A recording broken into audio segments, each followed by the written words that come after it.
to set this fly up takes a lot of time, effort and money really. The fly is over 2 weeks. The competitors have to fly different birds in every kit that they fly. Now if they fly 3 kits and 2 of them kits are old birds, all the birds have got to have a different ring number on. You cannot repeat the same birds into any of the kits. Every pit has to be different. And as far as letting them out and letting them up, everything that they do has to be done by the judge's decision. If they're not impressed with what the judge sees and they're not impressed with the score of the judge, it don't make no difference at all. The judge's word is final. Everything he does, everything he says, that's the end of it. There's no more. No one can put a complaint in or anything against that judge. You've asked him to do the job. You've asked him to do the job at the best of his ability, and that's what you're going to be looking for. My name is Mohammed Shaban. I'm from Birmingham, West Midlands, flying a kit of old birds today. And I don't know how they're going to do, but I'll put them out today. Let's see what they do today for you guys. What you're flying here, because you don't tell me. Old birds. Old birds. Old. Not young.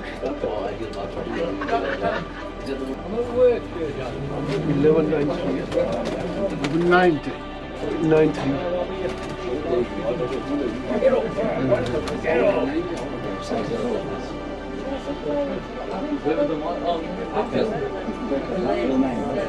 don't think there's that many lines left.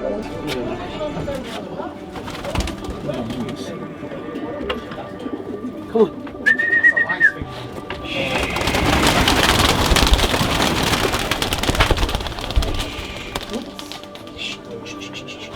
What? What? They'll go, they'll go, they'll go. They'll go.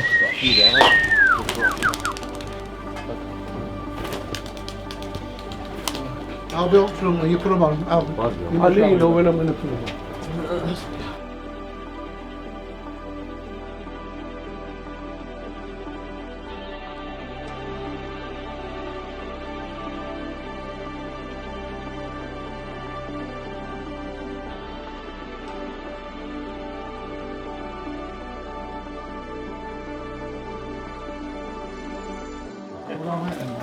Yeah, you like them, Mark? I'm glad you like them.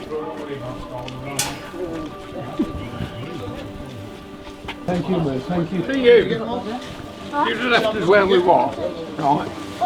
And we'd have got them 6 breaks in. You'd have been very near the top. Yeah. Oh, it's a shame I got this big tree. Yeah, but where you are, right?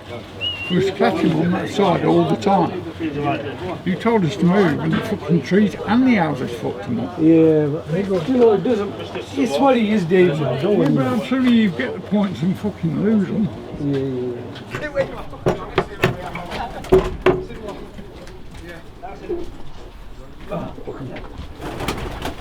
I'm going to take that off there. Take that off.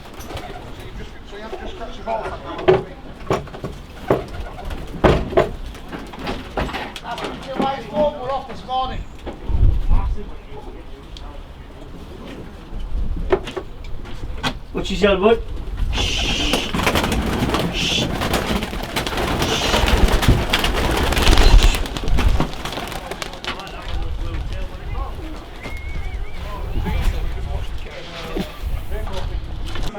I've got about 9 breeders, and I use the high fly tipplers as well as feeders. The wind's took them away.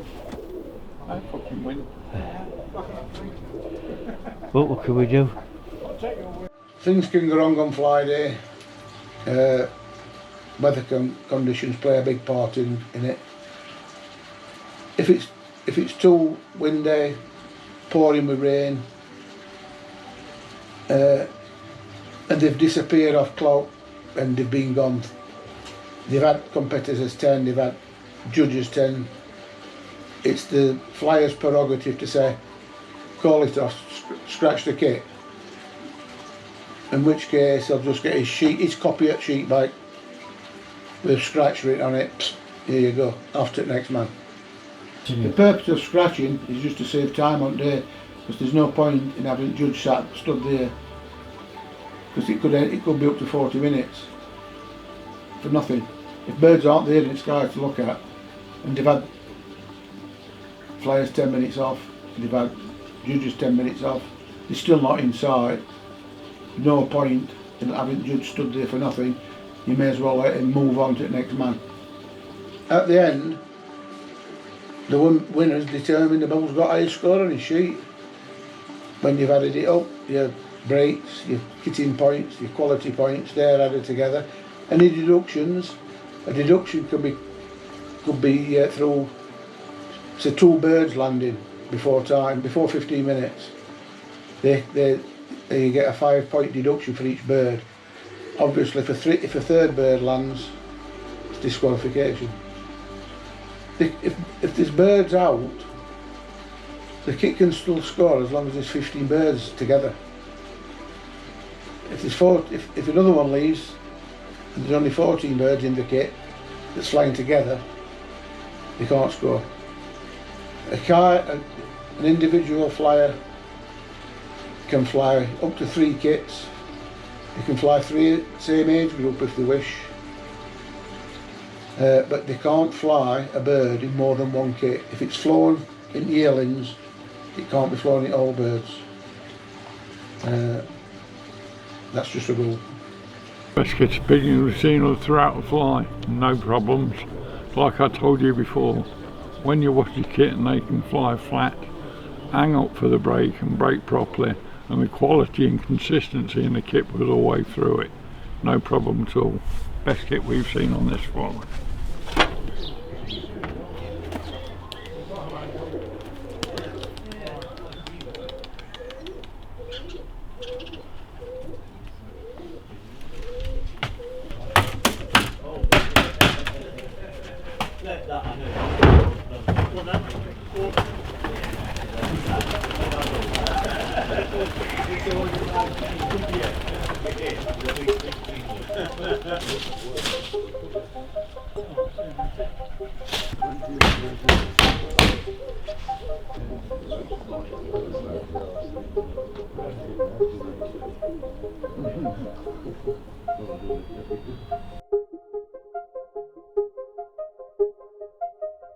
Can you see them, Dave? Go on then, mate, pour 'em on.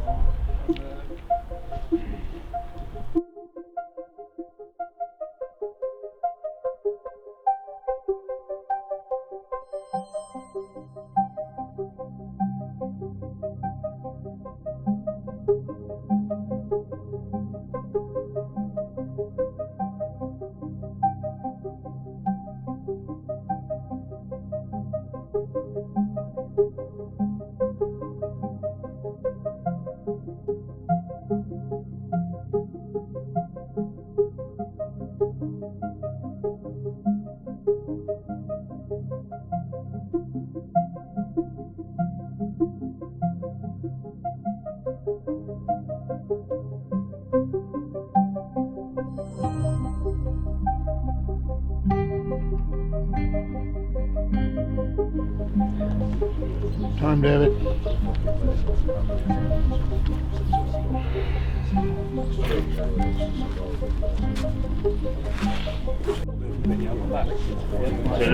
In a bit, lads.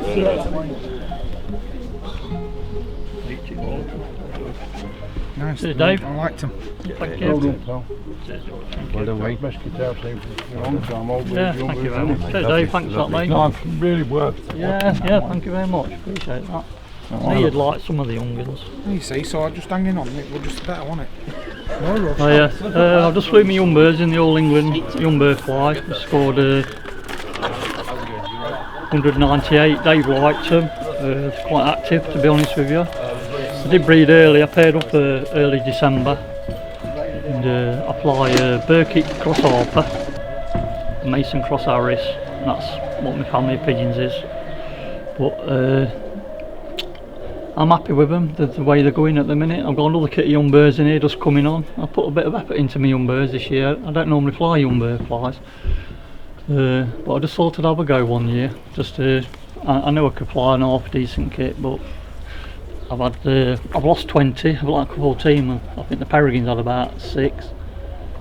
The Hawks had a couple. I've had a real lot kill themselves this year because I've been forced to fly them in winds because it's been windy for weeks and weeks and weeks. And so I've been forced to fly them in the winds, but I think everybody has. I'm not on my own.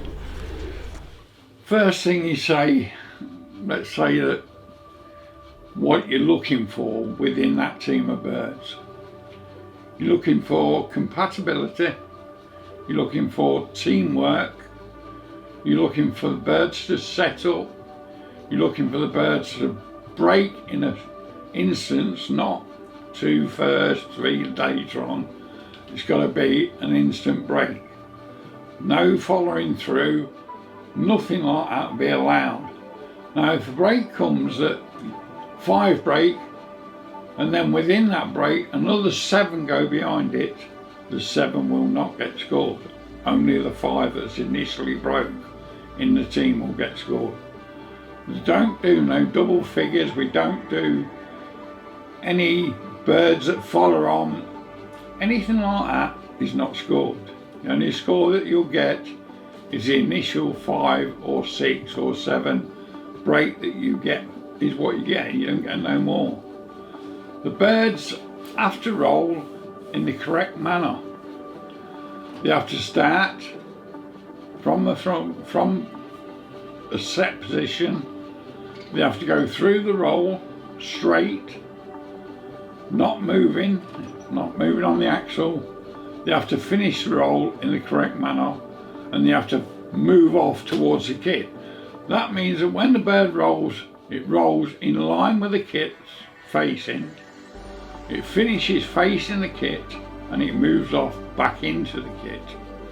It don't turn to the side. If it turns to the side or the other side, or it faces backwards on the kit, it will not get scored. It won't. Every bird that you see roll has to be rolling correctly. Now, that bird will get quality points for every time it rolls, for the time it rolls or the time it flies. The quality points are given to a bird that rolls in the right manner. Anything that don't roll in the right manner won't get scored. The kit has to consist of between 15 and 20. There's an outbird rule of 5. Anything over 5, the kit stops scoring. If a kit goes down to 14 and there's 5 or 6 over there and there's 5 it, they won't get scored. The scoring stops.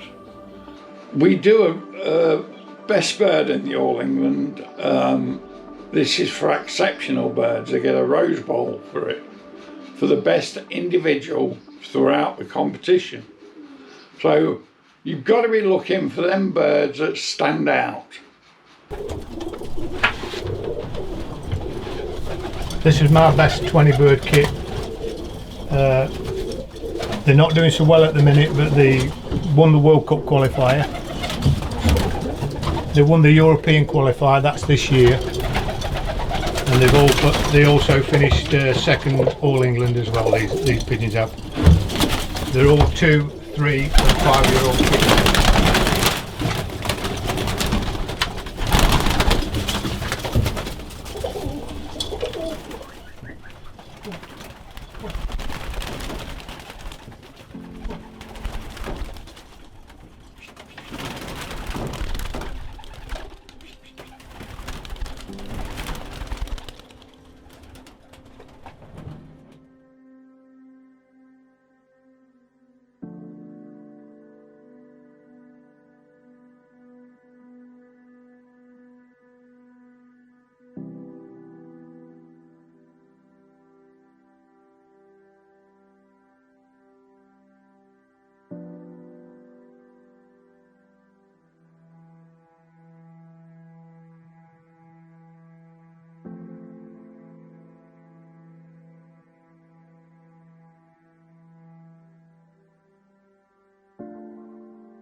The old bird team, which mainly concentrate on, if they're really performing, probably no more than twice a week, around competition time like, but other than that probably 3 times a week at the most, I would think.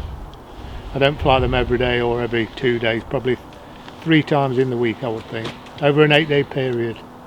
Youngsters are out every day till I get them kitting and whatever you like.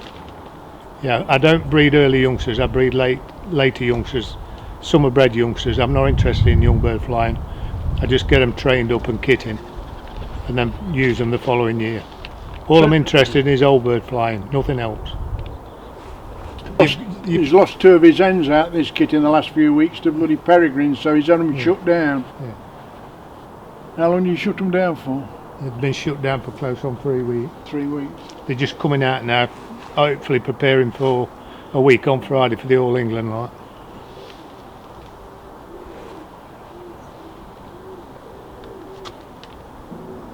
Trouble with the All England is it's luck of the draw where you're drawn, and obviously, unfortunately for us, we're drawn in the morning where you normally fly in the evening, so you've got to do a bit of switching round to accommodate that fly time. Well, you can't if you're at work, can you? I mean, I can because I'm at home, but you can't if you're at work. The only thing you can do is change your feed, but you can't change your training time because you don't get home till night time, so you're knackered. If you want to fly young bird competition, really, in this All England fly, you need some early pigeons, early bred pigeons. I mean, some of them will have pigeons that are, you could pair them up and breed off them, they'll be that early. And I've tried it. In fact, I won the All England with the young birds, but when you breed them early youngsters and you start having them out to break them in, the sparrowhawks are at the worst, especially where I am. I get murdered with them and I can lose 12, 14, and in the end I decided it was pointless. I was just throwing pigeons away. So now I don't bother with the young bird fly. I'm Trevor Slater from Aston-on-Trent, Derbyshire, England, with my good friend George Mason. This is my loft setup, 24-foot loft, 6 kit boxes and 1 breeding section. Tell him who wrote the best book, Trev. Who wrote the best book on rollers, apart from Graham Dexter? Oh, it's 10 times better than Graham Dexter. I forgot his name now. What was his name? Was it Joe Rowe? No. No. John Bender. John Bender wrote the best book on Birmingham Rollers that I've read. Yeah, there you go. Excellent book. I lent him the book, it's too tight to buy one. They're all Mason pigeons. Bred down from Mason pigeons. Coming up now for close on 30, over 30 years now. Has it been that long? Yeah. Time he retired, Trev. The only pigeons that have come here is from George Mason, nowhere else, and they've been kept as that family for all that time, and they've served me well.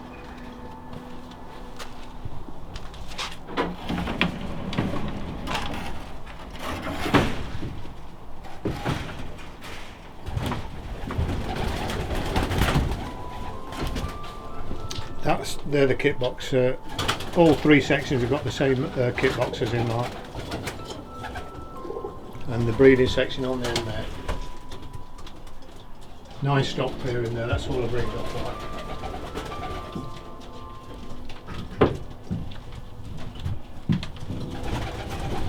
My main kit is 17 hens, 3-year-old, and just 3 cocks in with them. But I'm coming around to the thinking now to go for 20 hen bird kits. Cocks are too much trouble, particularly at this time of year. Don't matter whether you cut them down or not, all they want to do is drive the hens and get into that breeding cycle. I much prefer to fly hens as much as I can. All my flying kits are fed a large bean tin, 3/4 wheat and 1/4 condition seed. Don't change that unless they get too much, and then I'll go onto straight wheat. But that's my flying thing, way of doing things like that. So how soon you feed them? Your last feed? Is what? Tell your last feed before competition. Yeah. Last feed before competition, sometimes it may be 2.5 days, but definitely a day and a half. No feed at all. Yeah. But a minimum of 30 hours before they go out to flying competition. A minimum. From 30 to 36 hours total feed is before a competition. Yeah. So when he lets them out on competition day, he knows roughly what time the judge is going to be here. So he'll go up to 36 hours from his feed to liberation. That's a long time. Just nine pair. George will give me pigeons on a yearly basis as well. And we've got another good friend in the next village to George, which is a non-competition fly, but he's got a family of mason pigeons as well, and he's been a good friend to me as well. That's the only two people where the pigeons come from, but they're all 100% mason, nothing else. Nothing else. And I've been all around the country. I've been to America, Germany, all over, and as far as I'm concerned, over the years the best kits I've seen are down at Swarkston. I have seen odd good kits in America, particularly Tim Decker and Johnny Smith. They were the best two kits I saw when I was in America, well, California anyway. We went with, me and George went November time to the pageant of pigeons, to the show and the convention. It's going back a year or two now, but we stayed with our good friend Tim Decker, and obviously we judged, I think it was the California Performing Roller Club, Tim Decker's club. We judged that club while I was over there, and the best two kits I saw over there was Tim Decker's and Johnny Smith's. I think Johnny Smith won the competition and Tim Decker's was a close second. Also John Vandenbroek, he was a very good friend to us as well. But everybody in America really enjoyed it. Good people as well, all the lot of them.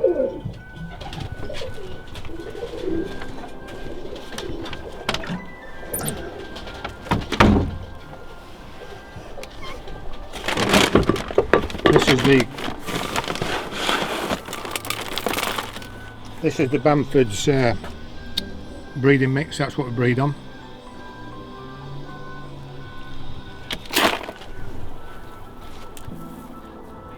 That's the condition seed.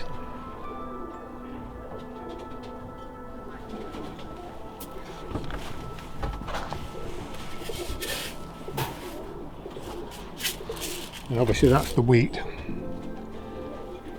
I'll do a measure for you.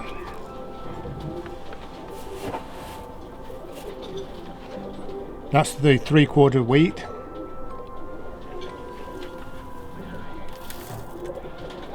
It gets topped off to that with the condition seed. 20 bird kit once a day. And if they're flying too strong, I'll probably cut it down to 3/4. When I bought this property in 1998, my wife and I came down on a Friday night, walked in the front door, walked out the back door down the garden, had a good look round, thought you could fly rollers here, went back in the house, never looked at the house, said to the wife, this is the place we're buying, and that's what we did. This is the All England Shield for the best quality points in the fly, old bird flies. I think there's only me and Dean Foster in Middlesbrough who've won it 3 times. There's quite a few people who won it twice, but me and Dean have won it 3 times. As for the All England, the way it's run and the time and effort that's put into it, the problem with it is there's only a certain few people that actually put the time into it and put the effort in to go and judge the flies make sure that the club's running in the right way and putting themselves out to help the club. There's a lot of people that sit in the club and they don't actually do nothing for it. All they want to do is take from the club. And this is true in whatever club you're in. There's them people that sit there, want to win competitions, want to do nothing to help it out. They won't come and judge it, they won't come and do this, that and the other. All they'll do is sit there on the big fat houses and not do nothing towards it. It's time that them people that do that got off their arse and went and done something and helped the club out. That's all I've got to say about it. That's me finished. I hope that this club's still going in 20 years' time. I hope that the people that are in it run it to the right way, and I hope it lives on. But unless some people start to get the finger out and start to do something towards the club's going to die, and we don't want that. We don't. But that's the way it is, and that's the way it's going to be until we get such people as myself and others that spend a lot of time doing things for the club that help it out. I mean, I'm judging this fly. My health's no good, it's terrible. But I've had to move all my pigeons out of my sheds and stuff, take them to other members' lofts so they keep them and look after them, just so I can come and judge this fly. Because there's nobody near me that could do it. But it's not the point of that. The point is that somebody with ill health has to go running around the country to keep this club in the way it should be. And it shouldn't be like that. The younger ones want to start to look up, take heed, learn to judge, and go out and do the job for the club. That's all it needs to do. And it'll survive and it'll thrive on it. One point this club had 425 members in 2004. It's down to 220 members now, it is. And that is all because of the secretary. The secretary in 2004 was John Russell. John Russell was a godsend to this club. He did everything for it. He worked very hard for it. He organised all the shows, he organised all the flies, he organised the whole setup. He put all the schedules together. He finished off the reports, he done the fly reports, he done the schedules, he did a magazine, he did everything for the club. He did. Does that man get mentioned now? Never. You never heard his name mentioned. And he'd done it for years and years and years. But I don't want to be like that. I couldn't give a monkey's toss if they mentioned me. I couldn't.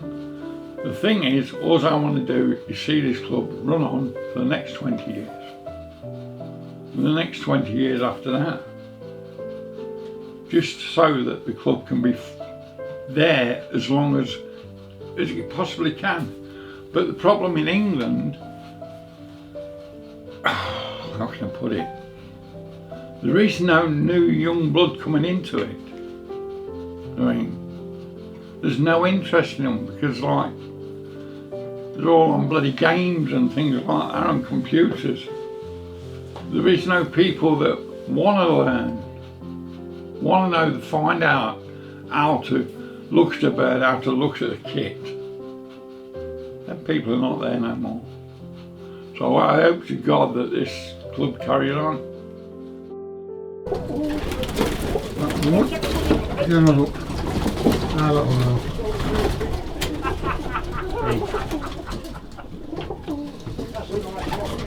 Here we go, next door. How did we do that? Do that again, couldn't we? Right, so Dave gives it nod. Right. Away we go. Right. Name's Keith Starry from near Middlesbrough. All my birds go back to Dino Costa, and I've had them about 10-11 years now.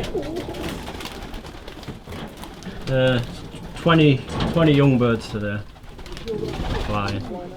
Round about 20 pairs. And I normally breed about 100 young birds. Well, it's my B team today, so we'll see what happens.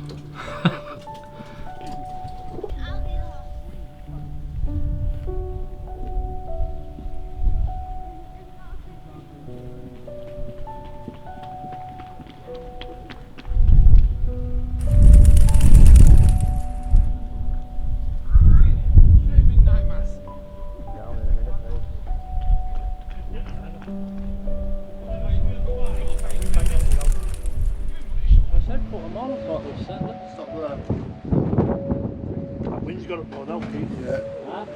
Wind's got up a bit now. Yeah. You must have had them on, must be off the clock. Yeah, he took them on. I put them on and a circle around there and then just disappeared, didn't they?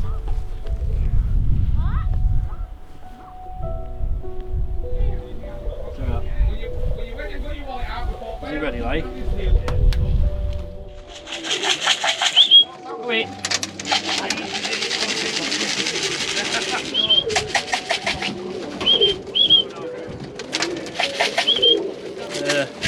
Breed and wean.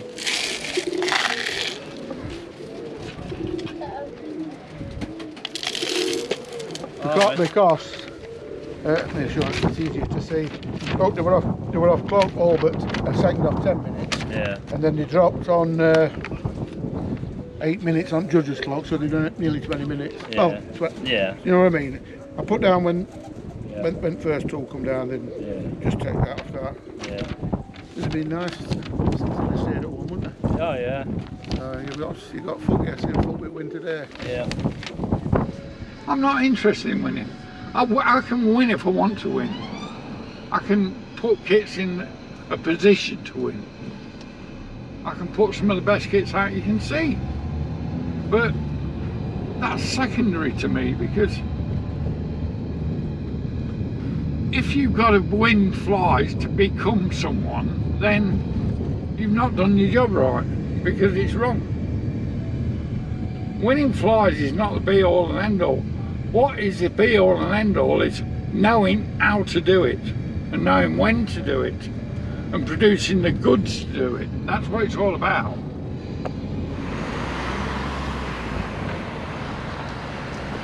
I won 17 cups in my last year of flying in tipplers. 17 cups. I took 9 national cups and broke 2 records in the same year. I won every club cup. It don't mean nothing to me. It don't. You progress by looking, watching, seeing what's about, seeing what you've got to achieve, going places and looking at what you have to build to get to that pier at that point in time. And I mean, as a look at it, I got some good pigeons anyway, so it didn't matter. I flew tipplers for 21 years, 20 years, I did. I had good success with them, I did, very good success with them. I moved from the tipplers to the peregrines in 1990. 91 I flew in competition with the Rollers. In the All England I come for 4th and 7th, which is good, but you've never flown before. It's not about fucking winning. Winning's nothing to do with it. It's about promoting the sport and getting the sport into the right place. And your destination will be on the left. Take the next left towards Wallace Gardens, then make a U-turn. Fucking bastard thing! Take the next left to stay on Wallace Gardens, then make a U-turn. I could smash that. I'll throw that out the fucking window out, because it's just told you to go next left, isn't it? Yep.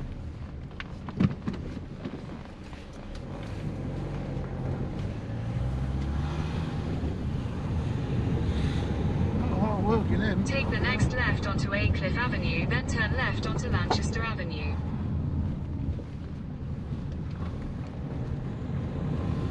Take the next left onto Lanchester Avenue, then your destination will be on the left. Manchester, that's it. Oh look what number this is. 106. Fuck me if you couldn't see that, well he's fucking blind, isn't he? 74 will be here somewhere. Might be on this side, yeah. You can't go. You then Oh, for fuck's sake. pull up on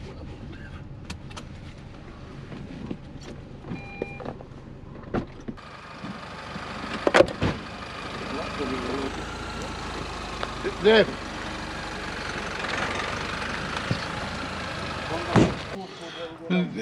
This job's hard enough without having to mess about looking for people. It says, you shouldn't have to do it. Done now, isn't it? Gone, finished with.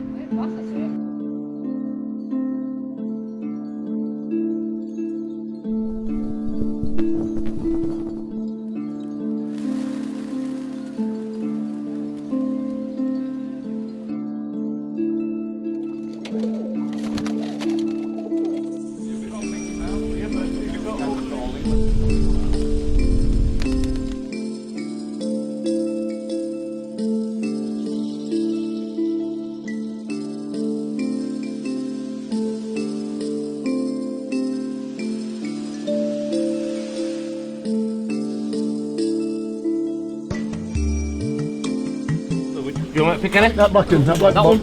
That one? No, back in there. This one? Yeah, that one. I think it is used to 1538. They're not in order, I'm sorry mate. This has I got about. There we go. There you are. Right, from now on it's up to you and Judge when you. Okay mate.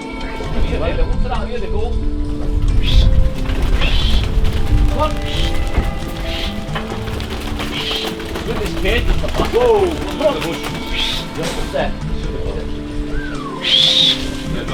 You got out? Yeah, they're all up anyway. They're all up.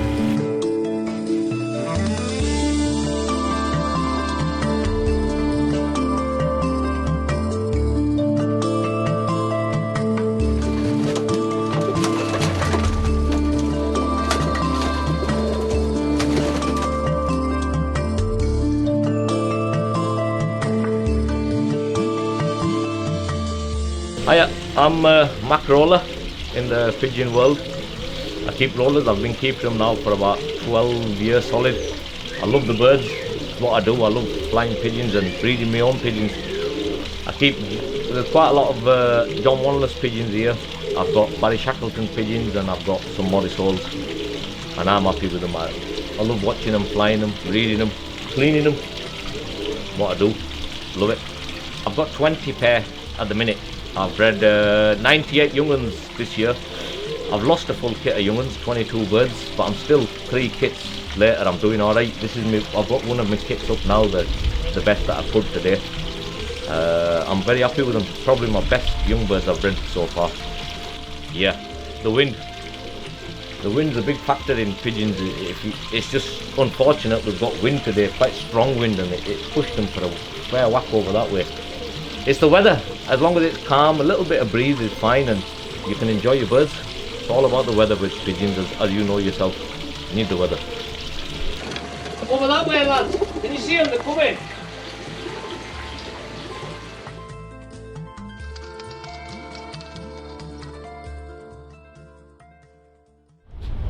Wind spoilt last few days, it's blowing kits away and all over the place. You can't settle. So we're not getting much of a show in the last couple of days. So there we go. That's how it is. Terrible. There's no consistency in any kit that's been flown up to now, apart from the first three days. We were okay there up to now. It's just wind, and the wind's coming on the back, so it's pushing them down. And the problem with pushing pigeons down, it makes them fly faster, and they get no consistency. The brakes are not clean brakes, so they're just fucking brakes that jump all over the place. It's hard work to judge pigeons like this. Club of me kids, right, it's known as Rollers. Right. I've made it up as best as I can with you losing what I've got, yeah. Well, there's movement there, but there's only really one pigeon there that we're rolling properly, and that didn't finish properly. Yeah, right. We've turned it off with you. It sounds as if I'm being horrible. I'm not being horrible. Yeah, no, fair point. I'll take whatever you. Just trying. All I can do is keep flying them at the minute, Dave. They need time. What they need is time. They need more time. I know that. But because I committed to fly, I flew them, mate. I don't blame you. That's what it was. Because I lost a fucking kit, Dave. Set me back. What pigeons are they? And these are at a second and third kit now. The shacks. Are they shacks? Wanlesses. And I've got some Morris holes in there. Godsend, honest to God, this thing here, I advise anyone who has kit boxes like this outside to have some sort of aviary on the front, because when you're at work or doing whatever you're doing during the day, if this is open and you've got your kit of youngsters in there, believe it or not, from day one of them coming out, they will be already kitting from that roof onwards with all this sort of way how I do it. They don't go off in dribs and drabs. I have them kitting from day one as youngsters. Believe it or not, with this setup. It's mint. Oh, that's my little seating spot up there. I climb up. I've made a metal roof on there just for this purpose. I sit up there. I stand up there. I've got the whole sky. Look, I can see everything. My birds are right there now. I can see everything. I can see them right in the distance. Just quality, mate. Yeah, I've got my fish pond. I've built it all purpose with my waterfall coming underneath. Still carried my loft on. I made an extension straight over the top of it. Birds is what we do. We love the birds. Just in a pigeon, man, it's in his blood. You'll never come out of pigeons, I don't think, anyway. Even if you get rid of them, you will always go back to them. Somehow, some way, you will get pigeons again. They never end. It's in your blood, mate. I don't know what I can tell you about the All England Roller Club other than it's been going since about 62, about 1963, 64, something like that. And I joined probably 2 years after it was started.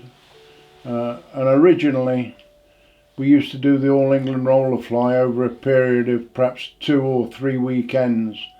So they were all the flies were held on Saturday and Sunday. And I can't remember how many members there were, but we used to go down to Ernest Stratford's down in London, and we'd go up to, well, in later times up to Middlesbrough. But when we first started, were people flying in the All England Roller Fly there.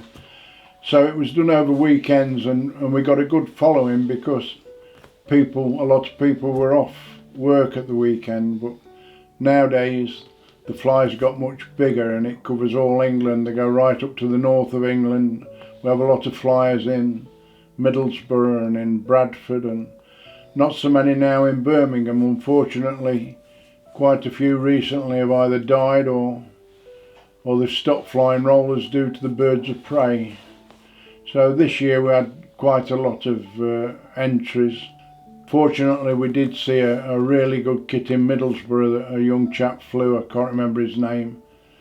And then yesterday in my area we've got a member, Wayne Hitchcock, and he flew a team of young birds, and there was quite a lot of people there, and his kit was outstanding. Without a doubt the best kit of pigeons I've seen for a long time. And they were young birds, and they were outstanding. I don't know what else to tell you about the All England Roller Club. It's getting bigger and bigger. We have had 1 or 2 people break away, and hopefully they'll come back into the All England Roller Club. But yeah, the All England, we're doing good in it. We've got plenty of money in the bank now. And years ago we used to go down to Ernest Stratford's in London and fly his pigeons, Graham Dexter and Les Bazance, George Kitson, Gordon Forbes and Robbie Kent. Crowd of us used to go down to Ernest and watch his pigeons. And where else did we go? A fella down London called Mosselmans, his name was Mr. Mosselmans, I don't know his first name. I only went there once, and he flew a fantastic kit of pigeons. Unfortunately, he got quite a few roll downs, but really deep, fast pigeons. He didn't last in the game, but they were times that you remember. And we had Dr. Chris Havers, who's got rollers now, and flew in the All England last year, but he hasn't flown this year. That was another place that we enjoyed visiting. John Lennon down in Bristol, he's passed away now. Ron Adams in Birmingham, in Answorth. Ron was the same age as me and died quite a few years ago. He died early, had a heart attack. Yeah. Tony Bagley, another one from the Black Country, a very good flyer. He's recently passed away 3 years ago. Yeah, they're all dying off. But fortunately, there's plenty of young chaps coming on with the rollers. So my achievements, over the years, quite a few. Not as many as I would like, but I did win the All England Old Bird Fly 5 times. I think the nearest one to me at the minute is Bill Barrett, and he won it twice, or 3 times. Bill might have won it 3 times. But the last time I won the All England Old Bird was 2018, and the time before that was 2012. The most important thing to flying a kit of rollers is your loft location. If you've got a good location, you're going to get more good flies than bad flies. So if your prevailing wind is the best wind for you, you're going to get more good flies than bad flies. If you've got a bad location, you're not going to get so many good flies. You'll get good flies, but not regular. Yeah. And from the start of the roll to the finish of the roll, or from the start of the break to the finish of the break, if you've got time to analyse that break, the birds are deep enough. If you don't have time to analyse it, they're too short, shouldn't be scoring them. If you can't see the wing beat when the pigeons are flying, they're too far away from you, either in the distance or too high. If you can't see the wing beat, you shouldn't be scoring them. I'm only going to fly the one kit, it's like I'm flying the bird, they just hop and eat out, you know what I mean? Yeah. You'll have to be filmed that many times. Is that true? Everyone doesn't fly. No, I can stop there, mate. I'll stay down here. Okay. This one is 1234. Yeah.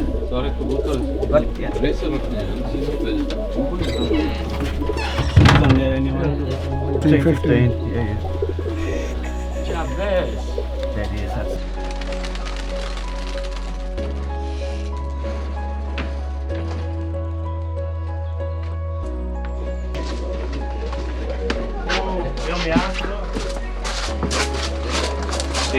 They're too bad normally, but I've changed them.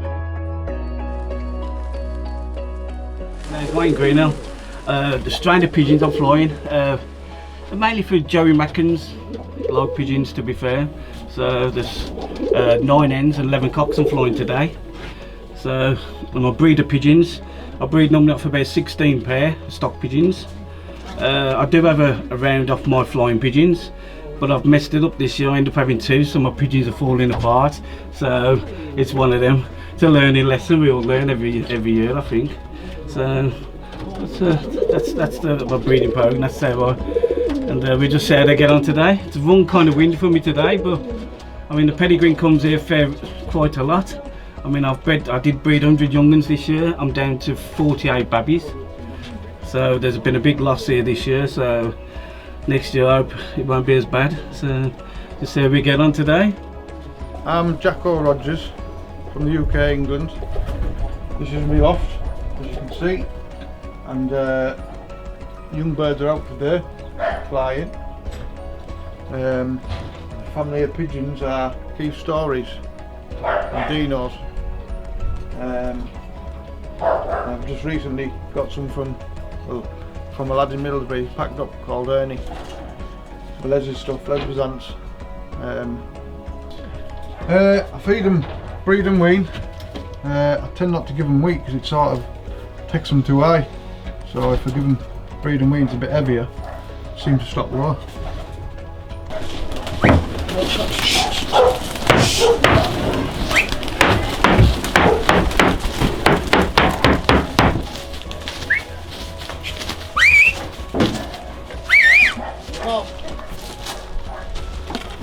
Yeah, well done.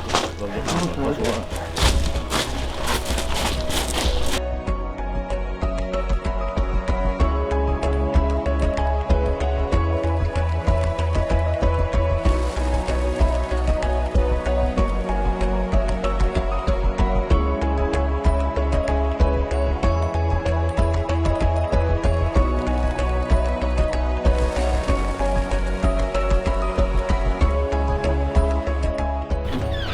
These are my breeding hens.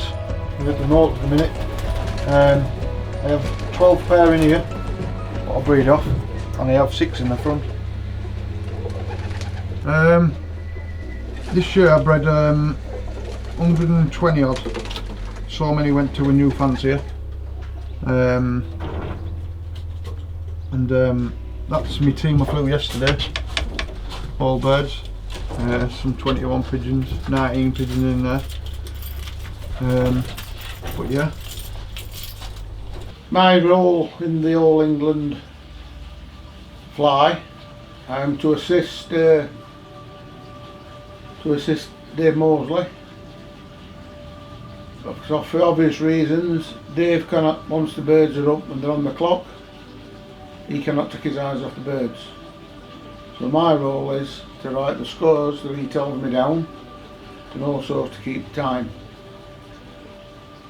Time, we use 2 clocks. When the birds are liberated,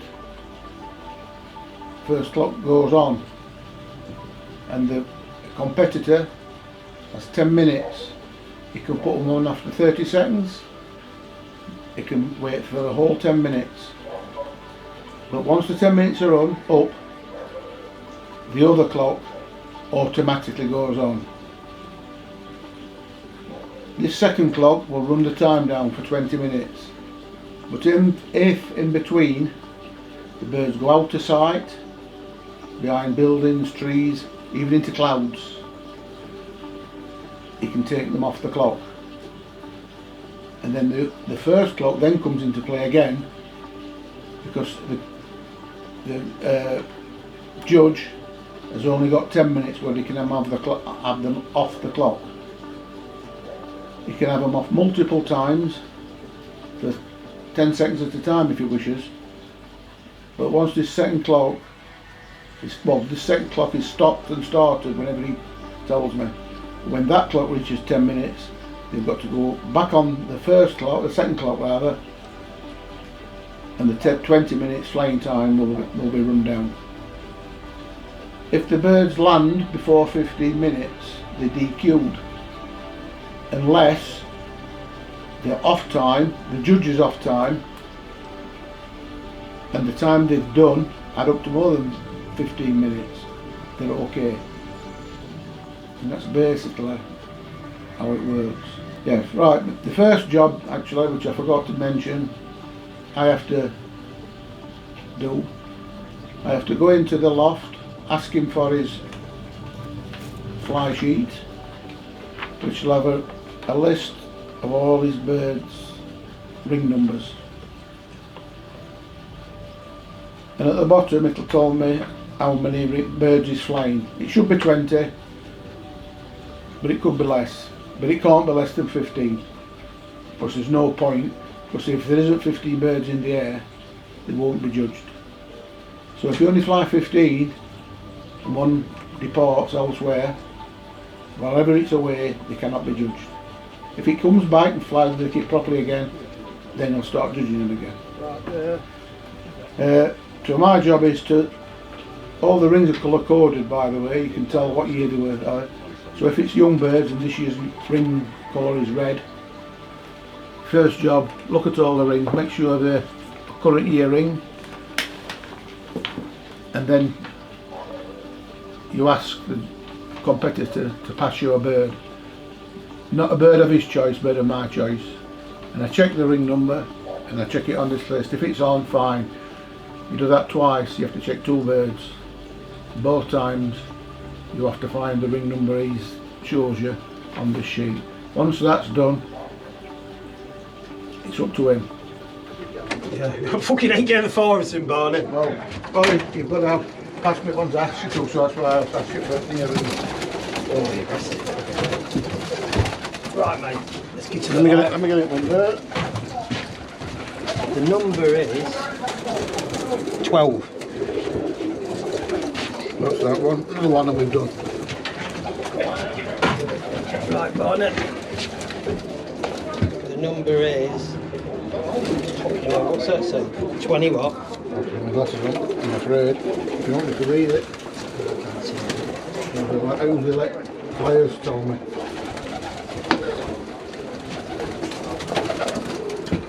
$29. Yeah. Right.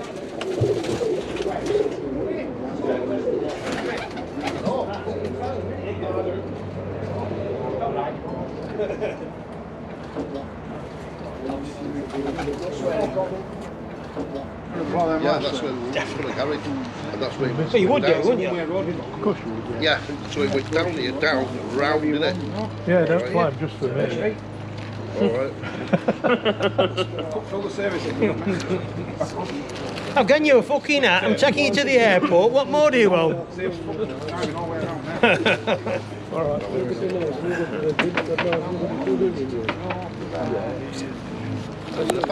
Well, Dave will be moaning he's gone round there. Fucking Yeah, Ash, we're doing okay in the Orleans. That's that. Just want everybody together, and that's the main thing. So we put more people beside them. Yeah, well, I think they will.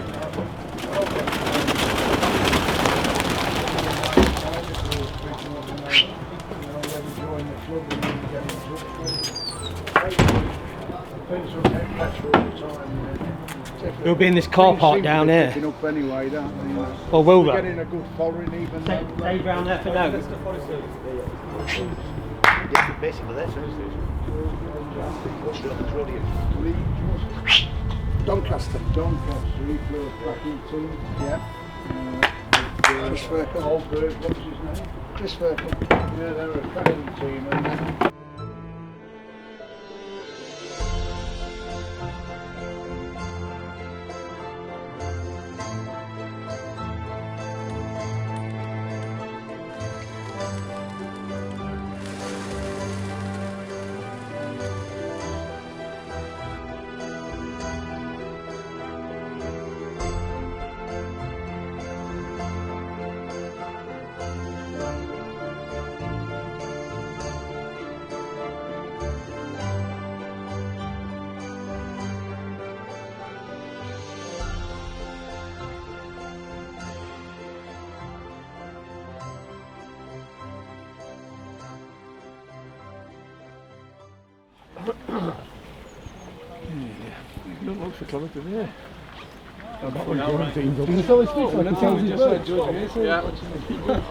Who's that?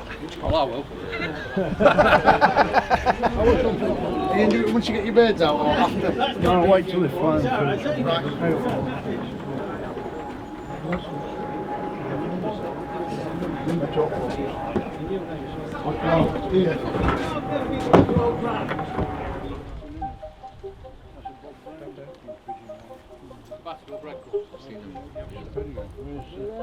No Pedigree, just found it in the shed inside the bed. Looks like Bob Brown.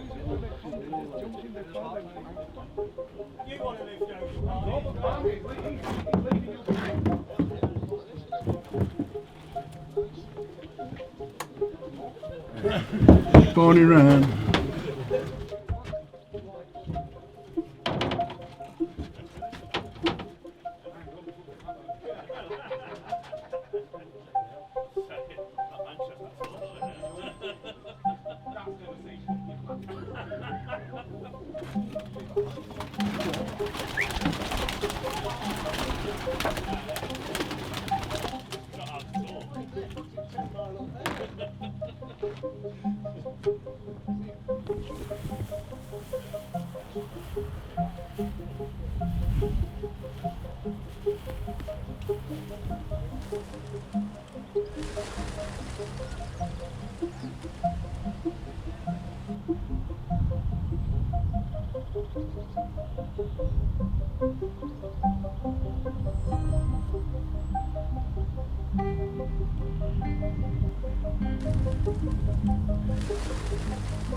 Thanks, Barney. Hey, thanks for giving your time, appreciate it. No problem, eh? Smashing, thanks very much. You're racing up to Trevor's now. Sort his birds out. I've got to get these in, go to Trevor's, get them in, and let his set kit out when you get there and still go around the fly. I don't know how I'm going to do it. Good luck. Who's the sheep?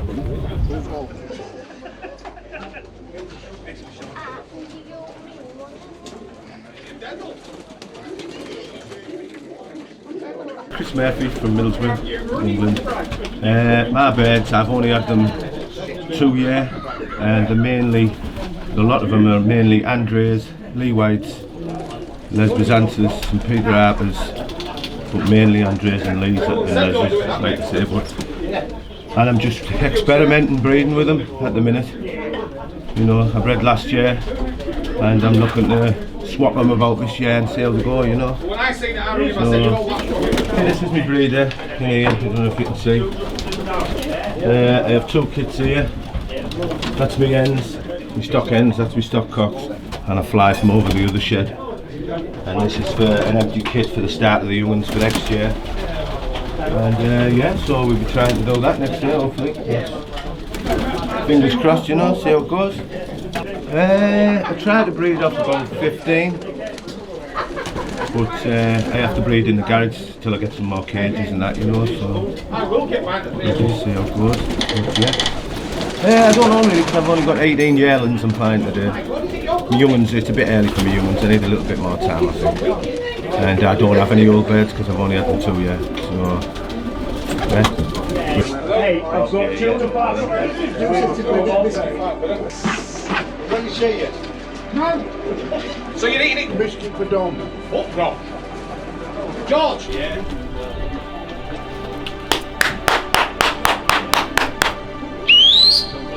Biscuits. He's keeping 2 biscuits. Yeah, be on the front.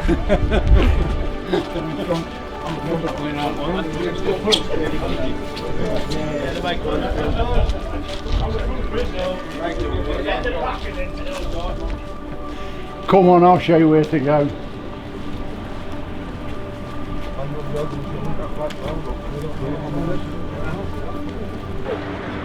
They've got to stay in air for 15 minutes at least.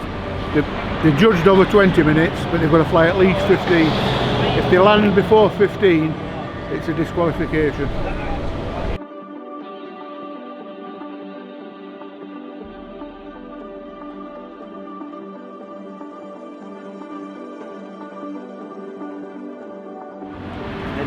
People like them lower, people like them higher, but that's perfect height that them birds are flying at now, in my opinion. And I'm not going to say about this. You don't see you can see the wings, you can see everything about them. They just drifted a bit far away. If they come over our edge, we'll see proper. I've seen the break there. They look good, but I couldn't tell for certain how good they were if they weren't right above your head. You know what I mean? When the judge adds his score up, you also get points for kitting. If you have 3 birds out regularly, or any amount of birds out regularly, you get 1 point deducted for each bird that's out. So if you've got 15 together all the time, you only get 15 kitting points. Obviously you've lost 5.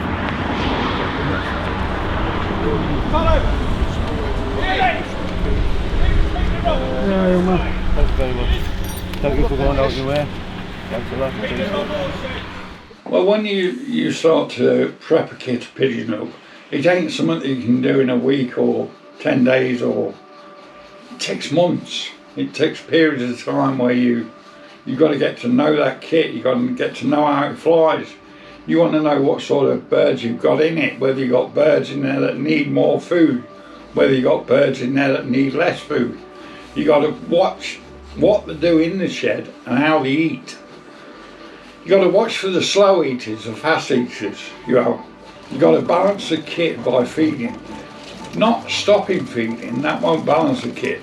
What will balance the kit is you have to build that pigeon up to the point where they're leaving food. not just for one day, where they're leaving food for a period of time, right? And only when it takes time or they start to be awkward to get in, that's the only time that you'll start to cut them back a little bit. It is. It's like a rocking horse, if you like. You bring them up to a point and then you take them down to a point. And that's how you keep rocking them backwards and forwards all the time. That makes a difference in training. Now, when you're training a kit of pigeons, you don't train them to work. You don't train them so that when they go up in the air, they're rolling all the time. That's the wrong way to do it. You train them so that when they're flying, they'll fly steady, flat. And then when they come to the turn, you'll see them set up, you'll see the front of the kit lift, and you'll see a break.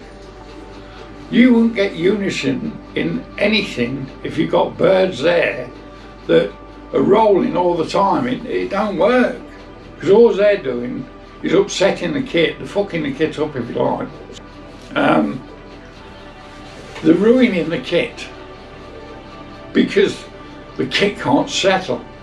It can't settle down to do a job. It's impossible for it to do its job because these pigeons that keep rolling, and every time one rolls it takes somebody else with it. You don't want birds like that. You want birds that can actually fly nice and steady, nice and flat for a period of perhaps 20 yards without anything moving in. And then when they come to the end of the fly, they'll start to turn. You'll see the front of the kit lift up, you'll see them break, you'll see them gather back together. You won't see none of this stupid rolling. They'll turn round, they'll come back down, they'll do the same thing again. They'll set up and they'll break. Now, that's how you learn a kit to break. That's how you get a kit steady. All these people that think that when you let a kit of pigeons out, all you're doing is letting that kit out to see it roll. And another thing is, when you let a kit of birds out, your head's got to be up in the air. You want to know what they're doing. You've got to stand there from when you let them out until they drop, because you don't know what they're doing in between that time. You don't know whether an hawk's had a go at them, you don't know whether anything's dropped out. You don't know. You don't. The only way to know that kit of birds off by heart is by watching them and observing what they do. You'll see the difference over your training period, that when you set them birds up to fly, when you're bringing them up, you'll see how they work, how they react to the food. While they're flying, you'll see the difference. And then when you slowly bring them back down again, as I say, like a rocking horse, right, you'll see the reaction you get to it. But you're not knocking them down to the point where you're hurting them. What you're doing, all you're doing is you're just slightly bringing them down to bring them back under control. Once you've got them back under control for 2 or 3 days, you start your process and building them up. Now, every time you do this, right, it's telling you in your head how far you've got to go, when to stop, when you need to move them again. Then what you can do is that, let's say after a month, right, then you can slowly bring them down nice and steady over 10 or 12 days, right? You can bring them down and bring them down until the increase in time in the flying. They'll increase by up to 2 hours, they will. And then you'll see them break, where they'll go from 2 hours to 20 minutes, you will. As soon as they hit that 20 minutes, hold them in. Increase the food up to 1.25 cans and bring them back up again.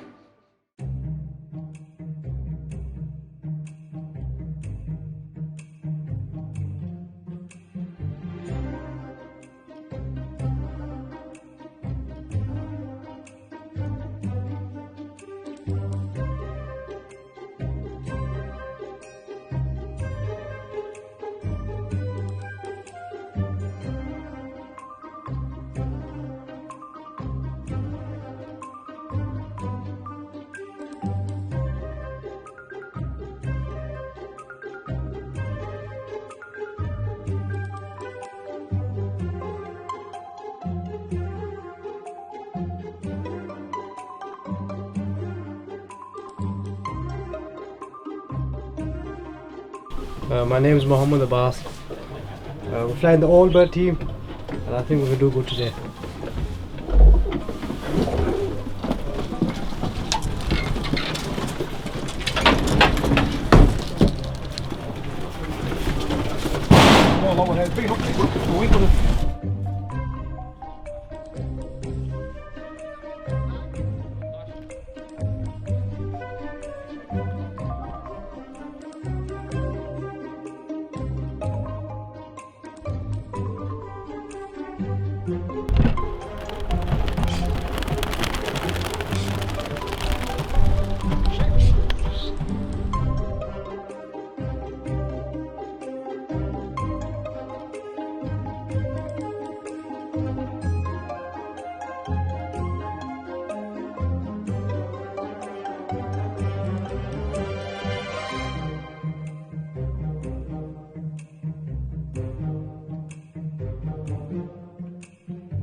Yeah, you normally fly. We will aim off from the garden, the roll, and the hit.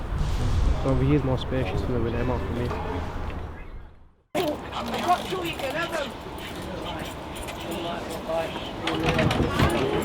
I was there. Might be. Might be somewhere. And I think these are to the corporate. Are these here? Yes. Let's have this blue bag here. Quick notice of picking that front, so I 25.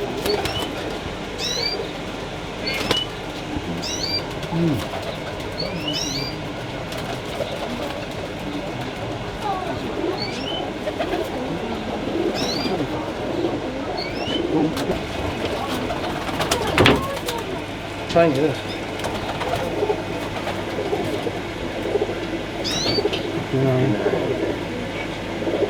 Got the one. I don't know why I'm marking this. No, it's fine. I'm Phil Mackenzie. I fly in County Durham. I haven't got a clue what I'm doing, but I'm still trying.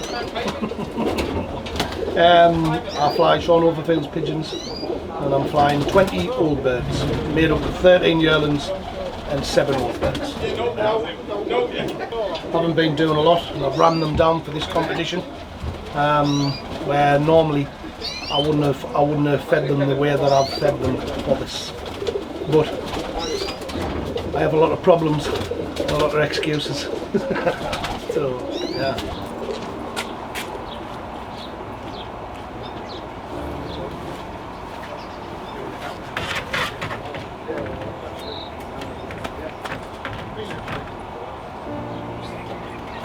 I don't flag them, I just stand that up. Do you want me to flag them? No, I just try to make sure they don't go into the back.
Some nice pigeons in the kit, but 2 pigeons spoiled the kit.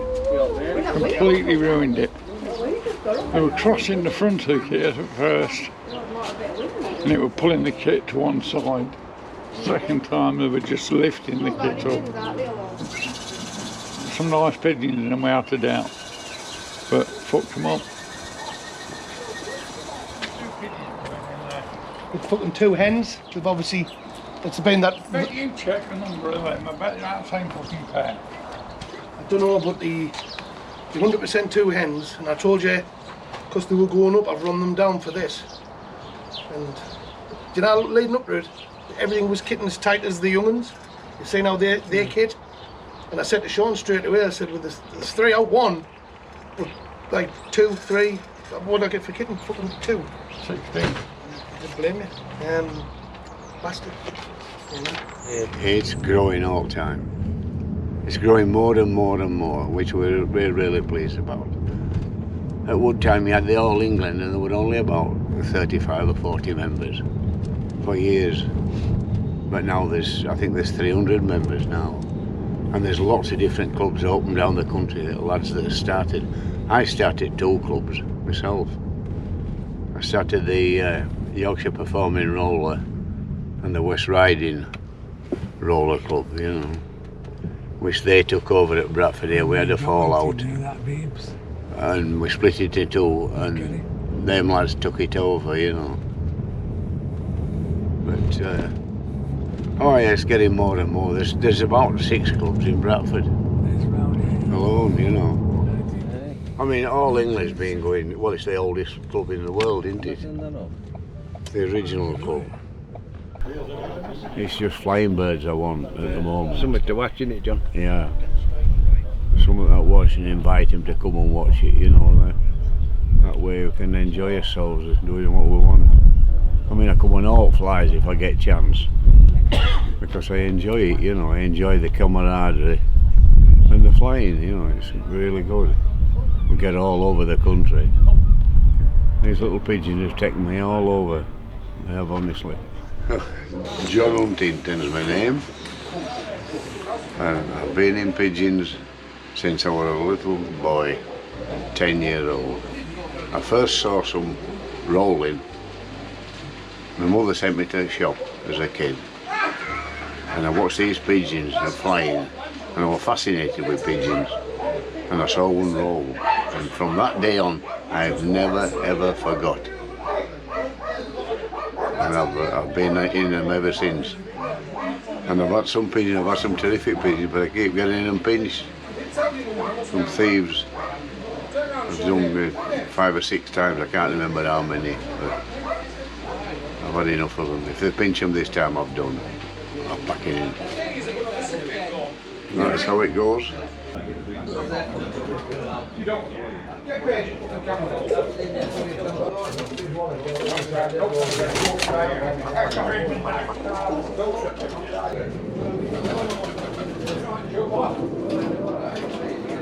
See? What number? 6965. There we go. One more, please. To catch him. I don't know how we do this, but it's what I'm told we've got to do, so... 4892.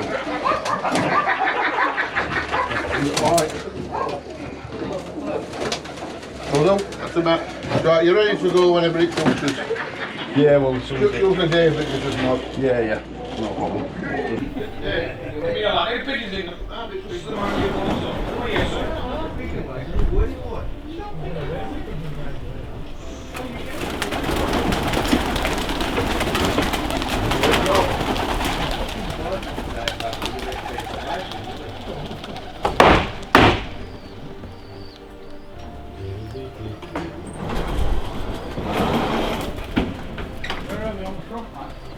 See where they go, Dave. We'll go from there.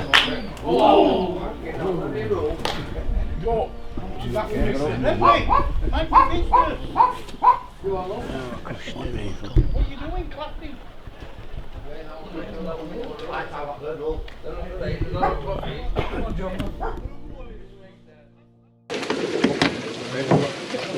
Wednesday, hang on. Everything looks black. Wednesday, hang on.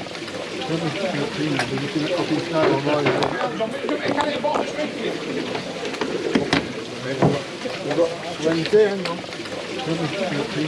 Yeah, of course you can, yeah. Watch. Watch. Watch.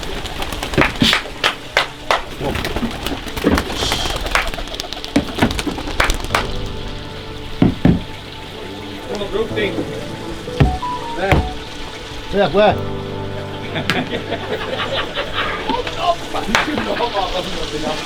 You can put some on do. That's new, that's black thing, You can put some on do. That's new, that's black thing,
Still at the same spot?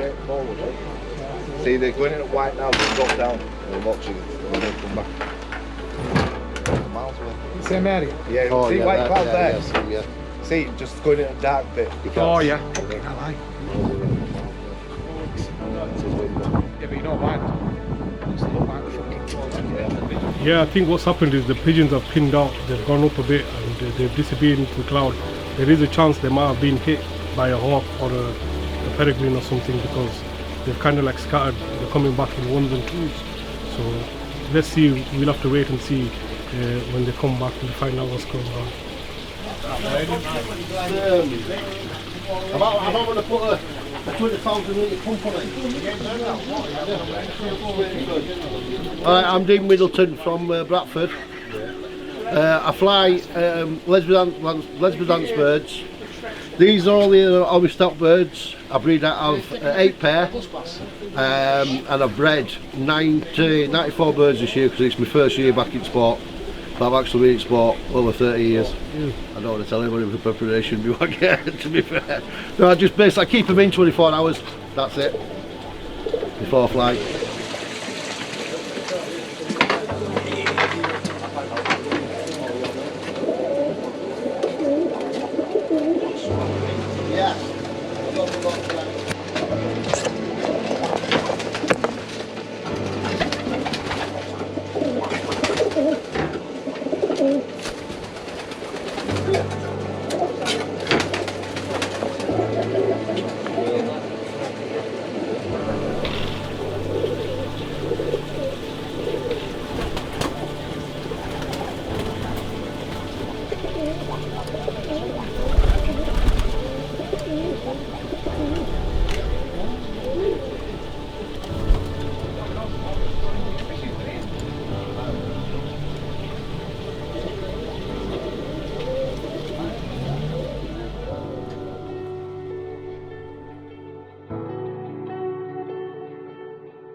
You want to be the ruler of them, not them be the ruler of you. And that's the only way you're going to get a good, stable stock loft. It is. Because if you don't do that, it's never going to work. It's okay going and buying all these pigeons from this name and this name and this name. Don't mean say them pigeons are going to do you what you want them to do. I've seen it so many times. There's blokes in England, right, that'll go out, they'll buy, let's say, Les Badan's birds. They'll fly them for 12 months. The next year they'll go and buy George Mason's birds, or they'll come to me, or they'll go to Bill. They'll go to different places. And I've proved it so many times that it's not the bird, it's the management of the bird. I sold a bird to a bloke, I didn't really savage him, a few years ago. It was a silver bowl then, right? He picked it out of the kit, the pigeon was rolling like a top, it was. Not a problem. Everything that you wanted from that pigeon, it did. I sold it to this lad, he took it away. About 2 months later he rang me up and said, that pigeon's no good, Dave.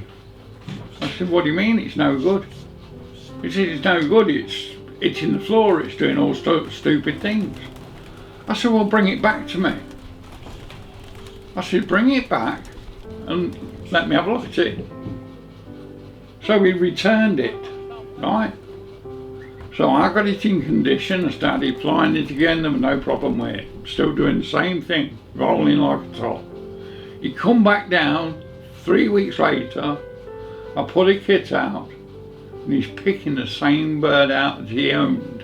And he said to me, "Phew, that's a brilliant bird, I want that bird." I said, "You don't want it." I said, "It's no good." He went, "What do you mean?" I said, "It's no good, the pigeon's no good, you've told me it's no good." "I've never done that." I said, "When that pigeon landed on that shed," I said, "I've looked at its legs." I said, "It's still got your phone number ring on its leg. Where you took it away from there and you phoned me up and told me that pigeon was no good." And the only reason it was no good is because not that the pigeon was bad, it was the management that was bad. That's the difference. And that's why every bird that you breed should be built, bred and structured around you, not around someone else or somebody else's name. Fight for money in the local club, so if you don't get trophies, this is just National World Cup, you know, so, but, you know, I've done a fair share winning. Pensum, won the Pensum Shield there behind there. That was a while ago, like, and that's me and my mate Les. That was 40 years ago, going on to 2 weeks ago. One hell of a man. Top man he is. No. What are you doing? John, what are you doing? It was on it, so I'll show him out them, Barney, yeah? Yeah. Carry on.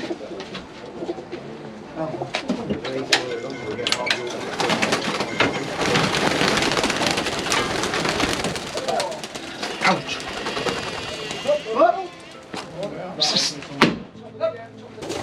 This bird is currently the best stock up in the loft.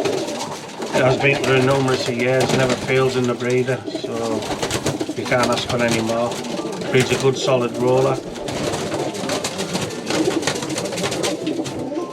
He's not used to being handled like.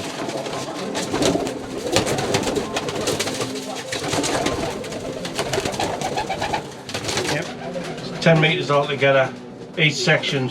It's 32 foot, 16 foot each section, 6 foot breeders, a couple of individual cages in there, plus I've got another breeder over there if I need to use it, which I do actually, but I only have 6 pair in.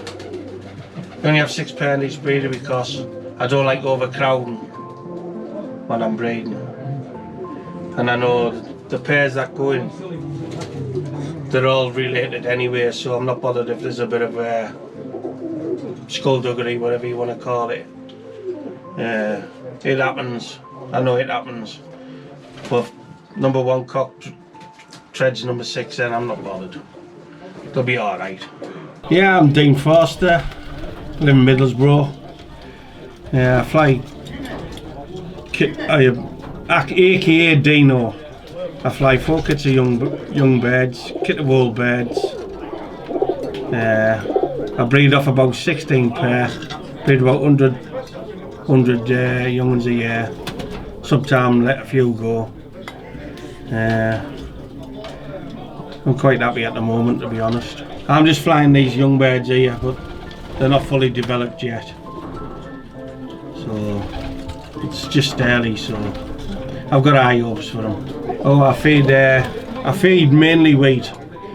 Young birds wheat, constant wheat, nothing else. Old birds I feed mainly wheat, and sometimes I switch them to a young bird feed. I fly them about 2 or 3 times a week, maybe 3. With these young birds, I'm not going to do very well. It's just too quick for the development. They're normally on the roll by now, but I've tried some different stuff and they haven't. I breed up about 16 to 18 pair every year. I breed about 100 youngsters. Just different matings, really. So I think I've got the matings quite wrong this year.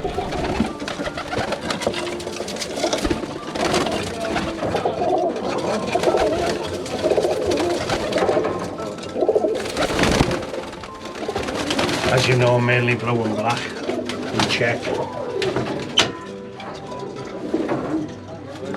That's the old bird team I flew yesterday in the All England. Currently leading, but not expected to stay there. They actually won it last year.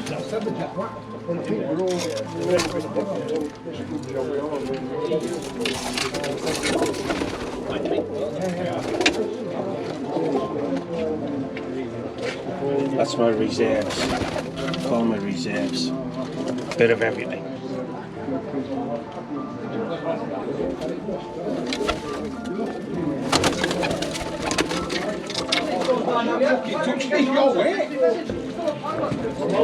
They're my stock ends, but they're currently going through a mould. So obviously it's the time of the year, but they're my stock ends. My stock cocks are at the other end, which I'll show you through if you want. Here, I'll open it. Yeah, that's fine, that's fine.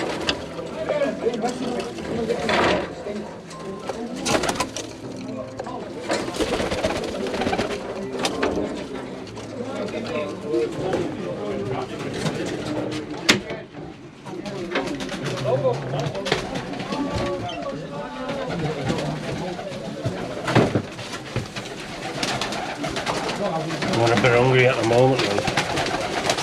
They're my stock cock.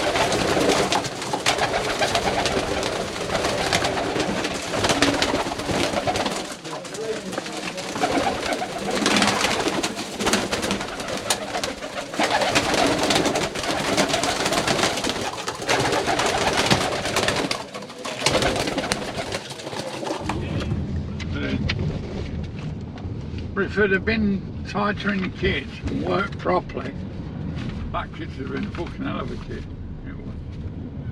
Whereas he was getting them 5s, he should have been getting bigger brakes, but what were happening, the pigeons that were rolling in the brake weren't finishing properly.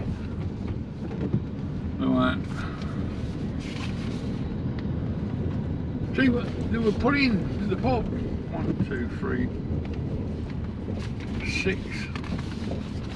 They put 7 brakes in that weren't scored because the pigeons were rolling incorrect.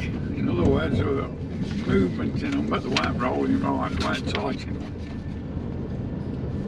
Sorry, this is yellow. Couple of blues.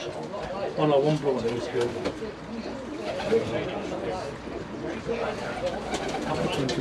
Hang on. Oh, you better count because it might be. No, that won't be good.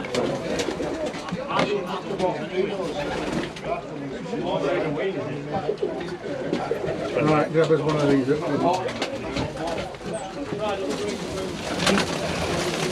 it, mark it.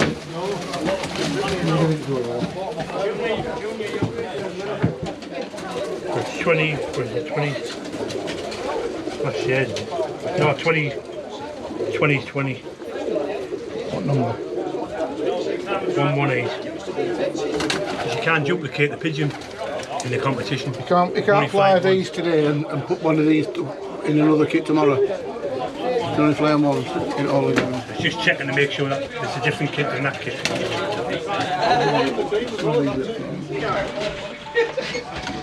Not here, I don't think. Sorry, mate.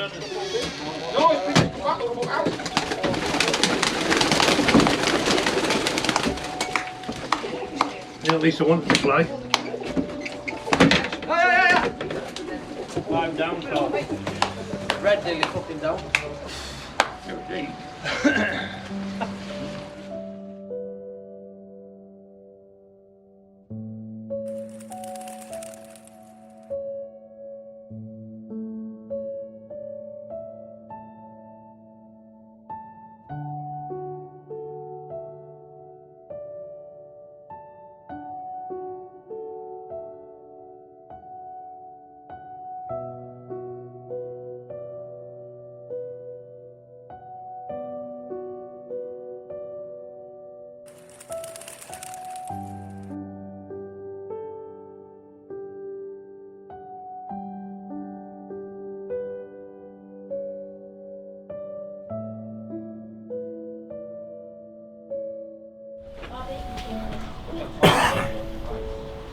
Come on, away! Not very cool. Away!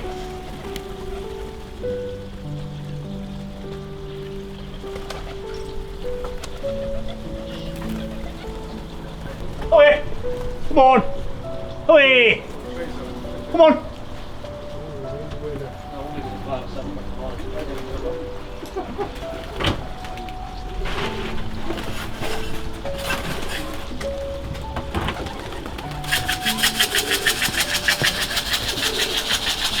Come on! Away! Come on!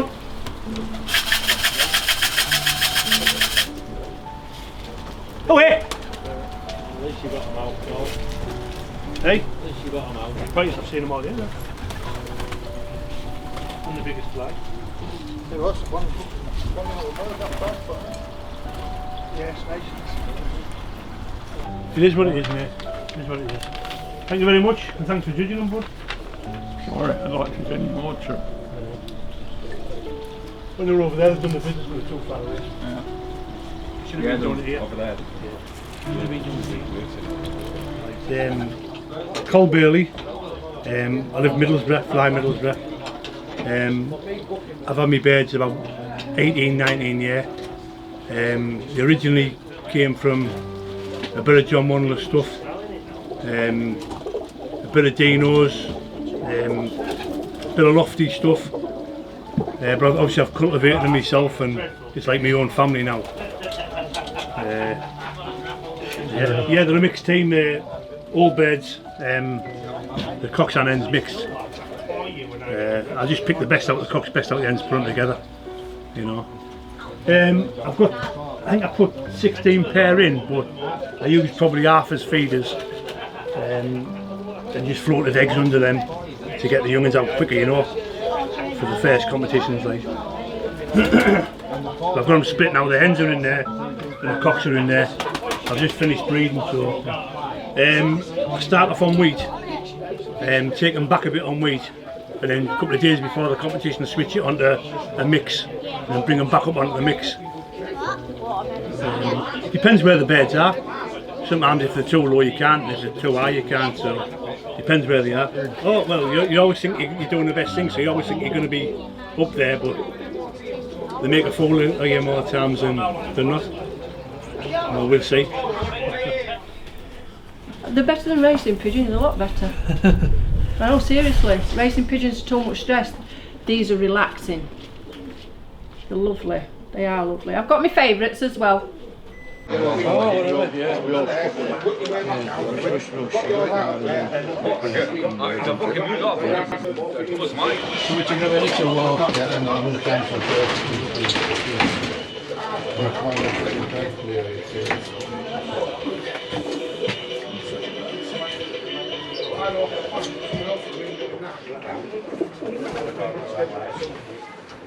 No, I've never found one not right yet, but well, it's procedure you have to do. outside, if that's what it is, that white one. You stand it so I can see. Put the heat up here.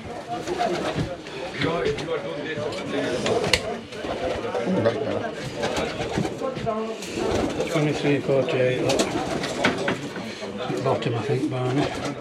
Last one.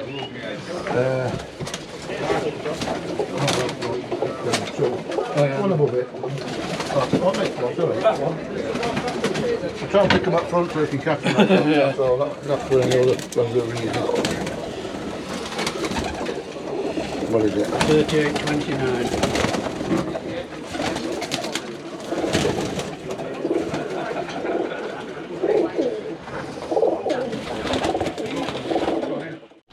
Flying a team of young birds, 20 young birds. I breed out 12 pair every year. We'll see how they go today. You never know what they're going to do on day, do you? I feed them wheat and a bit of mixed corn. Hopefully they'll do okay. Alright. Flying a team of young birds, 20 young birds. I don't know yearlings or old birds. They're all crossbreeds, my birds. Cross them all. They always breed best to best, no matter what breed they are. I've had birds for about 15 years.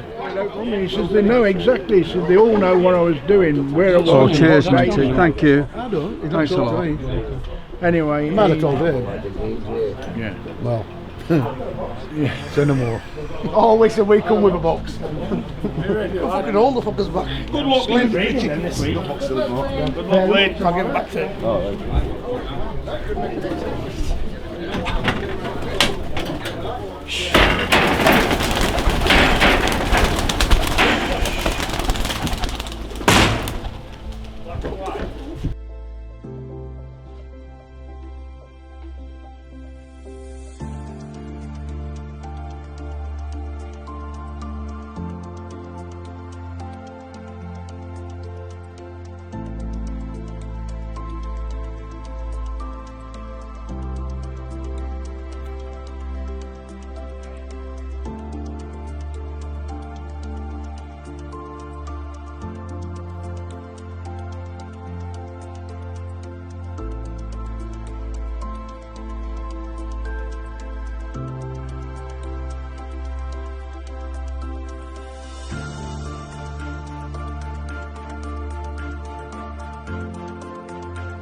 But there is some nice ones, I fed them up thinking it would be nearly windy, so I give them extra. But there is some tidy pigeons in them.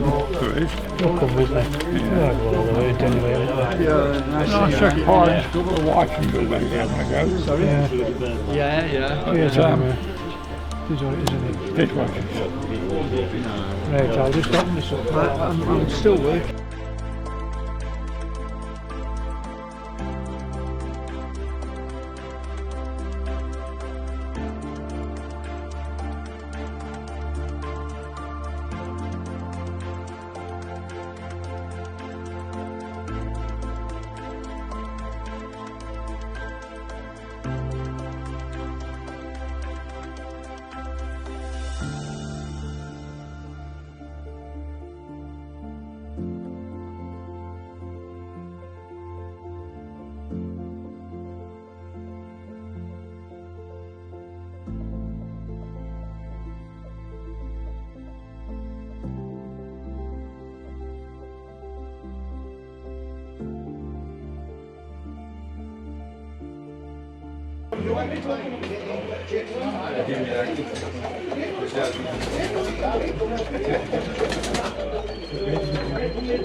Good lad and all, eh? I reckon he's best over there. I've always liked Clean. it. Top us up with that water. Been in it a lot of years, hasn't it, Keith? Yeah. Thank you. I wish he were a bit older. I wish he were a bit older. I'm smacking it, don't you? So young yet. Waiting on the 3-4 years. Yeah. Her next door I'll be here. Her next door threatened me. She says, I killed a cat. I said, don't touch your cat. Because you've got it in them huts down there, like, you know. Well, the judges are looking for birds that roll correctly. And by that, I mean doing everything right. Rolling up to a reasonable speed and a reasonable depth. They should finish in a proper way and go straight back to the kit. They'll not be faulted in the score if they turn away and go sideways, but it could affect them later when he assesses the quality points. But in England, you get kitting points, you get break points and quality points, and they're all added up, and that's how you get your score. If birds land before 15 minutes, you deducted 5 points a bird, up to 3 birds. If 3 birds land, it's a disqualification. And I think that's about it, really. It's up to the judge to assess what quality the kit's got and how many breaks and what number, the amount of break, amount of birds went. Could be 5, up to 5. If you get a 10 bird break, you score doubles. Double. If you get a 15 bird break, you score trebles to 45. If you got a full turn, and I've never seen one, you get 200. When you're assessing the breaks, they must be together. By that I mean all the birds simultaneous. If you get 2 or 3 go and then 2 or 3 more, no good. They've got to be together. Else it doesn't count. Some birds are obviously better than others, but as long as the judge has got to assess in his mind whether they're good enough to score, because you get a lot of fluttering, a lot of nothing really, just flipping about. You must spin, decent speed, decent depth, finish correctly, and back to the kit.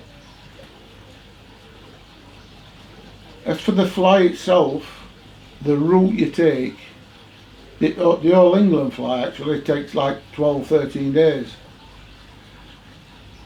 And someone in each region, usually a club secretary or somebody that's done it for a long time, will be asked to put the route together.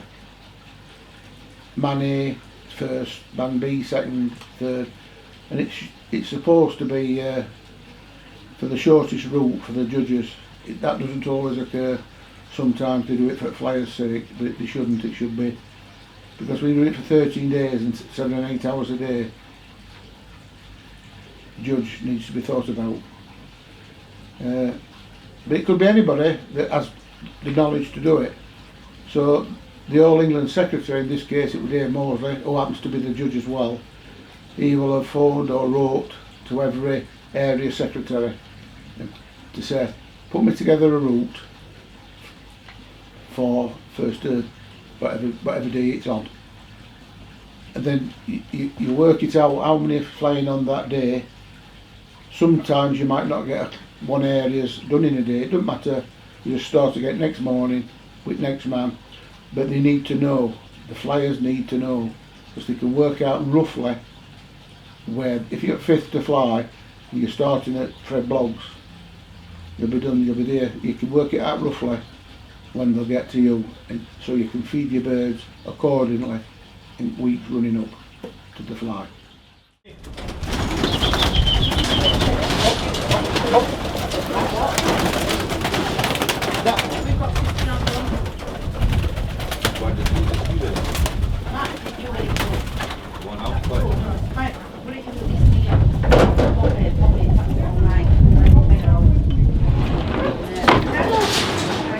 Pink Pincus will come out.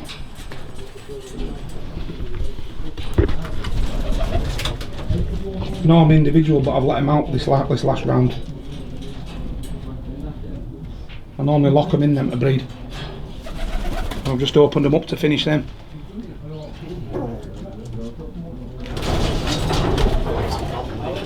I know normally I have them up there. Them fucking young ones have been going in there. You need the foot, don't walk in the fields.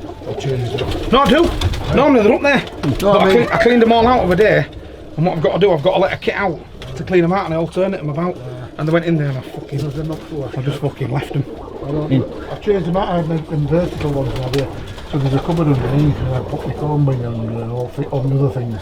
So I don't have to go on my knees. See, I don't like drawers, Barney, because fucking mice go under them. Yeah, I don't like drawers, I have them like that. Yeah. What I've done is got mine. Yeah. Mark McCrory, Bradford, England. I just fly a mixed bunch, fly what I like, and I breed out what I like. Just do my own thing, fly my own way. 6 pair. I breed 50 or 60.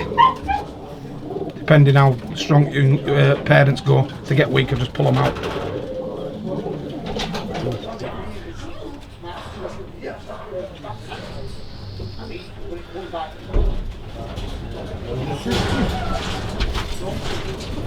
We'll do yearlings, Barney.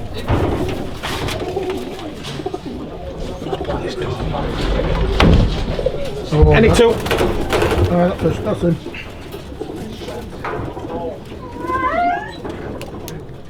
Eight, 6, 1, 8. Hang on, Mark. Got it. 8, 6, 1, 8. 2, 6, 7.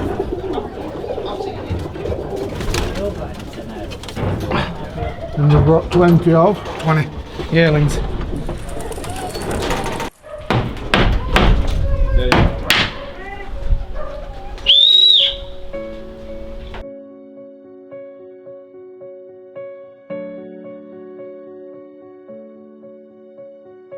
Going over that way? No, yeah, it's pushing that way, yeah. Shouldn't be, you wouldn't have thought they'd be there, to be honest.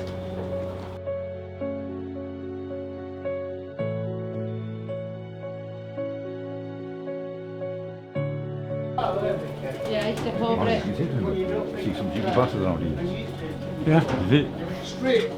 Gonna hurt? Yeah, but you walked out that bit.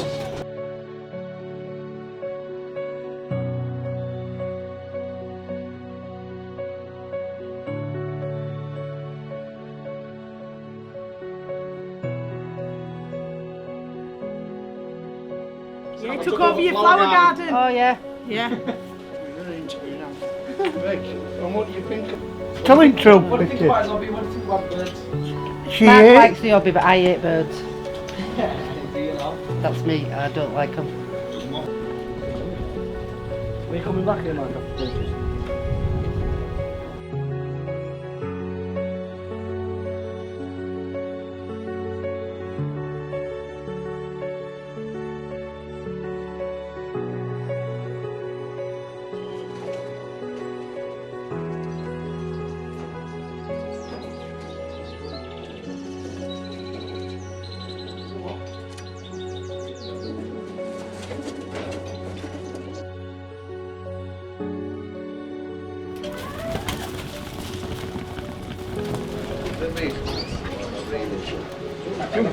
All of them are all of them.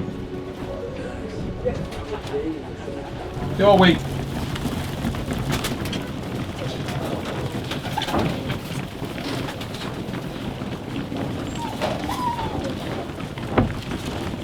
Simple.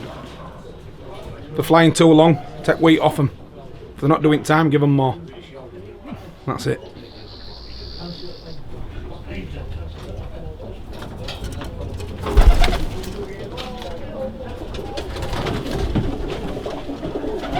All birds in here.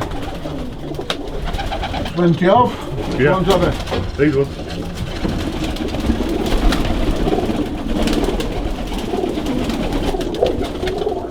Right, there's this one here. If you will. Yeah, what we got? 524. 520 what? 4.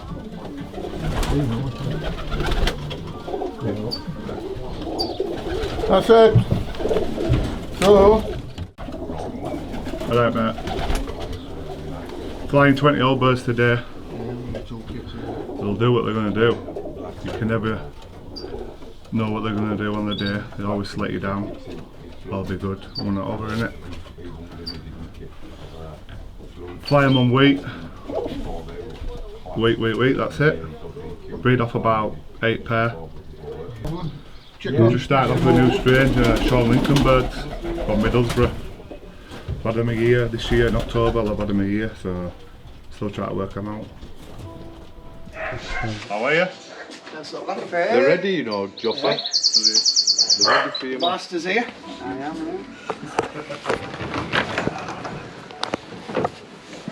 yeah.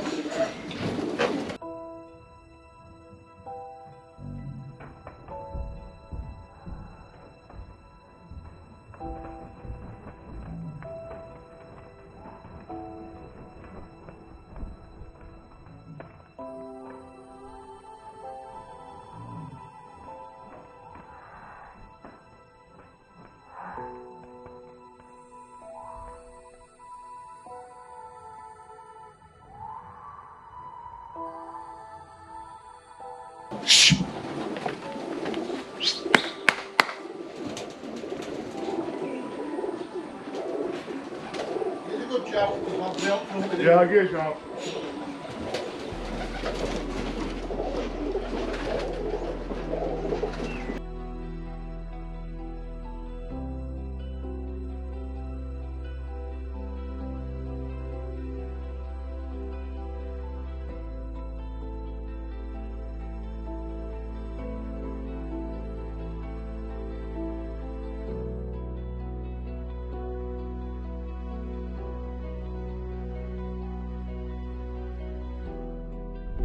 A little bit breather like.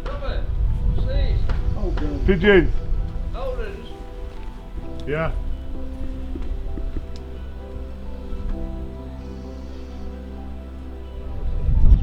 You've got to get 24 hours notice to fuck it out. Still there, so I'll look it out. I ain't got no else playing it. What time are you flying? Twice. Same time, second flight. Tell them now that you can pull tomorrow as you can. I'll drop in tomorrow morning, skit out. Yeah.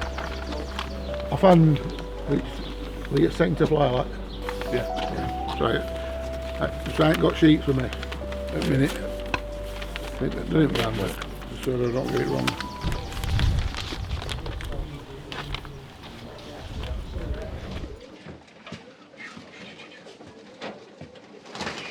Yep, Lee White from Middlesbrough. My pigeons go back to Les Bazantes and a lad called Andre Cara. But I've done my own thing with them for about 20 years. So yeah, I bred off 20 pair stock this year. So, and I've put quite a lot of flying pigeons in. So yeah, I just give them a half and half. The half wheat, half junior UK, and I up it and down it depending on how they fly. See, you know, the mix. I tend to find that if I give them a mix, it makes them work a bit. If I put them on the wheat, that makes them roll a bit better. So that's why I do the half and half. Try to get the best of both worlds. The winds have stopped us getting them out, haven't they, the last few days? So kind of you don't know what you're going to get out of them. But yeah, they can be. They're capable. If I'm enjoying them, I fly them every day. Definitely fly my young birds every day, but my old birds and my yearlings, if I'm enjoying them and they're doing the business, I'll fly them every day. So yeah, alright. Carl, what did I say to you yesterday? That team, what they've been like, and then to have 4 days on the bounce where I couldn't get them out. I know. I've said that. Yeah. It's not the day's weather, it's the weather leading up the fly. You can't prep them. Yep. So it's just sometimes it's not meant to be, is it? Sometimes you need the luck. Yeah. You don't You need the luck all the time. Yep. Yeah, it's back into the got one. Not leaving like. Definitely not. Do that and get its fucking speed up.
There you go, you won't see that again.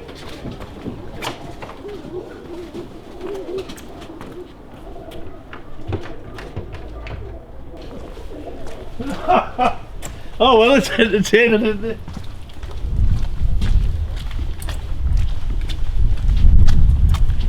Oh, he's still there, he's still...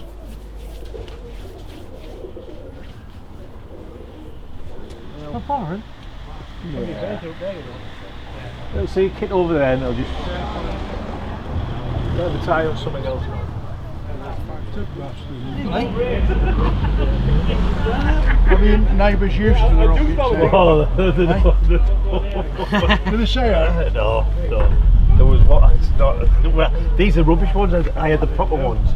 And the first time, I didn't go the first time. That likely.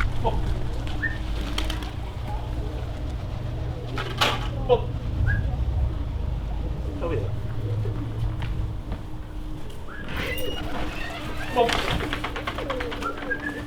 Oh yeah.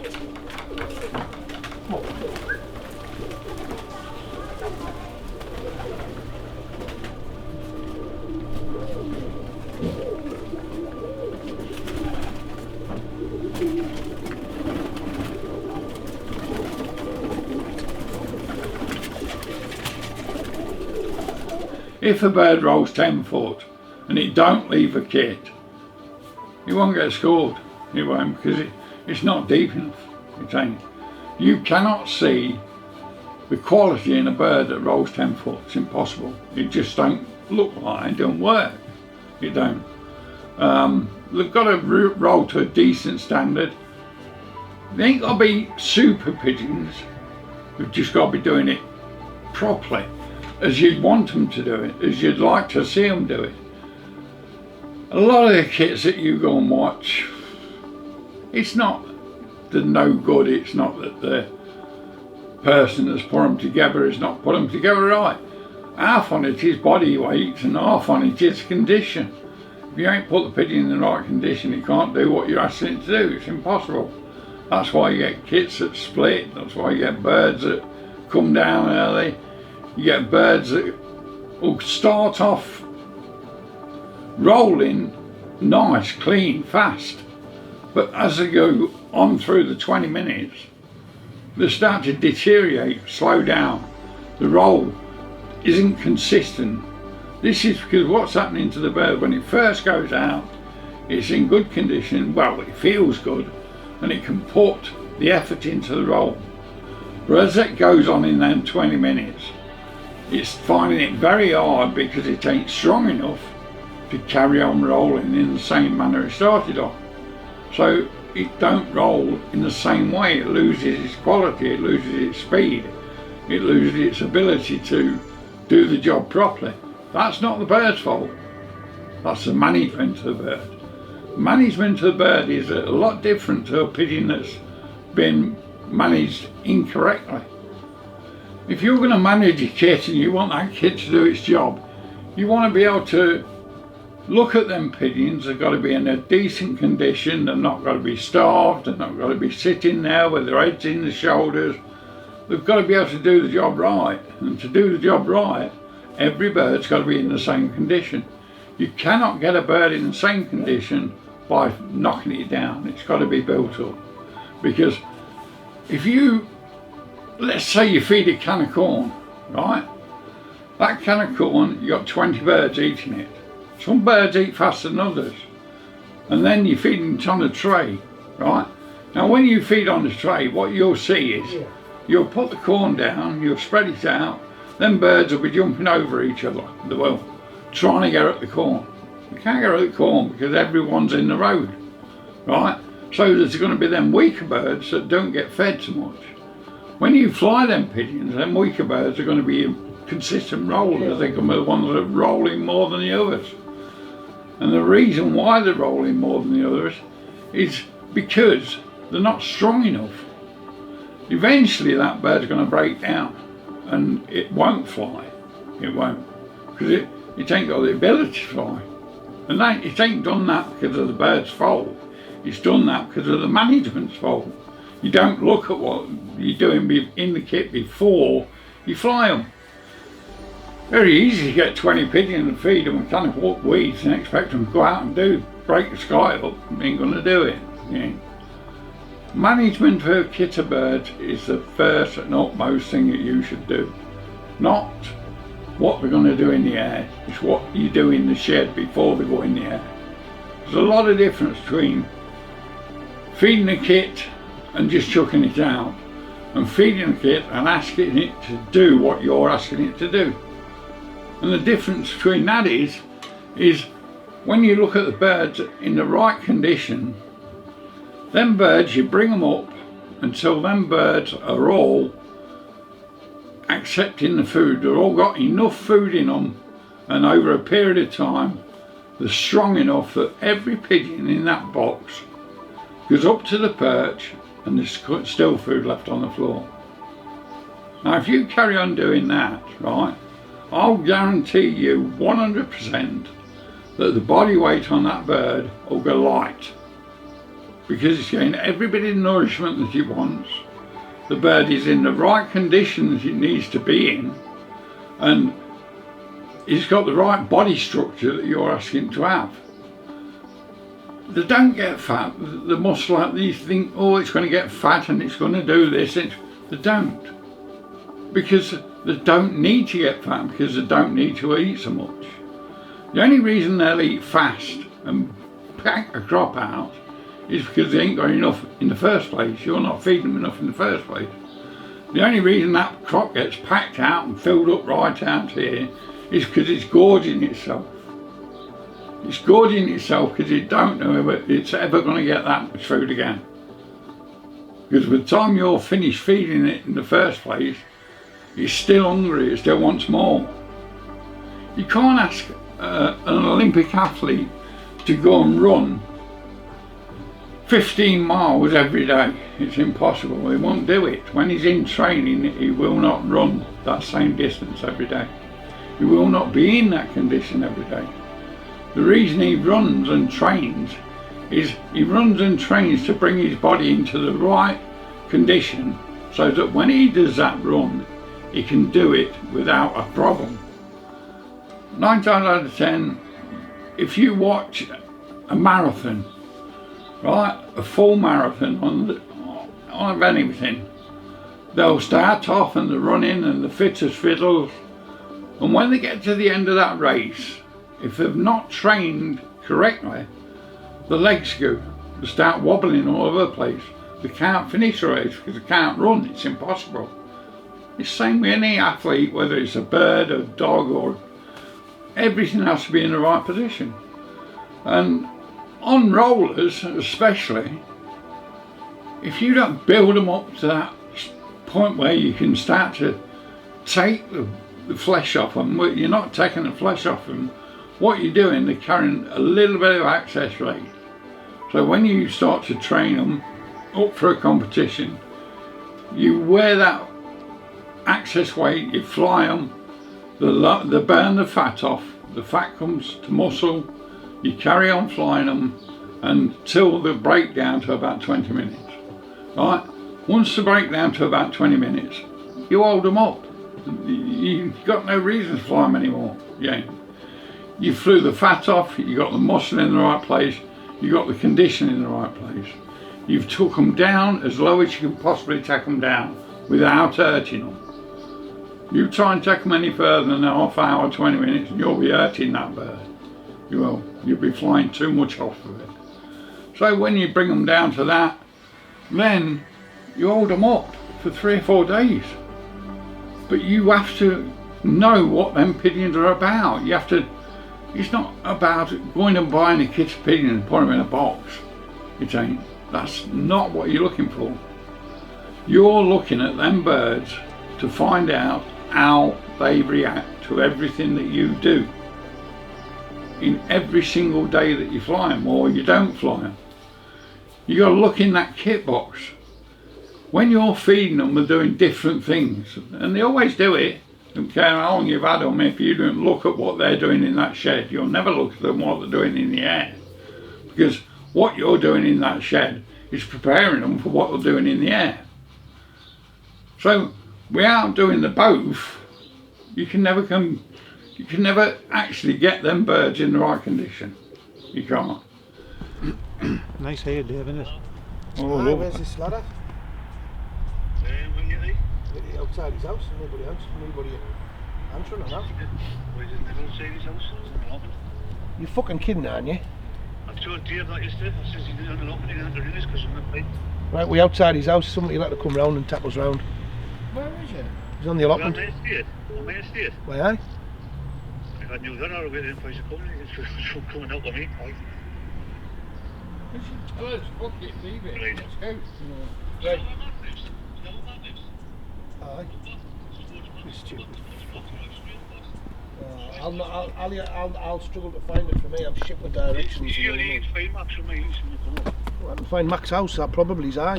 If I Find Max's house, just for a strip past that road and say school on the same side. I wouldn't do it, I'd fuck off. Me, personally, I'd get to the next one. Can't get the right direction, we can fuck them off. We've got this guy's postcode to find his house. He doesn't fly from his house, he flies from an allotment. He sent me a postcode to that one up there. But he's never told us He that. did. And he never told me at all that you were on All right, allotment. sorry, we were looking for Liam. Apparently he's on the allotment with the pigeons. Cheers, mate. Starting route to Reekington. Head east on Lanchester Avenue. 4018. Good man, thank you. I'm flying from Beacon Loft. I keep Milton and Peter Harper pigeons. I've probably bred about 15 pair this year. But I'm just flying the yearlings off last year.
Yeah, not very well. It's alright for the first year, I suppose. My name's Alan Milne, fly from the Tyne-and-Wear region, northeast of England. I've been 3rd, 4th and 7th in the World Cup. Flown the South African flies a few times, the European flies. Any flies that were going, I used to just fly them. Fly anything. Fly about 3 or 4 clubs. I only stick to the 3 clubs now, that's enough. I'm seeing that the birds is not running for you, there's nothing you can do to turn them on once they've switched off. If I knew the secret of turning the birds back on, how to get them running again, I says everybody would win all the competitions, wouldn't they? So it's just getting them prepped up, getting them right. I'm saying if you can get them right, but once you get them right, just they may last for 2 or 3 weeks for a few competitions and that's it. before competition I normally just fly them regular, just till they look right. Just get them like normal feed, what I normally feed them on, like wheat, red dairy or barley. Then once look as though they're fit and they're breaking and they're working properly, I just reduce the fly times maybe once or twice a week. And that's all I prep I do. And if they're not doing anything after that, just lock them up or try worming them, do different things. But once they're breaking properly, I just keep them and just fly them a bit less, that's all. Don't fly them too much. Because you know your own birds, once they're on form, you didn't want to burn them out. Just keep them going once they're on form. So that's as far as I do them. There's nice new secret recipes in the preparation. Flying them too much and they get them too fit. They start flying too long and going up into the clouds and pinning out. So you need a little bit you need them lean a little bit. So I don't want them too thin. I don't like. I'm not like these people where they starve them too much. I'm not into that. I like to feed the pigeons properly, give them plenty of corn, but not too much. But that's it. And I say once you get them right, just keep them regular like a pot noodle for like 20 birds or something like that. A tin of wheat, barley and red dairy. No, well I do write everything down and I try not to go too close with like brothers and sisters. I try like cousins if I can, half brothers and sisters. So I don't pair brothers and sisters or daughters back to fathers and things like that. Half brothers and sisters, cousins. I find that's a good pairing. What I find out. I had paired brother and sister up in the past, but it was a mistake. And the birds did roll. There was nothing wrong with them. But I don't like getting them too close, otherwise you start getting these birds with crests and feathery feet and deformities with their feet, web feet and stuff. So I don't like pairing them too close. I try and keep them not too closely related. But they're all with one family. I've got the birds I've got. And I see I've had the same ones 20-30 years. That's it. I don't really like.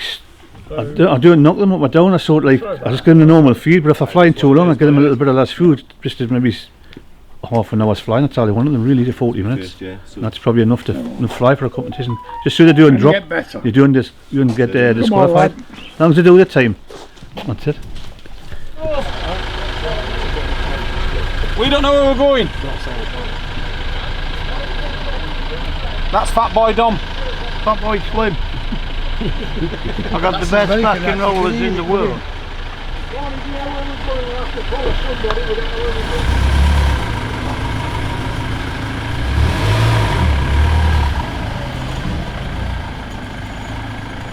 I've had them since about 2000. From Middlesbrough. Fly, well originally they were Libby Chapmans and crossed with John Wanless's, and lately they've had a few dinos, mainly a dino checker cock, what's bred quite a few into them. I breed off 10 pair, that's all I use. I try and breed at least 50 to 100, but as long as I get 50 I'm alright. Mainly I use mixed breed and wean, a bit of wheat and a bit of barley, like a depurative with breed and weaning. If I use just wheat, I can't keep them down. So this way, some rounds keep them down, but they should stay alright today, hopefully. It's hard to get in here. Yeah, a bit tight for space. So these are just the cocks, all the ends are out. So I cover the cages with boards just to stop them. Really should be higher, not further up the floor. But that's a Dino checker there, and they're few of his sons. But the blacks, the oldest one, there's like 5 of his sons in here. The black, like bald badge, and the black flighties, they're all off the main one.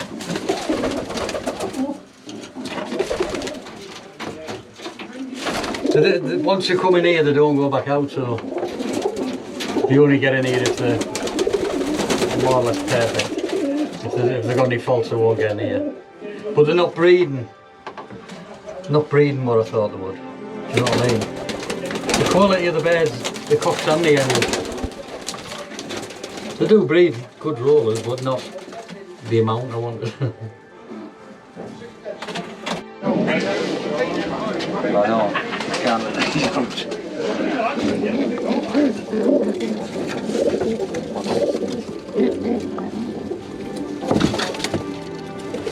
The judge is ready, Pete. Yeah.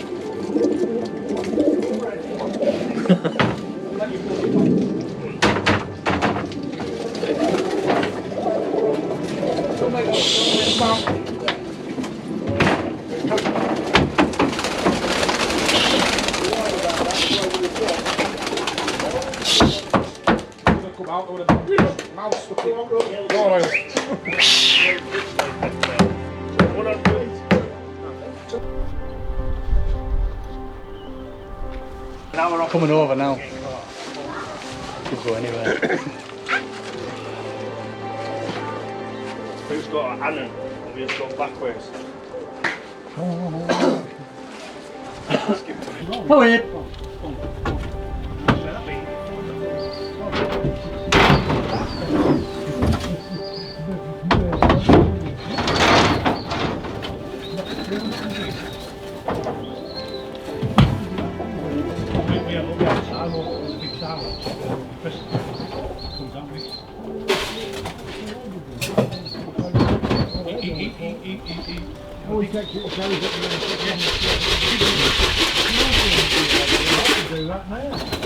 Hurry!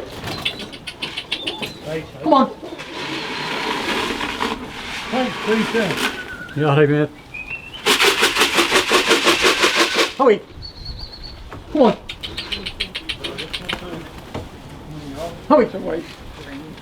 Come on! Hurry! Come on then! Come on!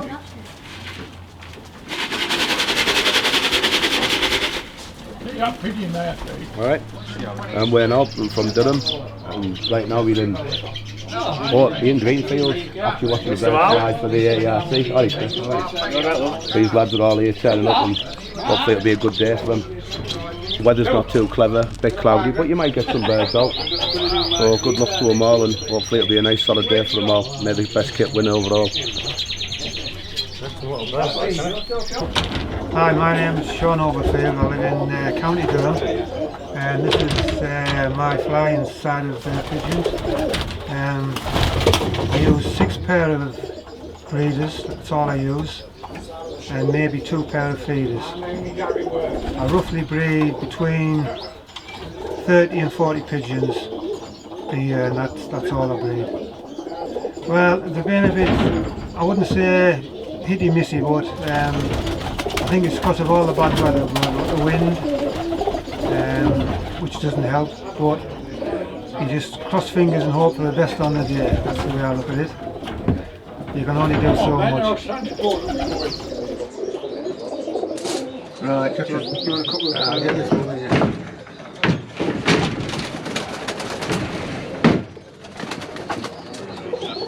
You have to throw this down, I can't see. Right, I have my glasses. I haven't got mine either. It'll be Do you want me to have a CDRC. look? 107 CDRC. That's one. Another one, please. I get booked near this. The lot CDRC. 108. Who acted on that? I don't know.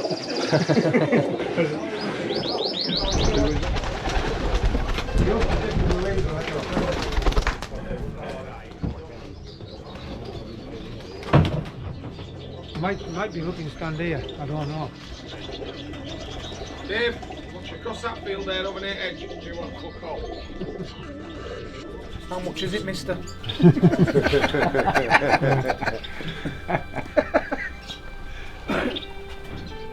It's a slate shift there. Yeah. Remember when you were a kid, you didn't give a fuck about it. So if it hit roof, it was one you wanted to buy, wasn't it? How much is that, mister? Deeper the better. Well, only you to blame, Sean. Got to change your bad habits. Right, I'll put them on.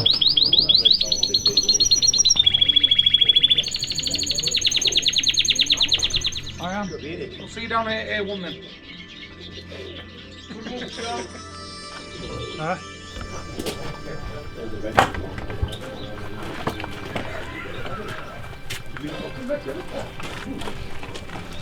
That was neat, that was.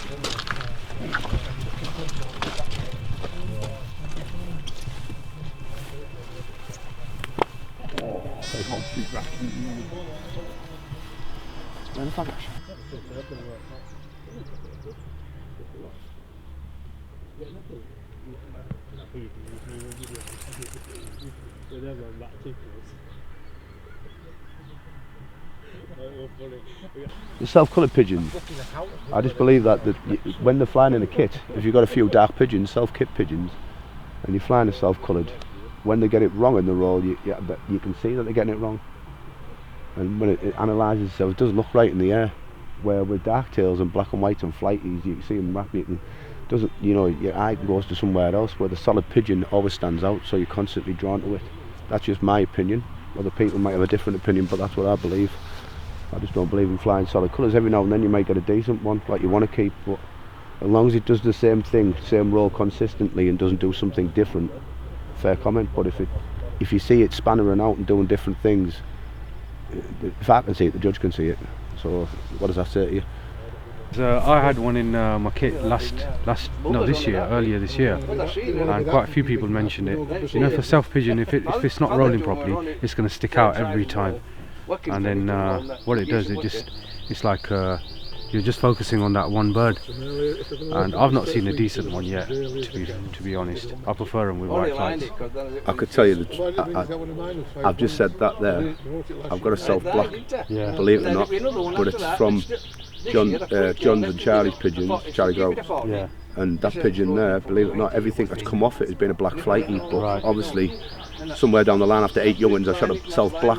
I didn't think it was going to make the grade, but yeah, it's fast, it's a good roller, but like you say, if you see it do something different, it stands out to me, so that's why it's in the B team. But if you've got nothing else to fly and you haven't got 6 to 7 of them, you might be able to get away with putting one in the kit, but if you've got millions of them, you're just highlighting your kit straight away, aren't you, basically, and if they get it wrong and there's loads of people seeing it and the judge sees it, and obviously you're not going to get mad. You know what it is, they'll base the kit off that one bird as well. They'll keep an eye on that bird. It stands out all the time, you keep seeing it.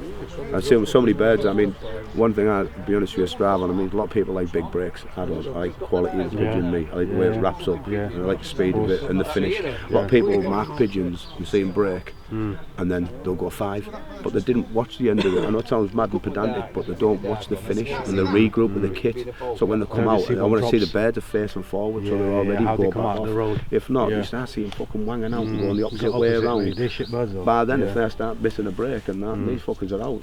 And if it's a 2-bird out roll, then you've already screwed yourself straight away, haven't you? Basically, so you're part of the problem yourself by putting birds in there that are inadequate. Nah, they should come out the road. Don't get me wrong, we don't all have fucking superstars like that. I mean, but our Strava on, they can't wrap up properly. You fucking bin them. To be honest with you, that should be the main target. Make sure they roll properly first before they start doing big breaks. Make sure they're rolling properly. Well, a lot of people from they all fucking big breaks, don't get me wrong, birds can move and that, but it depends. Some judges will mark anything that moves. Exactly. Some judges, you get a good judge under the kit that likes to see the bird wrap up, the speed, make sure it's tucking in properly and coming down with the kit and finishing correctly. Them are the type of people I like the feedback from of a judge under my kit, because at the end of the day that's what I'm striving for next year. So if they see the quality and the finish of the bird, then for me it's good feedback. But if I get someone who's marking everything that moves and the birds ain't even wrapping properly, then it's not really I've good, seen I've seen kits like that where they break in big numbers, but they're not wrapping up properly. But the thing is, but they get marked on it. They get marked on it. That's what gets you, makes you laughing. You think, oh, you fucking winning that? It's like a bag of dishcloths coming down. It's like a picture of a Catherine wheel. Picture of Catherine wheel. Remember the years wheel? Fireworks. I remember, So you put a Catherine wheel. It goes round and round. Yeah. So the faster it goes, the better the roll. You see the spin, don't you? But the looser it is, it's like a fucking rag, innit? You know, Americans, they talk about this wing pattern or something. A wing, X wing, fucking Y wing. I couldn't give a fuck what wing it is. If it's rolling right, it's going in the kit. Yeah.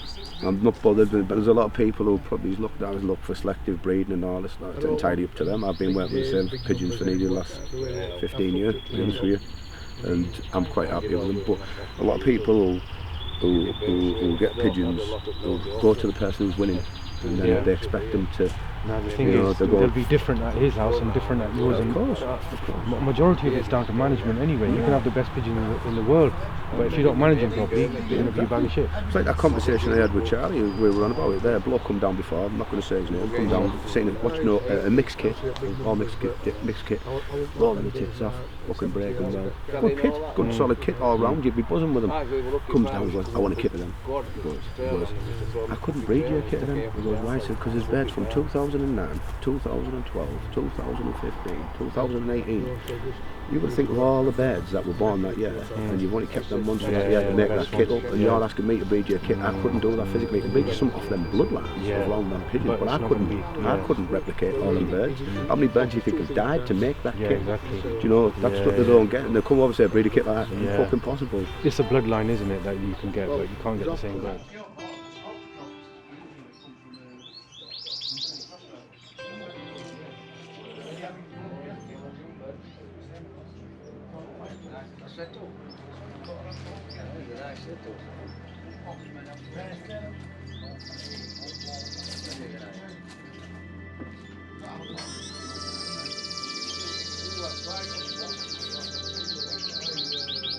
I had me round down to see Baldy off the farm. I said, why?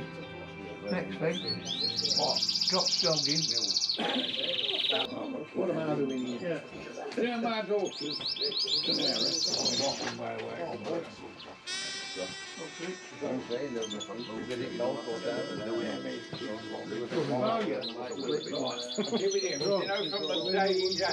My name's Bobby Ferkel, my dad's there. I live in Doncaster, Bobby Central. My dad flies pigeons, 5 kits. It depends what time it is when he flies them. What do they get fed? Feed and wean. And what else? And corn. Which corn is it? Wheat.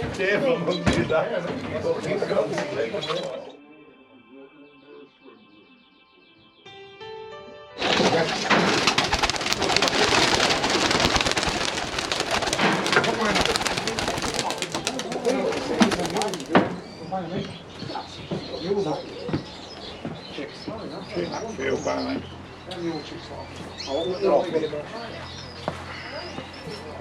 Good luck, Matt. Alright, please.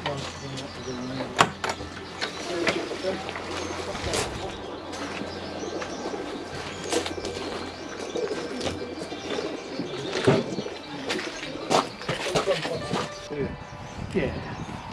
Quite a few that I put on, and I like them, you get to see them, don't you? The seams that flies and stuff.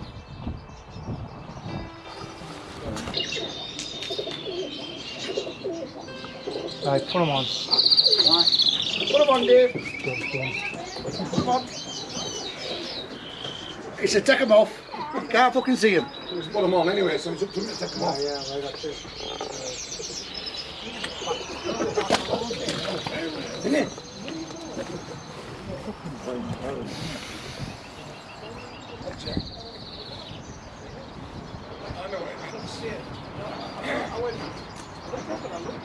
Yeah, I don't know, it's just one of them days, I think. Yeah, we do get them now and again, but it's just quiet today. And I've decided to scratch them, so I'm not going to waste anybody else's time. We'll move on to the next flyer. So that's the mix I use for my flying pigeons, and I also use that in the breeder.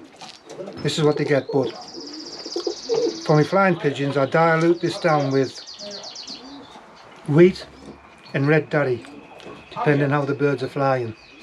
But that's the basic mix, which is tares, safflower, little protein pellets. It's all protein food.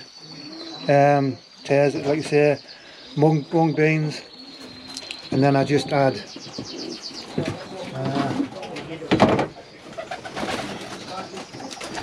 red daddy and wheat to that mix. Yeah, they don't get flown much, maybe twice a week maximum. And you know, sometimes I can't really explain, but you know your own pigeons better. you try different things. It doesn't always work, but you just try different things. But obviously food is a big factor with these. They might fly good on it some weeks, and other days they might not. But you get the same mix, they'll get it. 20 pigeons will get one of them with the mixed fly and call. And then come towards competition, I might put more dairy in and more wheat, and I start cutting it down probably a week before a competition. Very slightly, not a lot. So they're never really hungry, but they've always got plenty of body on them, and I've got plenty of leeway to work with them. You know what I mean? Because I don't know. I don't think you have to start pigeons to fly them really sometimes, but you know, different people have different methods, but that's my method. It works for me sometimes, and sometimes it doesn't. But that's rollers for you. Because if it worked every time, it would be easy, wouldn't it?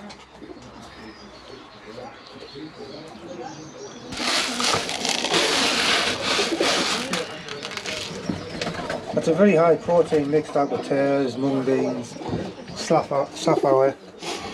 Yeah, sometimes in the weather they might lift, and some days, you know, I don't really change much feed wise. I just try to keep everything the same, and but I never fly total wheat, because I think, well, them pigeons, they just, I don't know, they seem to fly fast on wheat, and sometimes maybe a little bit higher. But I stopped flying on wheat, just wheat, quite a few years ago. I just fly a nice mix. As I say, I can dilute it down with wheat and dairy, and that's about it. The llama's down one side, isn't he? Hey, what are you listening to, Dave? A load of shite. He's listening to Two Live Crew. It's a CD he borrowed us. I've never heard Pop that pussy. Never heard so much shit in all You like my that, life. Bernie? But, no, I think the look I've said it all.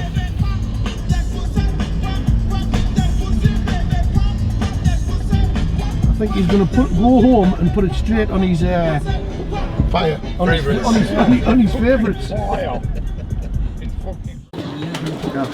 Yeah. What did you say it was? 2-0 China wire. It'll be the only China wire one on there. Bottom pigeon.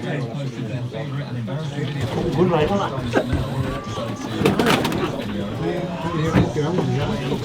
But looking at sky on them. Right. It'll be a City of Sunderland. 239. Wakes up, puts his dressing gown on, puts his Rolex on, and then sometimes he comes bath in the morning. Come on, open. The amount that is the RollerMen. You've got enough time in the morning to have a bath.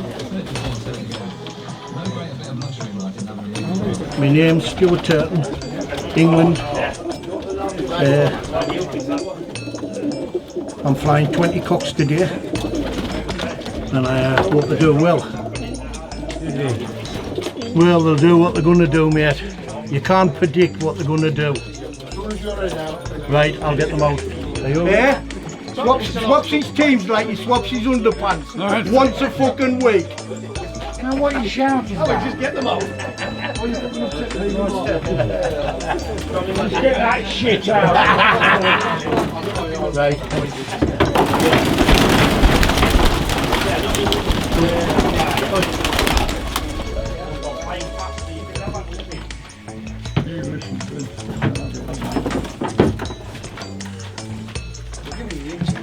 Yeah. Told you first when you was second.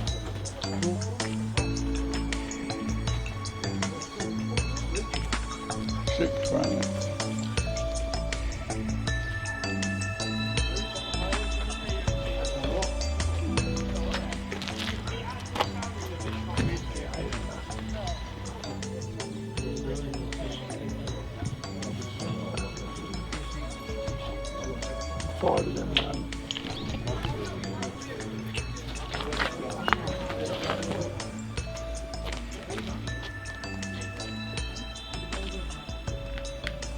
What did it was scripted?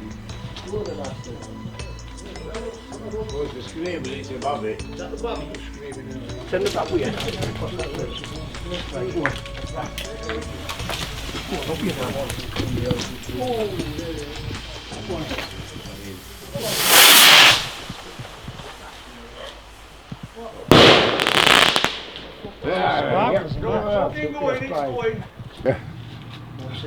They'll all be giving up for Drew. Yeah. Time. There you go. Fucking shite.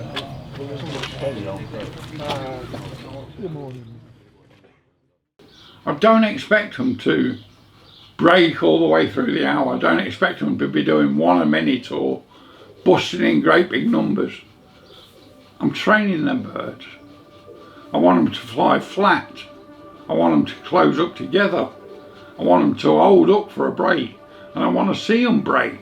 I don't want to see them fucking all over the sky. I don't want to see pigeons coming out ones and twos all the time, because you'll never train a kid to do the job properly like that. You won't. It's impossible. If them pigeons cannot resist the roll enough to wait for each other to create a break, how can you do it? You can't do it. It's impossible. I've seen so many birds in a kit that we've seen it all the way round this fly. Yeah, we've been watching kits that when they put them up, they work for about 3 or 4 minutes, 5 minutes, and then stop and go flat. Yeah, they're normally 9 times out of 10 the kits that have been brought down in condition to make them more active, but it don't work.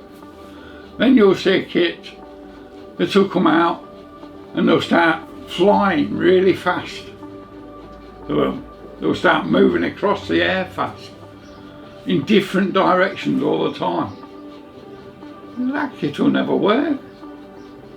It'll never work in a million years, because every pigeon in that kit is not of a mindset that they need to be.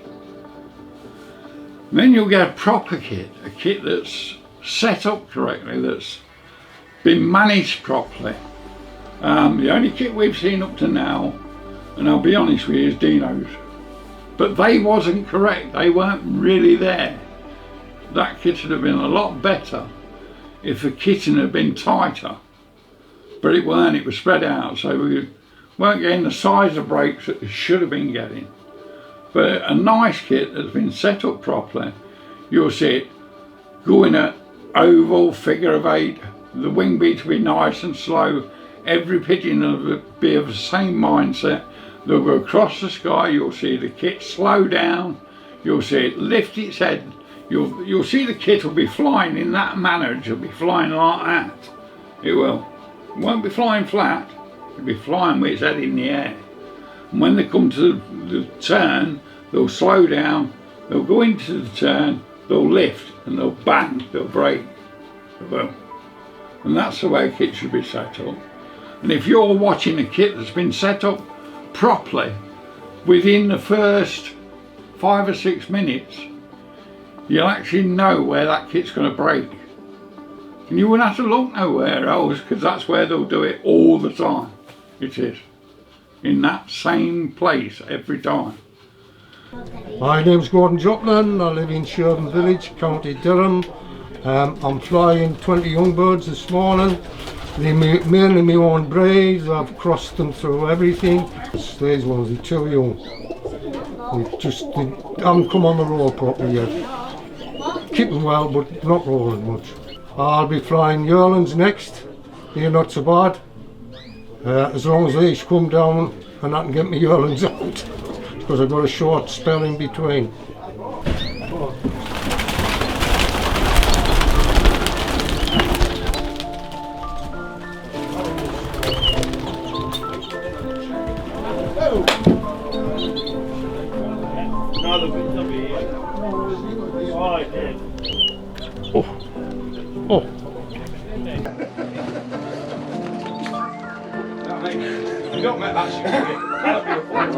She's starting to come on.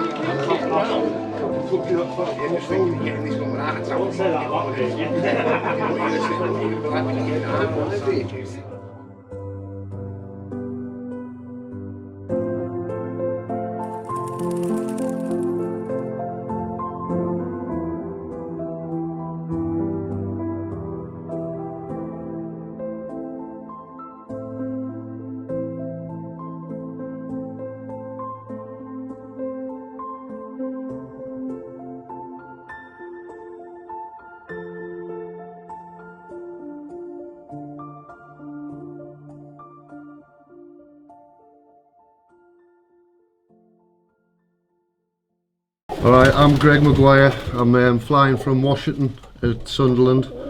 I fly a mixture of birds, Peter Harper, Charlies. I'm breeding off about 10 pair at the minute. And I'm flying young birds today, 19 young birds. So I see how they get on. How many young birds do you breed a year? I've bred 80 up to now and I'm still going. And you know, when you say you're crossing pigeons, Yeah. what's the best cross you've done so far? Harper Charlie. Charlie Grout. Right. So it's like He's from oneless. Middlesbrough, isn't he? Are they originally oneless pigeons? Well, they go back to oneless, Go yeah. back to But Ambazances, I think, don't they? I'm not too sure what they're, but John's is just oneless stuff, isn't it? And they do make a good cross. This, well, up to now. And what's Up to depth now. and quality? Maybe it's about 30, Yeah. 40 foot, Fast. some of them. Aye, all the fast. Little pigeons though, tiny they are. Cheers, pal. But aye, so we'll see how we get on.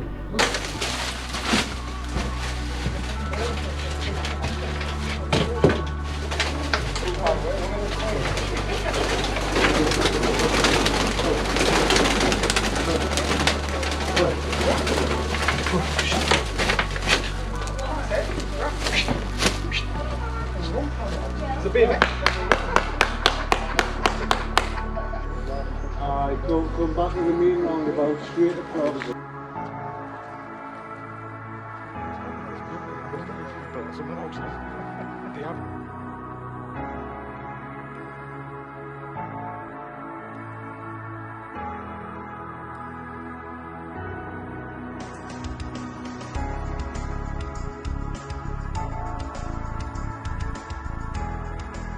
He ain't no fucking good, he ain't scored, and he ain't doing this, that and the other. You should at least give the fucking judge a chance to turn around and play. Scratch him. But Dave, what else would you be doing if you weren't watching them? Oh, come on, sitting on my fucking ass. Well, to me, it's about the money going He up. doesn't whinge much, does he? Money going up from 15. No, shite, mate. Absolute shite. The kitchen was piss poor on. Yeah. I'm not digging at them, it's No, just no, what they are. it is what it is, isn't it? Alright. It is what it is. Let's hope you're back next time, mate. I hope so. Alright.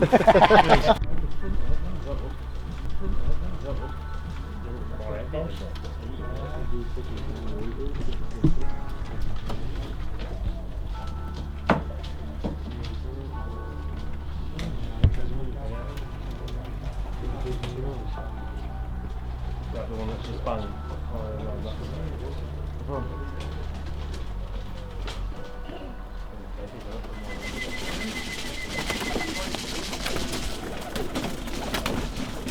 Oh wait. Go on. Oh wait. Oh wait. Oh wait. Oh wait. Go on. Oh wait. Oh wait.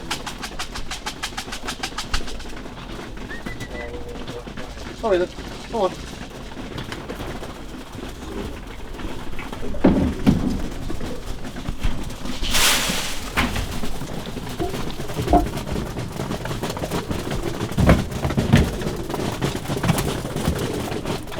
Name's Mick Reddy. Fly all birds kit today. The strain I'm using is, I'm getting pretty good success with it, is Mason crossed over with Robbie McNally. I got them off a lad called Gordon Joblin. He helped us out with them. Was very happy with them. I breed, last season we bred off 31 pair, more so with my partner, but this year I'm hoping to breed off 12 pair. Hopefully, I mean, they've been doing 50 minutes for the last few weeks. I changed the feed to try and make them a bit more active. So they should do the time and hopefully a bit more active. All of England, it's been going years. Me and my partner's been keeping them competitively for the last 9 years. We've entered it every year, at least one kit. Mostly two, but today we want just find the one. height and I can adjust that, you know. I like your strap ones, didn't you, Phil? I love them. Do I go to Amsterdam? Aye, I have. But that's what you want. Every morning. That's the only way. That's the only way you can complete them.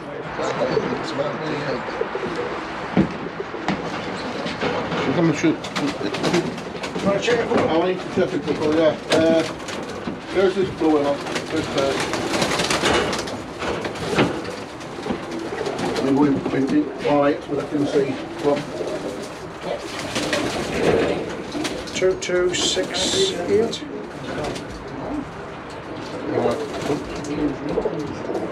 Another one, please. Get that, please.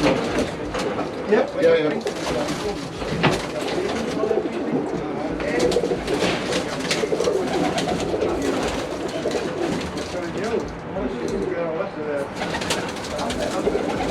705.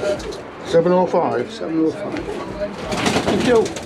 Look at me here, Hawk got it the other week. What? Hawk got it the other week, drunk it. So he's only second lie for them? Yeah.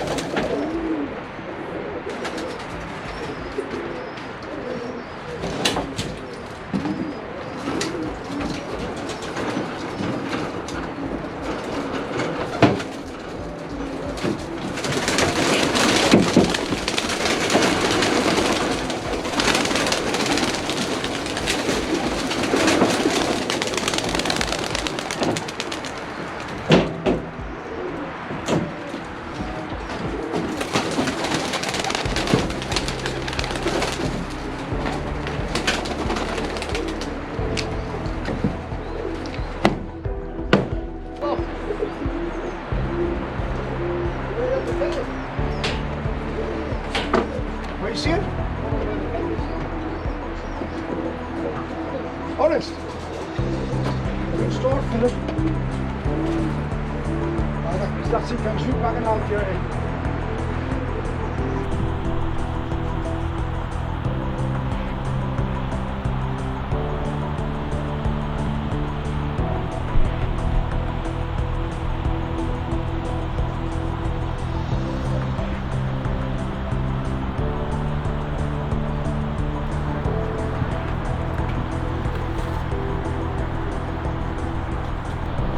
Well, basically what happened there was quite a large bunch of young racing pigeons out training burst into the kit, so they were taken off the clock while they dispersed. They've now gone, and the judge has put them back on the clock.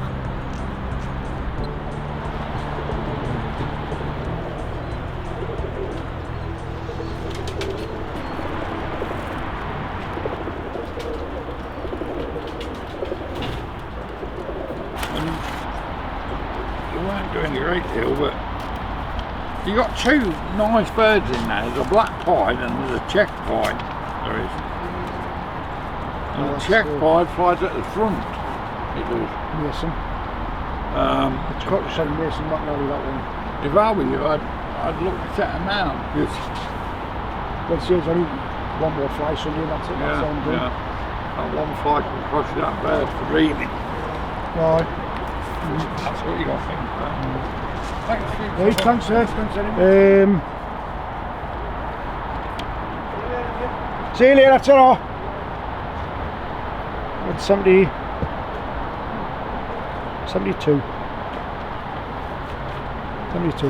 Would have done better, but see, you've seen yourself, the racers went into them, and since they went into them, they've not done out since. I need more. I'll probably see you again about. Aye, we are. No doubt. Aye, need bother.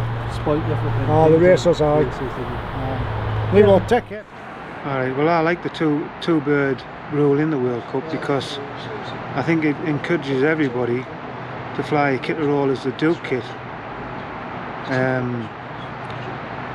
You know, it's easy to make an excuse of where pigeons are coming out the kit, but if you've got a good kit of pigeons, the Duke kit properly, and the judges marking them properly where they are going back into the kit, I can't see there being a problem, you know. I mean, you do see the odd bird out, and it might pull another bird out, but any bird that's rolling correctly out the kit and going back in the kit isn't an out bird. So I can't see a problem, but other people might see have a different view of than me. Yeah, I like the multiplier rule, because obviously that is encouraging people to breed good quality pigeons and deeper pigeons. And you know, if you have a decent raw score, and you know, if you can get good quality and good depth, and with the multipliers, them multipliers don't half boost your score up. I think they're really good. It's really encouraging better quality pigeons and deeper pigeons. You've just got to work it out yourself, how many extra points you'll get for your final score by getting good quality and depth with the multipliers. That's what I like about it. You'll know yourself. You know, if you're getting 1.2, 1.3 for quality and depth, go to 1.4, 1.5 or 1.6 for quality and depth, your score is going to really boost up. You'll get a real good score. So that's the way I look at it. I think it's encouraging people to breed quality pigeons and deeper pigeons. Let's talk about quality. Right. Now, if you're watching them birds and the break, and let's say it's a 5. Now, they've got to be able to roll far enough out that kit that you can watch the birds whether they're straight enough and whether they're rolling on the same axle, whether they're staying straight in the roll, whether they stop, finish towards the kit, facing the kit, and whether they move off and go straight back to the kit. If they don't do all these things, then you can't score them. So 5 birds are just gone. If one bird don't roll in the right manner, your 5's gone, you can't score it. You can't. If you get 5 break and another 5 break after it, you can only score the first initial break. You can't score the break after it because it's not within the same time period. It's ain't. If you don't do all these things, how can you expect to get a decent kit of birds? Within this competition, you see a lot of average kits. And I mean average kits. You see a lot of kits that just by going round with you, right, and watching and listening to what you'd score in comparison to what we'd score, there's 10 miles apart, it is. Because we look for birds that only roll right, and we look for birds that only finish right. We look for birds that do the job properly. We don't look for a movement in the air. I've watched a lot of them kits from America on videos and things like that, and you'll see the same thing. You'll go, wow, look at that. You'll see a load of pigeons moving, but you won't see many of them rolling right. You'll see the initial break, and you'll watch the front of that kit and the initial break, and there'll be 2, 3, 4, 5, 6, and that's how they're going all the way through. It's only a split second, and you've got to train your eyes to acknowledge what that's all about. It's not. It don't come over a day, it don't come over a year, it don't. It comes over 45 years of dedication to what you're doing. It does. And it's not something that's going to come in 2 or 3 minutes. It's not something I can sit here and explain to you exactly what I'm thinking. Because when I look at that kit in that kit box, I'll look at them and I'll fly them and I'll think to myself, oh, you don't need all that. Don't need all that food, so I'll take a bit off you. And then I'll watch them again, and you'll watch them in the kit box. And if they come to the front of the kit where they come into that wire, them birds have never been fed properly. See? But if they're coming to that wire, they're waiting for you so they can get on that floor and eat the food. That's what they're waiting for. That's why they do it. When you go in that shed, right, and you're feeding them birds properly, let's say you feed them at 6 o'clock at night, right, you should be able to go in that shed any time you want, right, before 6, and they'll never move off them perches. Because they're in good condition. They don't need to come to the front. They don't need to come to you for food. Because they don't need it. Because they're sat in there, they're content in the way they're being managed. If by chance that you get up and you go in that kit box, and them birds are like that come into the front of the pen, there's something wrong with them. They're not in the right condition. They never will be in the right condition. If you were a racing man, right, you wouldn't not fuck out that bird and expect it to do what you want it to do by sending it 300 miles down the road, because it ain't going to do it. You condition the pigeon. You started off by feeding to depurative. You start to get the body in the right weight. That's what racing men do. That's how they condition a racer. When it's been to a race, they'll put it back onto a depurative or a weaker mix. They'll feed them on that weaker mix for 3 or 4 days. Then before the race, they'll lift the mix up. They'll put a better quality food into them. Now, and that works. But with rollers, you're using a different system. You're not building them up. What you're doing is over a period of 10 or 12 days, you're flying them pigeons down. You've got them in a condition where whatever you do to them won't hurt the body of that bird. So what you do, you fly them more and more over a period of time to bring the time down. But it won't come down for a start. When you first start to fly them birds, the time will go up. It'll go from flying for 45 minutes up to possibly 2 hours, 2.5 hours before that pigeon is ready. Now, once it hits a peak of 2.5 hours, right, then all of a sudden you'll see it drop from 2.5 hours to 20 minutes straight away. Right? As soon as it drops from that 2.5 hours to that 20 minutes, that's when you're hurting the body of the pigeon. Yeah, it's Saj. I'm flying the young bird kit today. Predominantly, wanderless birds. That's what I've been working on for the last few years. I think got around about 9 pairs I used this season, and yeah, that's about it. Got a couple of older bird teams, but they're not on tune at the moment. So the weather's not very cracking, so we'll give it a go with the young birds. Where does it wind from here? Does it wind that way? It's difficult to tell from down here, you see, because we're a bit low down. So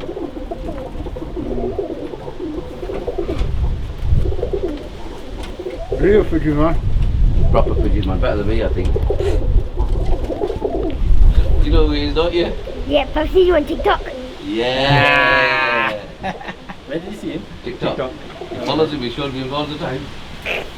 My name's Zayan, and like how they're quite deep and they do backflips over and over again. Which is your kit? See, this has been live on right here.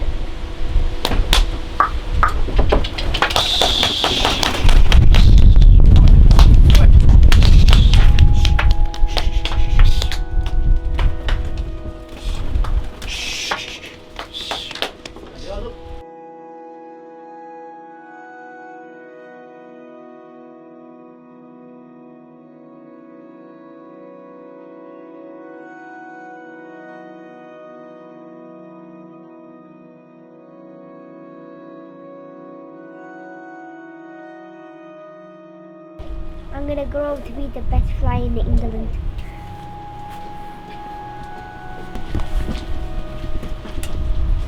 Over here.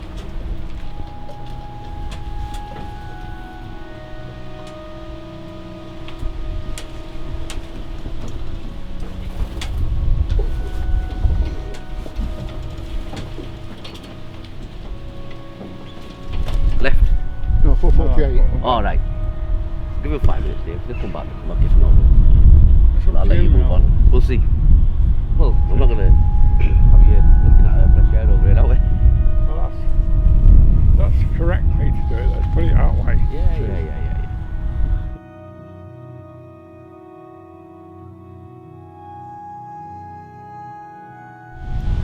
quite a bit of wind, being pushed down there, so we can't really see them from where we are. You know, as you can see, the trees over there, and you know, the birds have found a comfortable place. So yeah, we're trying to wait for them to come back. To come back, should be judgeable, but it's just the way we can't control the weather. There's two things you can do. If the pigeons are not good enough to score, then you can scratch the kit.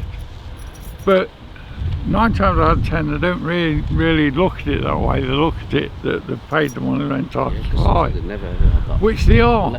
But all they're doing is holding the judge up. He's standing there then for 40 minutes. I know exactly where and the kit's doing nothing. Because it's a valley of his protection, isn't it? You know, and he's just wasted 40 minutes of his fucking life. Typically. Be about 25-year-old, won't it? This kitty banner. Did you sheep? Oh yeah.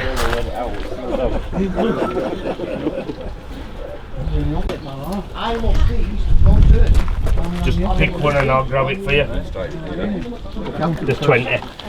I've got to count that. I'll put what you say. Yeah, you can look through that way to the top. 13 YPRS. Which one? All England 2338. You ready?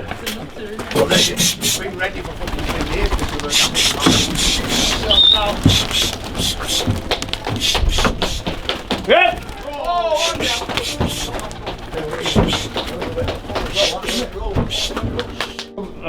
On the behind tree. Exactly. Ears will be just perfect here, dear. It's fucking hell.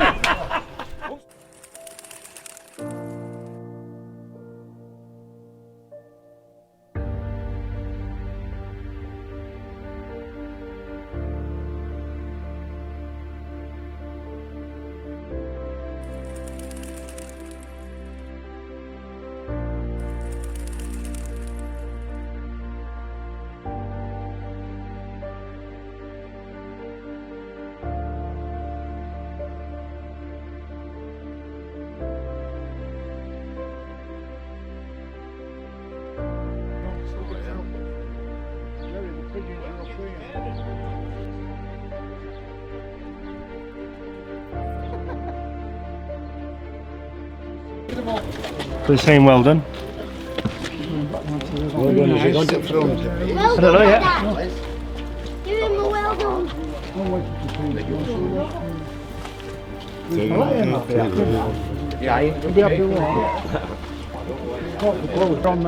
Excuse me, I'm You get- 30 and a 50. No, you won't. Kim, get us a picture. Kim, get a picture with Kim. you. Get Dom. And Dom. You're looking at me, aren't you? Right, oh, I'll do it. I'll do it. Fell then.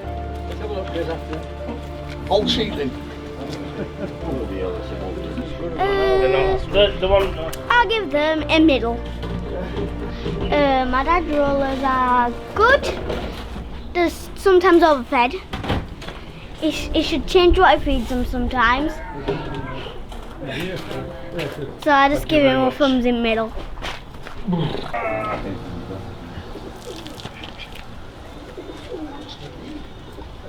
They've lost frequency, so it's but I'm not lying, the power's there, but you see that bird when it's fed at 22 hours, that one that's coming out at kit and then trying to going back, it's not pulling kit around, but it'll shorten up, it'll go like 5-10 foot shorter, but it's straight back.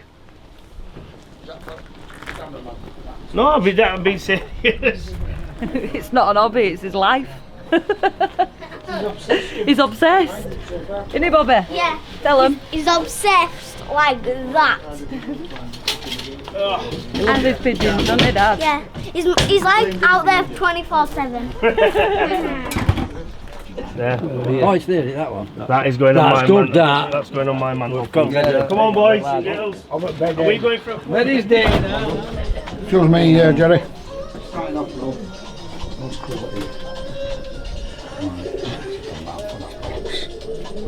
Mm. I thought you would have got a bigger one than that. Mm. Yeah. What do you do for 40? 50. I'm what?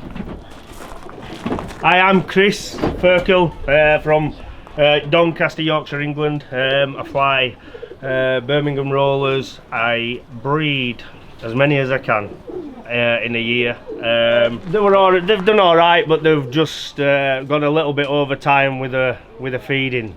They've done about 27 hours, which they've flown through a few breaks. They've missed a few, but hopefully we get a few quality points.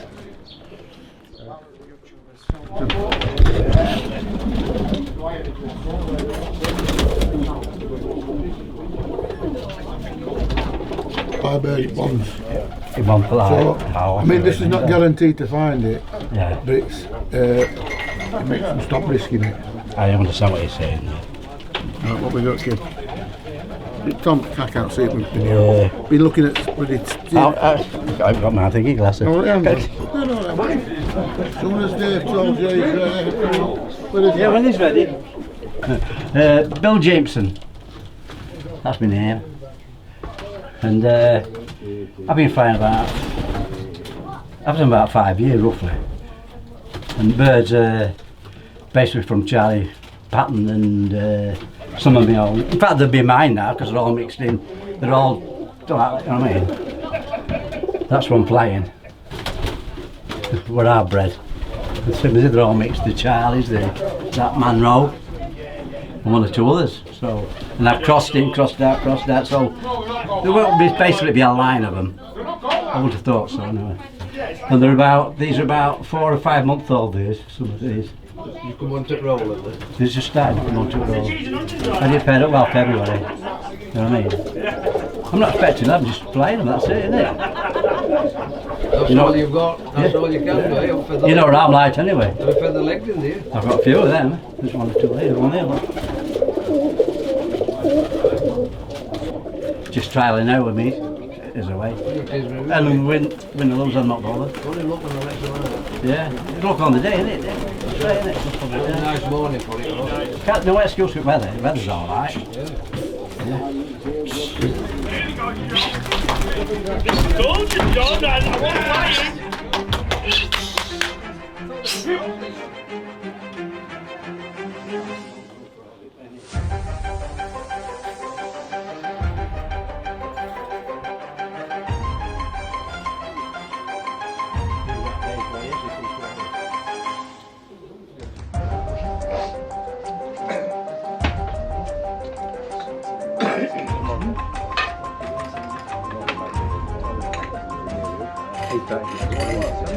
You can put them on now, please. John David.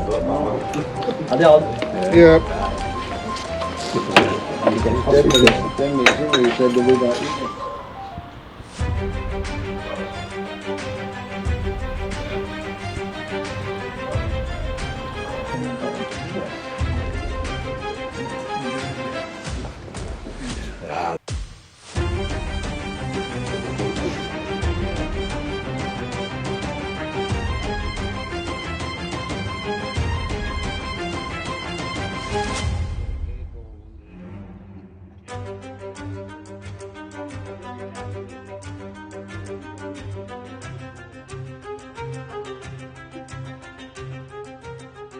You're not fat already. You'll look for me, my mate. I want to look after my Shame they were breaking in the wrong place, you couldn't see the finish. That's it, I know. They're breaking the other side of the house, the other side of Yeah, they're lucky you won't see me here because they're usually over there, aren't they? It doesn't matter. Can't see you looking. Right, that's what I've ever done. Well, I'm pleased that because them as I'm just. They'd have made 100 easy them if they'd have been in the right place.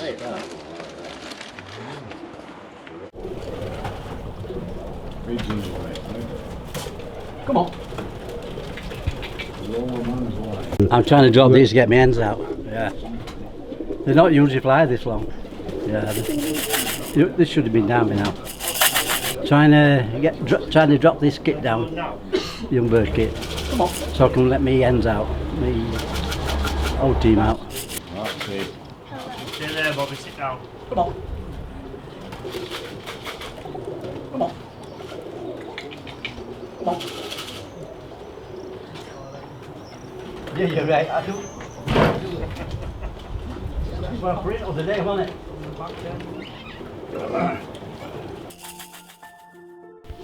Take them off, Cloak. I got you, and then you'll start it again, won't you? Yeah, but, and he's got 10 minutes. Yeah. If that 10 minutes runs out, they go on this clock automatic and the time runs out.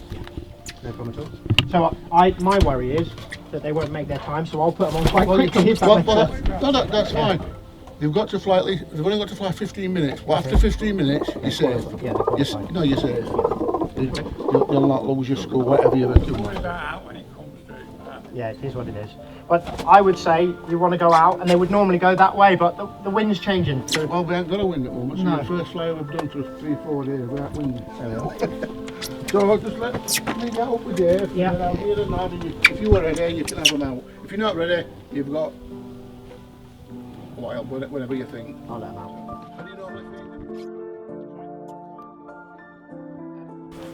Don't be nervous about. Right, this is the young birds. These are the young birds in here. I'm just going to open door a little bit so I can see them. No, not me. That's it. That's right. I need to ask you to catch me two now. Ease up front if you can get them. Easy.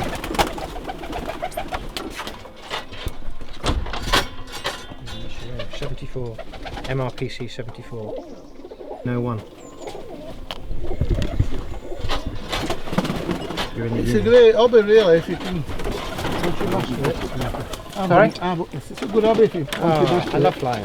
But I've had them 10 years this time and 5 years another time, and I still don't know everything, and you never will. There's an All England 1105. That's it. Good to go.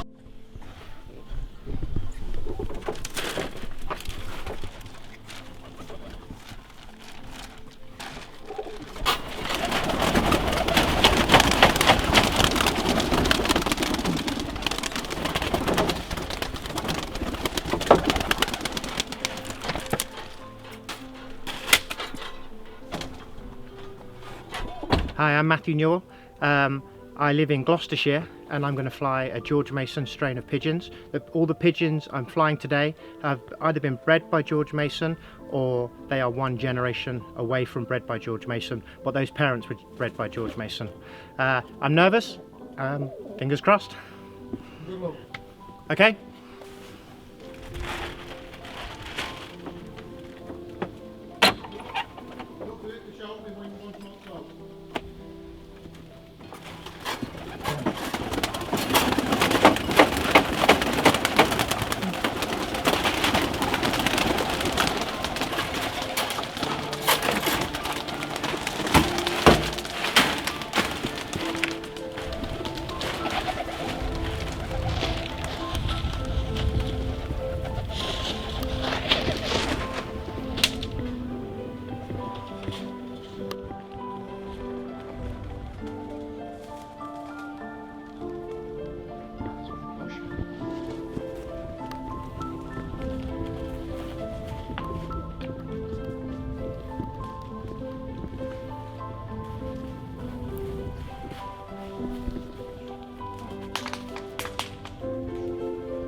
Cut them back, young birds don't cut them back, and I'd have just fed them at your normal times. Yeah. Okay. Sounds of these are heavy. You've got them too heavy in the body. Yeah. That's why you're in all that wing beat. It's because you're too heavy. You're just. Yeah. Well, they were a bit heavy, so I cut them back, but Yeah, but you can't cut them back like that. See, when you cut them back too fast. Yeah. All right, and that's what causes this. Yeah. If you got them too heavy, do it over a period of 4 or 5 days. It's much slower. Much slower. Okay. You got to give the pigeon time to adjust. All you've done is made it hungry. It's a shame because 3 days ago they were fantastic. Yeah. They did half an hour and they rolled their socks off, but it's. Well, that you should have stuck to whatever you were doing I at know. that point and carried on doing that. Doing it all the way through. Yeah. Whoever tells you to do something different, don't do it. No. Do what you want to do. Do what you know you've done at past that's worked. Yeah, but part of today as well is because it's my first time is to get that to get through the first. Well, you know procedure now. Hello.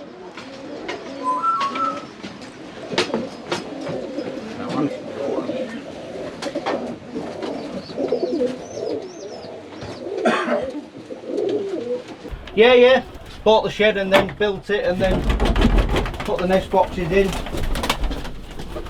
All these birds are Leslie's pigeons, so hopefully do better out of these than what I'm flying at the moment. And I've just bred some youngsters. Bought peregrines, horrendous at the moment in Hull. These are a few little wanless birds I've got in here. I changed the shed from just a normal shed, got some kits built and then went from there.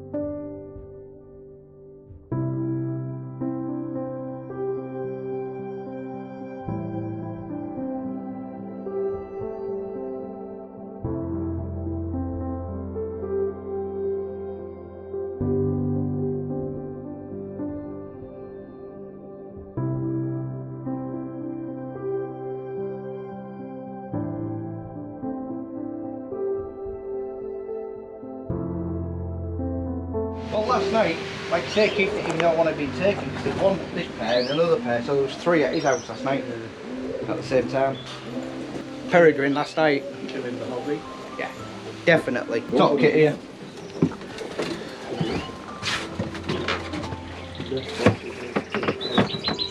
I know I do, but do it. And the boy catches a couple. Yeah. Just check them again.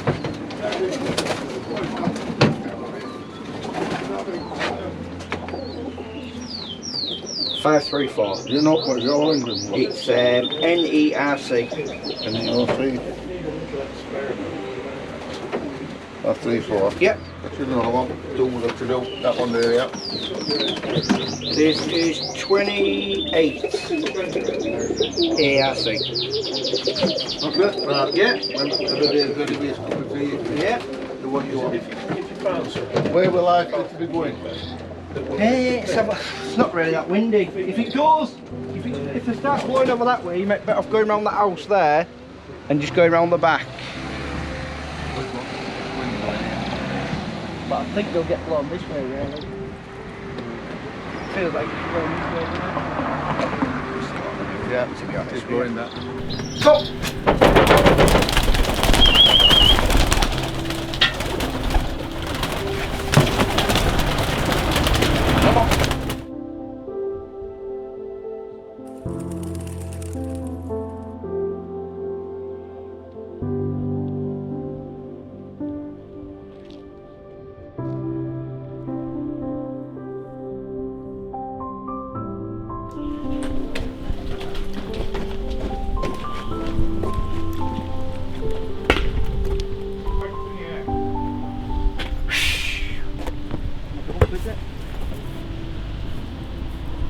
Up.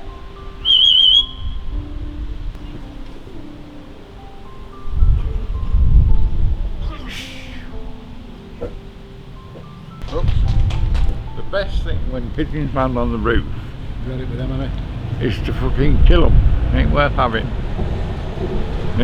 My birds are gonna land on the shed or they don't land at all.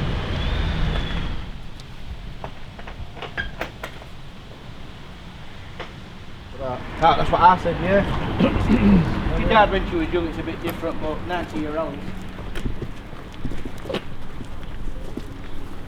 Dave? Alright. Tea.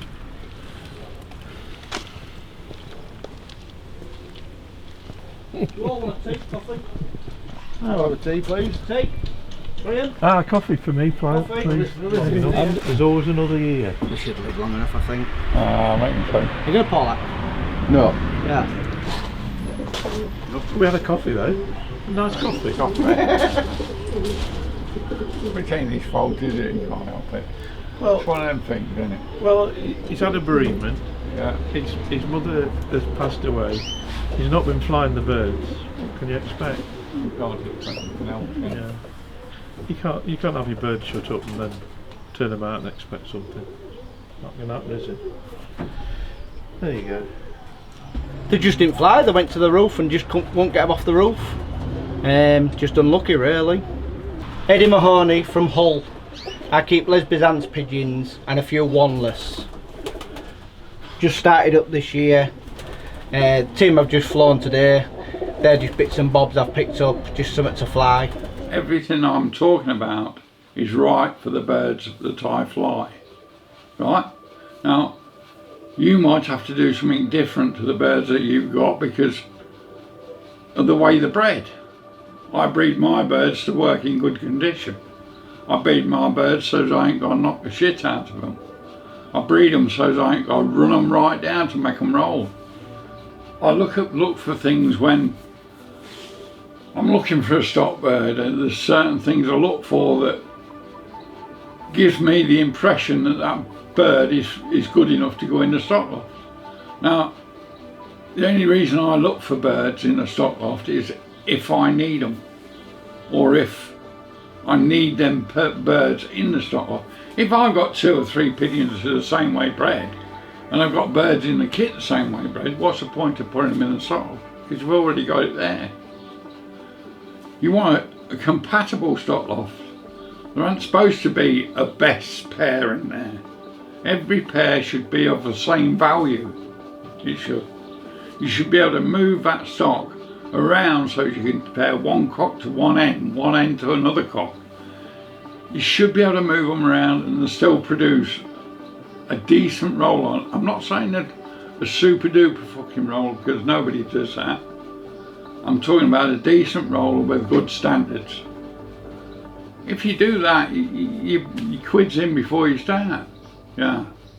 But as for flying, you fly in competition perhaps, I don't know, over here I fly perhaps 4 times a year. Right? The rest of the year, apart from them 4 days, you fly them for your own enjoyment, for your own pleasure. You work on them for your own pleasure. I've got a strict regime in my birds that if they do out wrong, that's it, they're gone. If they land on a house roof, they're finished. Don't care how old it is, it's gone. If the old kit lands on a house roof, the old kit's gone, it is. And I've done it. And there's people out there that'll tell you the truth, I don't mess about. If it lands on a pylon, if it lands on an aerial, if it lands on a cable, and the only place that them pigeons have got to land is where you want them to land, and that's on the shed. You want them birds to do what you want them to do, not what everybody else wants them to do. You want to be the ruler of them, not them be the ruler of you. I've only got 2 lads, ain't no coffee. That's alright. Alright. Aye. Seen you for a while, you Yeah, know? it's quite a while, isn't it? Oh, what's this? Plenty of chairs here if you want some. How long are you in England for? Can't remember which one it is now. Well, they used to live years ago, growing up, they used to live here. Oh, yeah.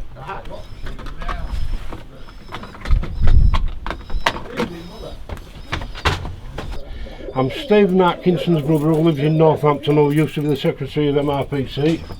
And today I'm flying, I can say they're all my birds now because I've had them 12 years, but there was Maurice Halls, Barry Shackleton's and Mark O'Neill's. But they were I've bred over the years myself, like.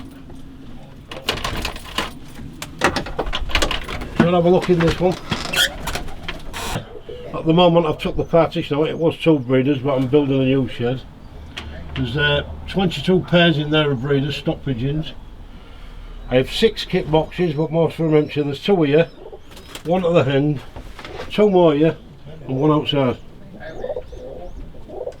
There with the terrier. Alright. Goes, it keeps cats out but it'll bloody kill the pigeons if you're not here.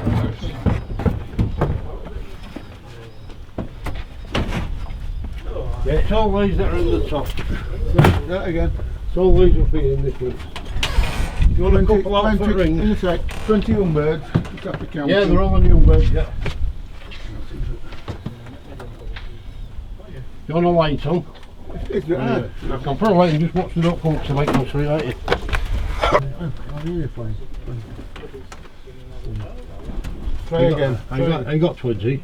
Oh, 19 then. I don't mean the I can't see rings without glasses on. That one's 541.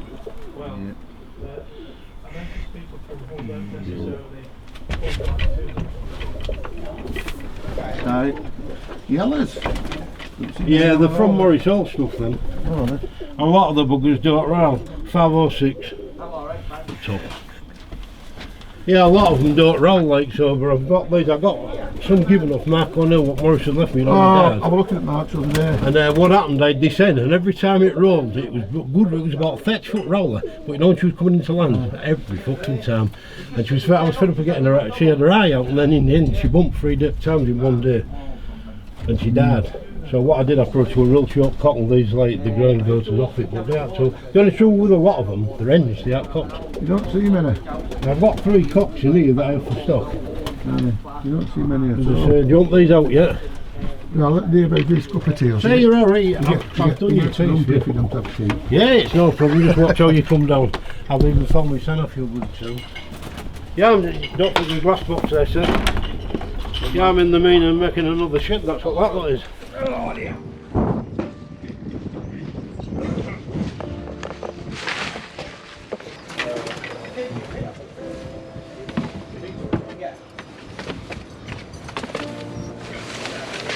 Come on, let's tell you. Come on.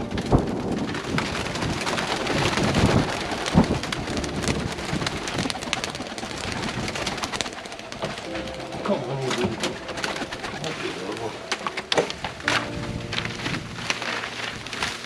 Go on, shh! Well, they're landing up there at this with it, then.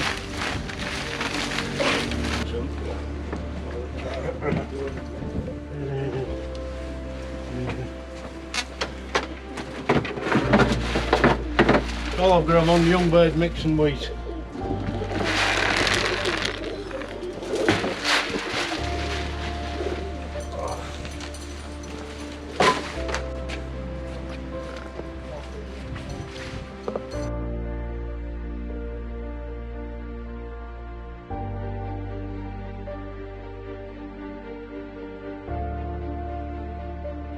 Don't bugger it. The lads have come all that way. There's one with half a tail. Look, seen it?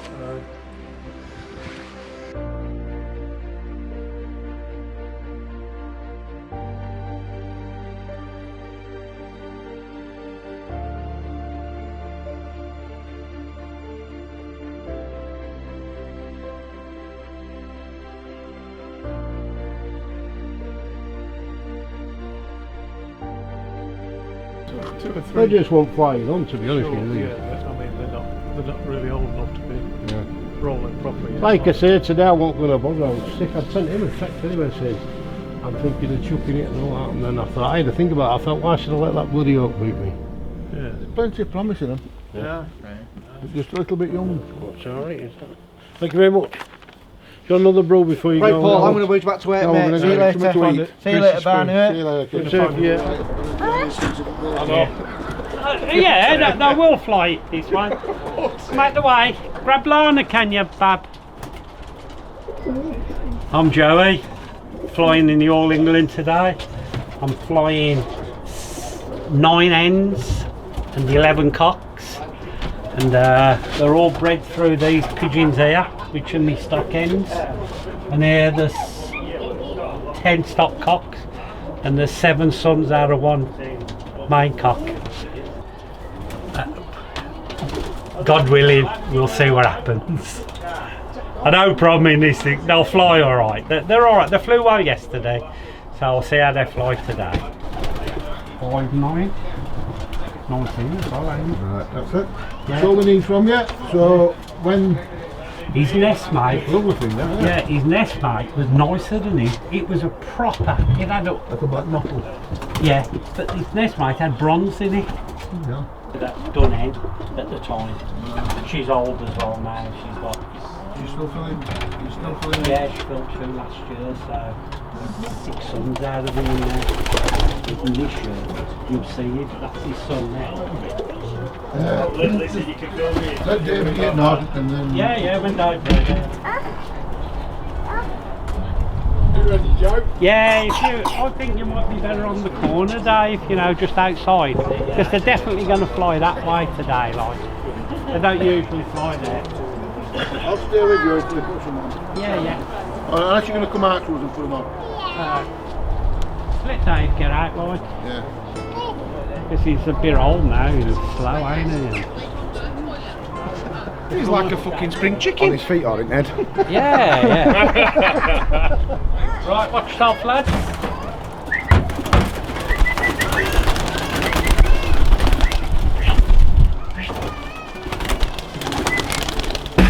Come on, roof there.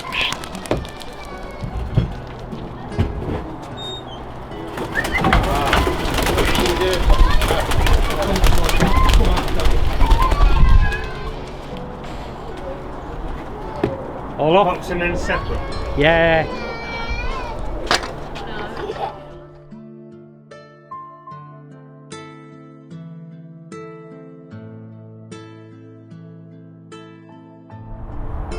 Sick, man.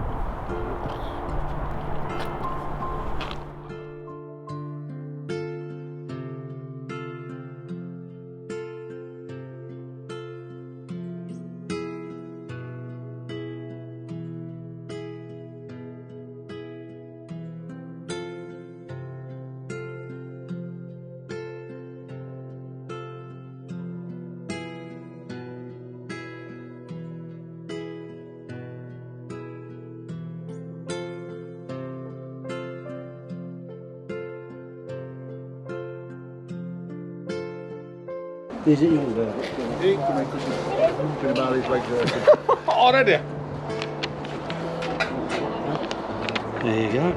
101. There you go, Kim. Come on, Shrek. Okay, not too bad. Could have been better. Thank you. Thanks a lot, Mandy. Oh yeah, peregrines no matter what time of day, any hour of the day, you'll knock them up, it'll be here. If not 2 or 3 at the same time. But the only good thing is around this area where I live is there's that many normal tumbler pigeon flyers and tippler flyers. At least I might get a flying because it might have one of them in the day instead of having me. But peregrines they are 3, 4, 5 times a day. If you fly 5 kits a day, they'll guarantee it'll attack 4 kits out of 5. That's how bad we've got it. And they'll say some days we're getting 3 going through them at the same time in 1 kit. So it is a bit rife, but it's one of them. It's something that we've got to learn to live with and something that we've got to compensate for. Just breed a few extra young birds each year for the ones that it's going to take. So hopefully we should get a flying.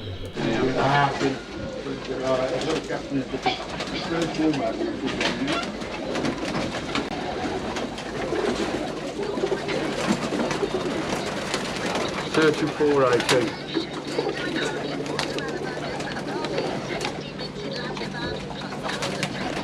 Yeah, don't get no, I've got all up, he told me. You're in afterwards. Oh yeah, they don't seem very hungry to be honest. Yeah, I'm Scott Holmes, flying in the All England 2023. First team I'm going to fly is young birds. Don't think they're going to do any good, but you just never know. Family of birds what I'm flying at the moment are Burkitts. Took me about 5 years to start to get them to come through. I think this year I used 12 pairs to breed, but I only bred 27 young ones this year. But I managed to break 24 out the 27, which was a bit of a bonus. Just hope the wind and thingy stays the way it is now. We should be alright, we should have a decent fly. Just old birds are a lot better than young birds at the minute. So I think there's been something to do with the weather this year where they ain't really come on so fast as what they normally do. But we'll try them and see how they go.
The reason it's brutal round here because every house on every corner has got 50, 60 pigeons in the back garden, and the peregrines get to know that, and that's why it's coming every time they have them out.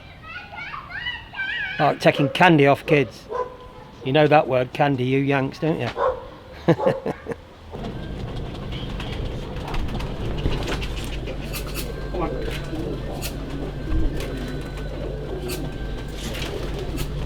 To do with wheat why they've got not coming on a bit more. See, I'd do the same feed last year and they come on a hell of a lot quicker. Yeah. Last year there was rolling all right up until fly day. There was sound, there was no problems with them. But the week before the fly, I'd noticed it started shitting a bit watery droppings. So I just managed to pick 20 out that looked all right. But they flew all right, and I think they finished. They finished about 12, 13 for something like that in young bird last year. Yeah. Well, good luck anyway. Oh, Sam, nice one. You got a bit to explain the bad as well as the good. They were just probably too young. They might be alright in a few months' time. You never know. I've been there 3 years now. I've not seen nothing. Yeah, but have you watched young birds every year? I don't know. No, I've not watched his old birds. His old bird scored 46. But I wanted to point it out to him so that he didn't think it was me looking at his fucking pigeons, you know what I mean? Yeah. Being a judge is not about looking at pigeons and scoring them. It's about being able to tell the competitor where his problems are and how to fix them. Now, I've got a pair of pigeons in mind that I'm going to give him. Right, and I know 100% that pair of pigeons produces fucking good rollers. I know.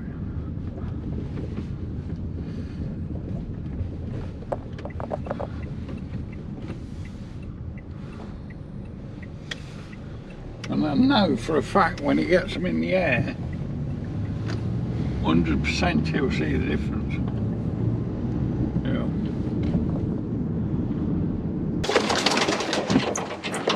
1722.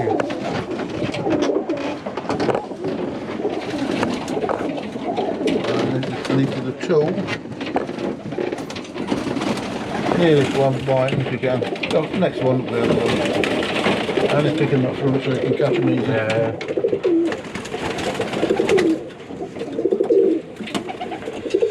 MRPC 2342. It's going to be at the top, 2342. Yeah. So it is. Right, that's all preliminary sorted, isn't it? Yeah. Always wear a mask.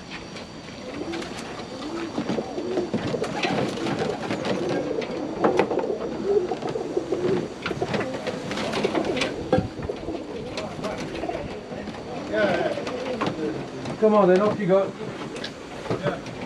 Come on then. Come on, off you go.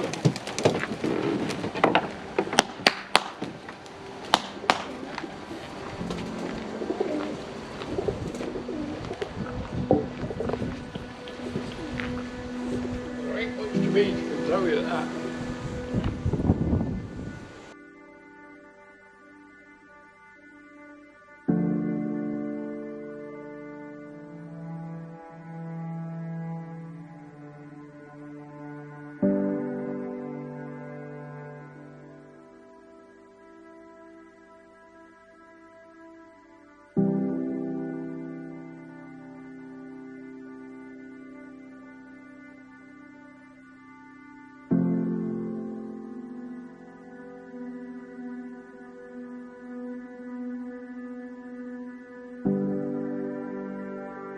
Problems are in, okay, and the reasons why we can't score. Mm-hmm.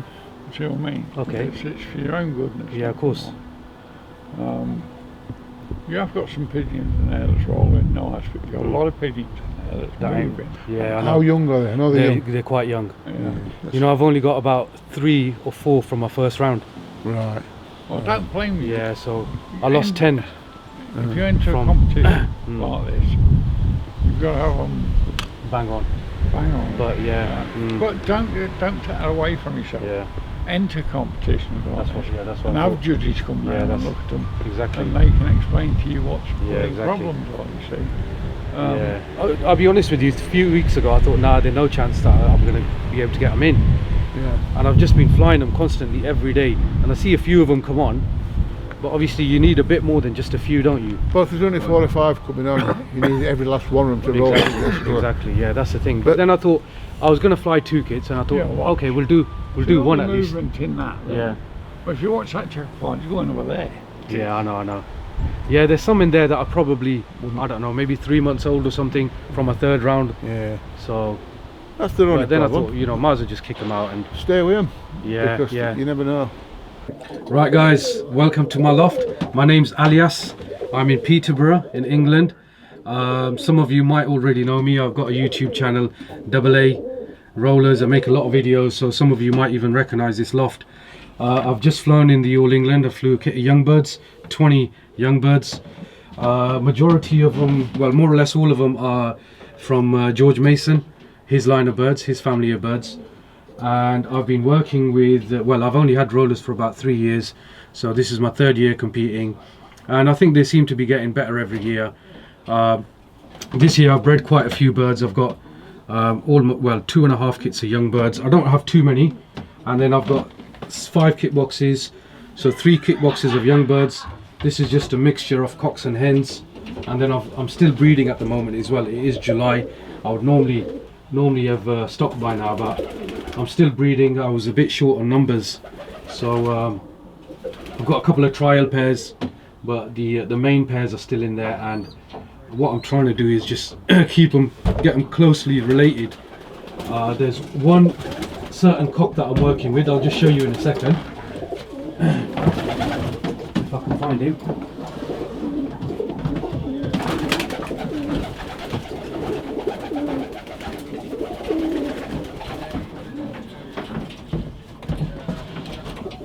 Yeah, this is what I would probably think is my main cock. What happened is I had him off Trevor Slater. It's quite an old bird actually. It's a 2014 bird, and this come from Trevor Slater. The first year I bred off him, I got three really good sons from him. So since then I've just been working down the line, down this birds related to this. So at the moment I've got one of his daughters in there and 3 of his sons. So yeah, that's my main bird, and hopefully next year I'll have a few more that are related to him, so the family will be a bit more close knit, and they should work better. Notes, I'll show you what I'll do once I've got this bird. 1758 ring number. Yeah, so I know that's a good bird. I'll just go into my notes and I'll put it 1758. and what it'll tell me is that it was born on 5th of April. So it's only, what's that, three months old? 3 months old that bird is, and that's already rolling really well. And it'll show me the mother and father.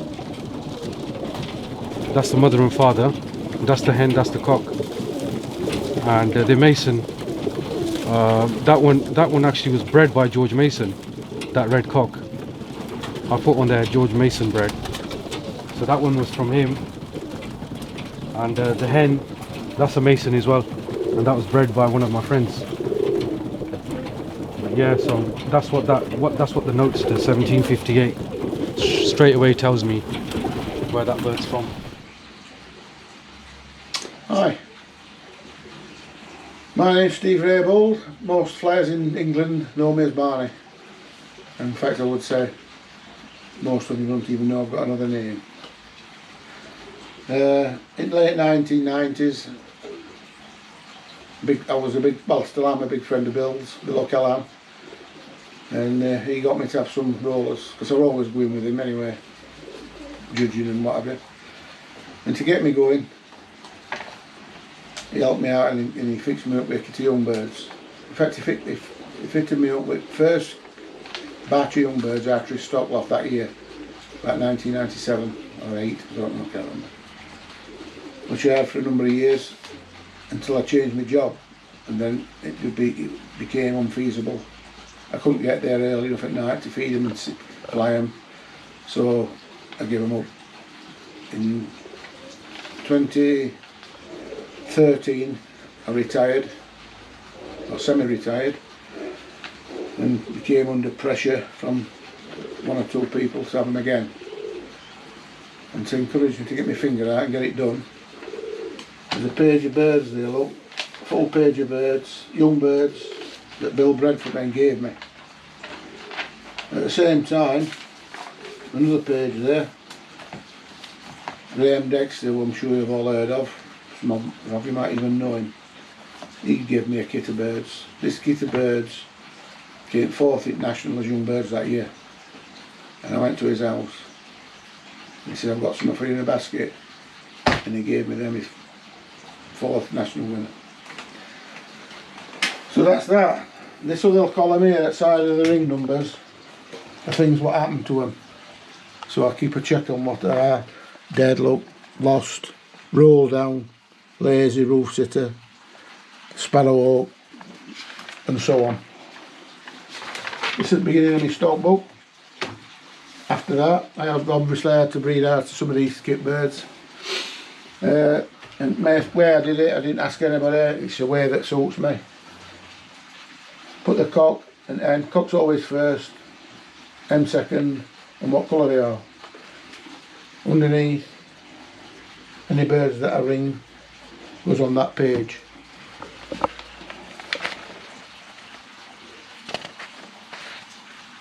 And so on. I've got 2 small stock lofts, which suits me because at the end of breeding season, cock's going one, hen's going other. No problem. So if you want to look up a bird, I mean, they've got quite a few of them now, they're all in a box there. If I want to look up where the birds come from, I look its ring number up. In that case it'll be, where are we? That was a YPRS 14 Graham Dexter. I've got all Graham Dexter's, or a copy of Graham Dexter's stud book in that box. So I can look back, even though I don't own it and never owned the parents to that bird, I can look in Graham's paperwork and find out where that come from. And even further, where that come from, and so on and so on. And if I get to the bottom of that line with information I've got, Graham's information goes back even further. And that's as easy as it is. Any other information I need to know is on that page. At the end of the year, I write all young bird ring numbers down if I can find it. Here somewhere. And I write down what colours they are.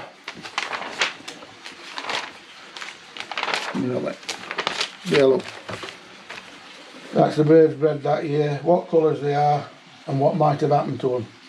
And I put that down, what colours, because I can pick them out at Sky if somebody says what's that, where's it from, what colour is it, that's a mealy with a white tail.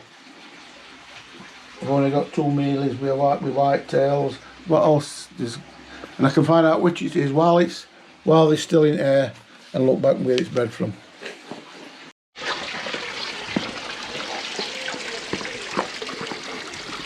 This is my loft.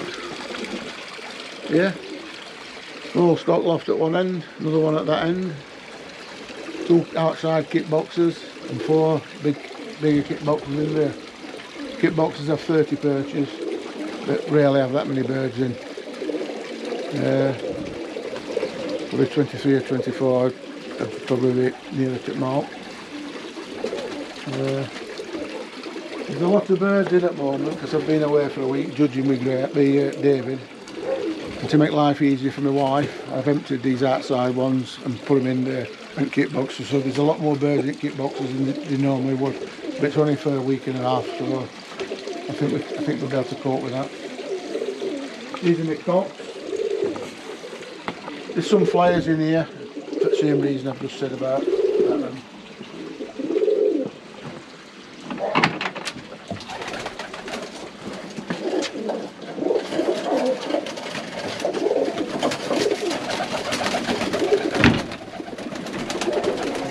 Them's my nest boxes there, look. All closed up now. That's one of Dave's pigeons.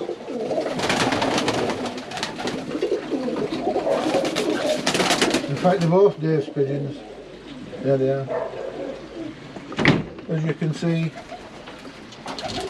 lots of reds and mealies from Dave.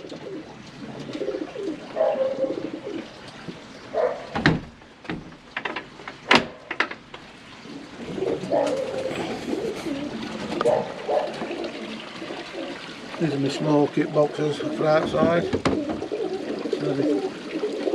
it's all looking here, like I said.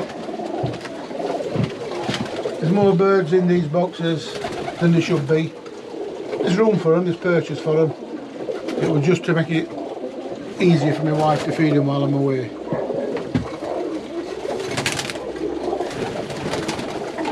These are my this year's young birds. 2 kits, about 24 or 5 in each.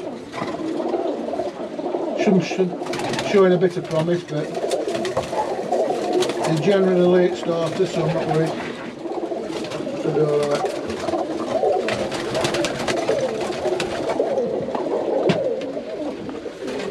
And this end is all. This end is all. I've had to leave these in here because they've got eggs. They're not rollers, they're figuritas. Which I just have them because I like them. They don't do a lot, but I do fly them out. So if you can't tell what you like, what can you have?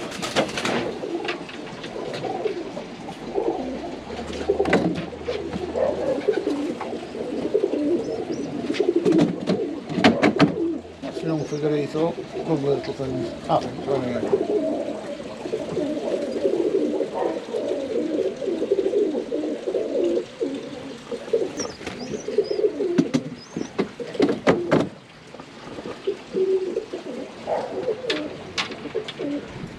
We have the hens. Looks like there's a hen figurita there with a pair of eggs, but they'll not be any good because there's all hens in there.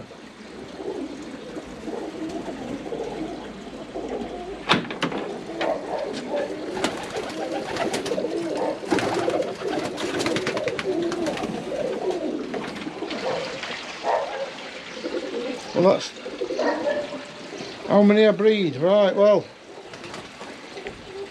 that starts off with 60 rings on, well 30 on that one and 30 on one on the other side. I split them in half number wise. I know at a glance then 1 to 30 and you'll come out of that box. 31 to 60 come out of that box. Just helps you when you're looking for a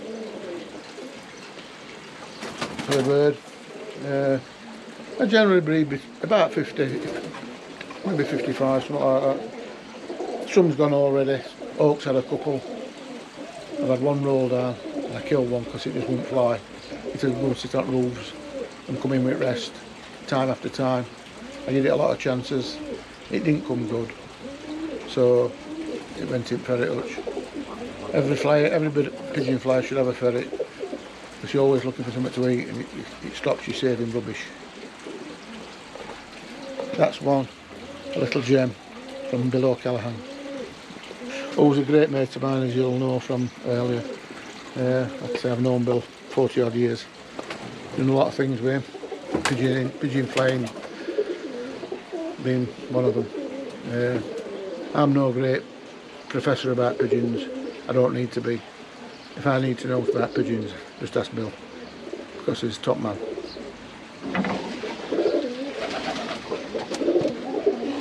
This is his lad. Come here. And this is his new girlfriend. This is what you want. Every pigeon man should have one of these, and then there'll be no rubbish in his loft. Because you're always looking for something to eat for them.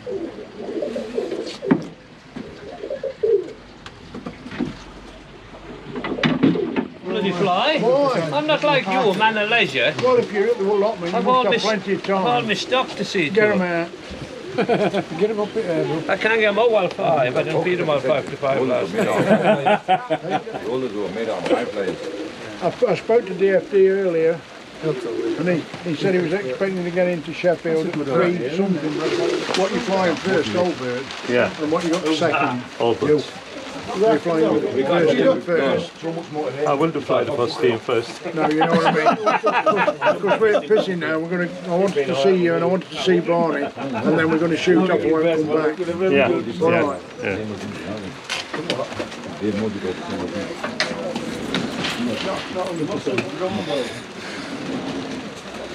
Hey, you want to have a look, Barney?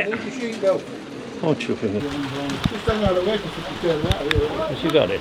Did it about 4 times. Put light on for you, wouldn't it? Put light switch on for you, wouldn't it?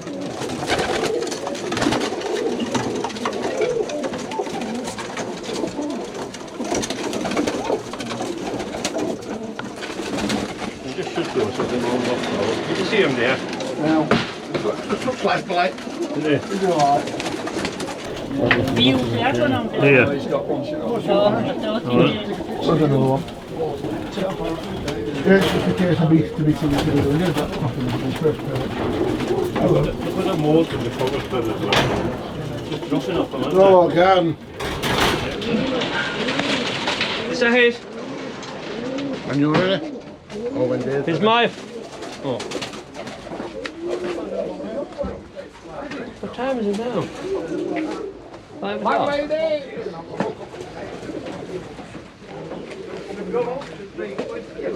Shake your man up, Barney. He's got deed. Mr. Dexter's got him collared, I think. Kick him. Has you got it? Good, get out of the way because pigeons are coming. Right, come on, George. I'll do it after. Sorry, I should go to Phil.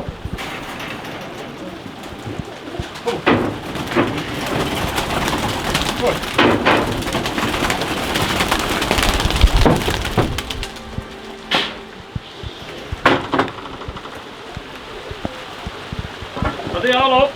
Yeah.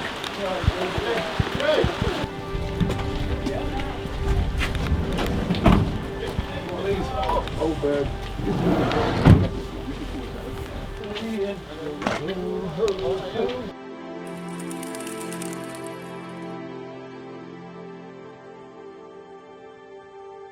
No, if it didn't drop, it didn't drop. I didn't see it drop, so it didn't drop. I don't know. See, that I can't even see the pins.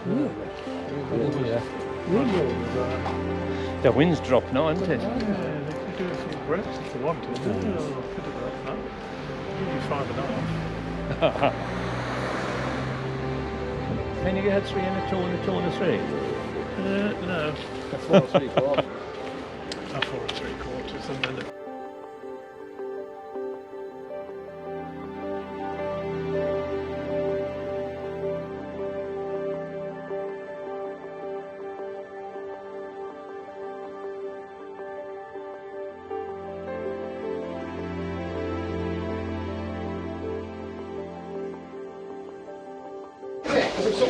like what I see. Is Jean there?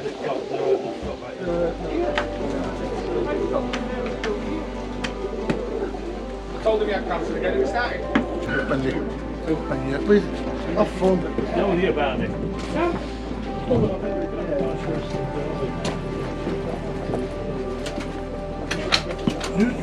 Bit disappointed, Bill, but never mind. What the score?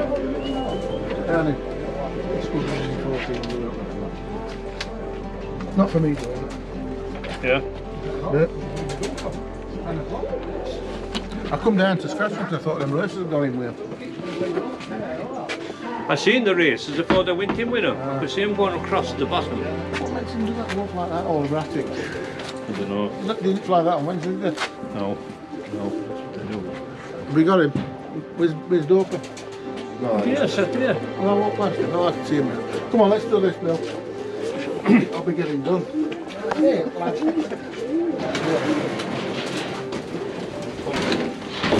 I want that red in there, Bill.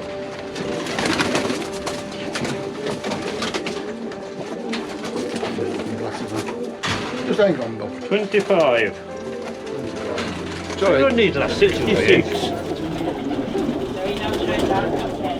It's there somewhere.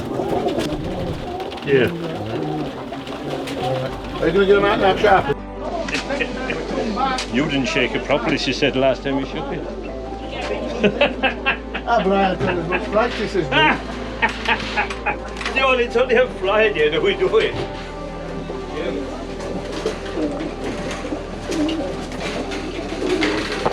Come on.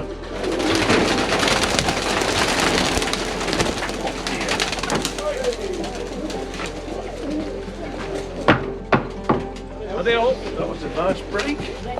Yeah, they're gone. You're as one as sheep should next.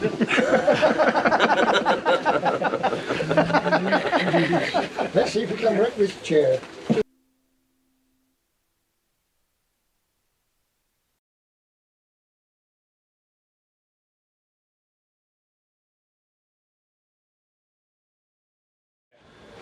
Look at Bo in that.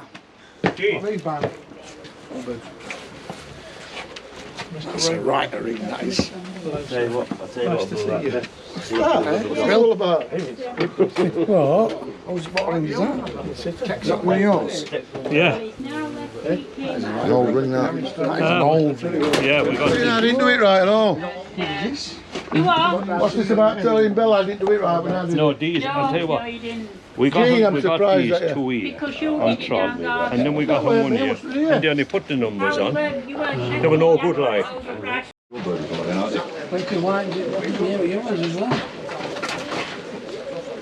See what you can tap. How you doing, sir? Not so bad, yo. Good. My name is Jerry. Yeah. Yeah. Meet you. From America. Where's that? What are you flying, Bill? Where's Down that? little island somewhere. Yeah. No, flying old birds. Old birds and old birds. Just old birds and old birds. 2 kids. Bill, what are these? Can't say. Cumulets. Cumulets. C-U-M-U-L-E-T-S. Never heard of them. Cumulets? They're the old English breed. Racers come from cumulets. Rollers come from cumulets. You know that? They were in all these breeds. The oldest breeds of these cumulets. English breed. One of the few English breeds. And are they big flyers or? They fly about 6-7 hours now. They used to fly longer.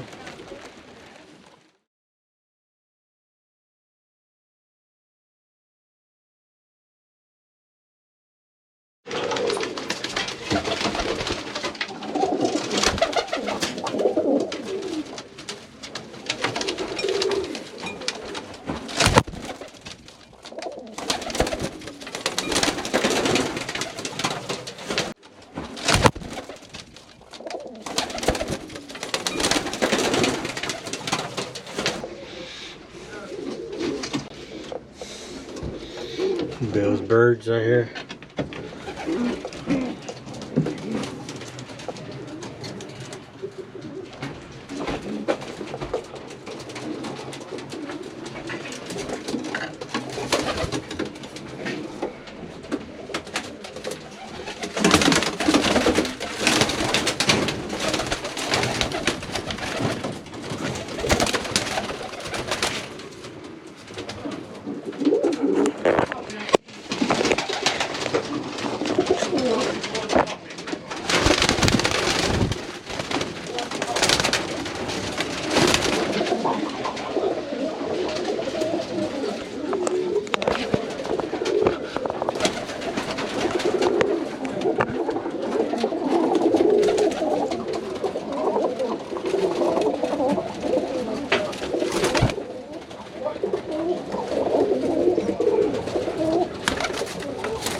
This is where the breeders.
Introduce yourself, tell us where you're flying from. Bill O'Callaghan, flying at Sheffield, England, Yorkshire. Give us a history of your involvement in the roller hobby. Well, I've had pigeons since about 1978. And talk to us about this event that's going on right here and what it's about. Well, this is the All England Roller Club, and the best club in the country, without a doubt. So we're just flying now and not doing very well by the looks of it. Okay, and give us a word of advice for those of us coming up, the younger generation, and wanting to hopefully one day, you know, step it up like you guys have and put in the work and do good in this hobby. Just give us a word of advice for all of us. I think it's start with a family of pigeons, whether you buy kitty young birds or something like that. Pick the best out to breed from and stick with them, and then you'll finish up like me with all crap. And what's the ideal amount of pairs that you recommend to keep a program like that going without going away from the nucleus of the birds? I think to fly in competition, I think you need at least 15 pair, so as you can breed a kit in one round. So you can have a kit at probably 24 or something like that in one round. Okay, and let me see. What do you know? You have a lot of people, I'm pretty sure, in your time coming up, asking, you know, what you feed these birds, how'd you fly them, you know, what do you recommend for them? I know it takes a lot of observation and into knowing and understanding these pigeons. Is there a secret? Is there a way to feed them? Is there a way to fly them? What do you recommend? Well, I don't know if there is. I mean, all you can do is try and keep them in condition. That means you can't. That means you have to take them up and bring them down. You can't keep them in the same condition all the time. And then there's a lot of luck attached to it. You know, they'll fly good one day and you fly in competition the next day and they don't do anything. But this is the nature of things. Anything you want to know? No, we've heard of Bill, we know Dave over here. They were one of the best pigeons in the country, you know. Give another question, sure, come on. We've grown up ask them something. Knowing these sort of pigeons. Yeah. And they're best at the time, you know. But like he said, is pot of luck on the day. Well, it is. I mean, there's the weather, and there's no two people are going to get the same weather. Yeah. Weather takes a big part in them. Well, you only want to look at today, how many times the weather's changed in the short period of time that we've been doing it today. And we've had that kind of a season this year, haven't we, where there's been a lot of bad weather and a lot of wind. A lot of wind, yeah. A lot of weather where wet weather you couldn't let them out anyway, and one thing and another, so 100% agree with that. There's a lot of look in it. How do you see the people around you, the camaraderie, the friendship? I mean, is that in the same level as the housing and loving of the pigeons and training? I mean, is the camaraderie something great for you as well? Well, it is, of course. I don't think it's as good as it was, but it's the nature of things. Things change, and I suppose you've got to try and move with the times. Yeah. Years ago, when I first started, there was very little social media, and it was all word of mouth. You met with people to talk about pigeons, or you to ring them up on the phone if they got a phone. So things have changed over the years. And now you can talk to anybody in the world now through social media, if you're into that sort of thing. Yeah. Should one have hopes into how would you say it, breeding out or cultivating top-notch pigeons, or does it take a lot of discipline and culling and a lot of people would think that within their first round or two, within the first year or two of getting their birds, they're gonna be superstars? What does it take to be a superstar? It don't work like that. I mean, I think the best way I like is to buy kitty young birds, go to somebody who's flying well at the time, go buy kitty young birds, and you're not going to get many out of that kitty young birds. They're not all good pigeons. But if you get 4 or 5 good pigeons out of a kitty young birds, you're doing well.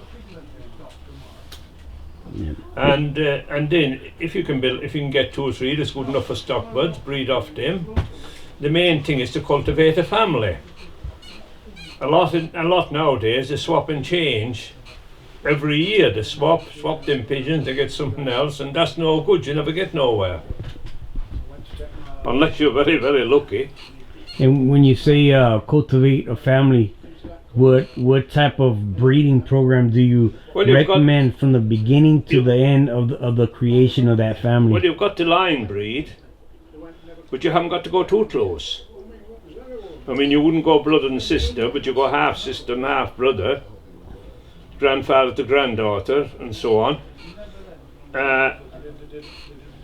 And then you've got to go, but you've got to have enough pigeons to be able to move around within that family. If you only keep, say, 8 or 10 pair, you're not going to be able to move around, are you? Do you put up, how often, I mean, how much would you put up with with a bad habit, you know, a outbird, a early lander, a bumper, roll down, how many chances do they get till they disappear from your loft? Well, it all depends on how bad they are, because you can guarantee if you get rid of one or two that's acting bad, you get another one to take their place. It's compulsory. How long should one keep a breeder before it gets replaced? I've heard of people having breeders that are 10 years old and they're still in their breeder loft. Would they need to replace them within a year or two with the new offsprings of those birds? No, How do you recommend? I think you're always trying to build some more breeders, but you can't, like, as the pigeons get older, if they're breeding good pigeons, why would you get rid of them? Why would you swap them? Unless you get something better. And there's only so far you can go. They're not going to keep getting better and better and better, are they? How many kits do you feel that it's enough to where you're able to control and maintain and cultivate or observe within your time of day?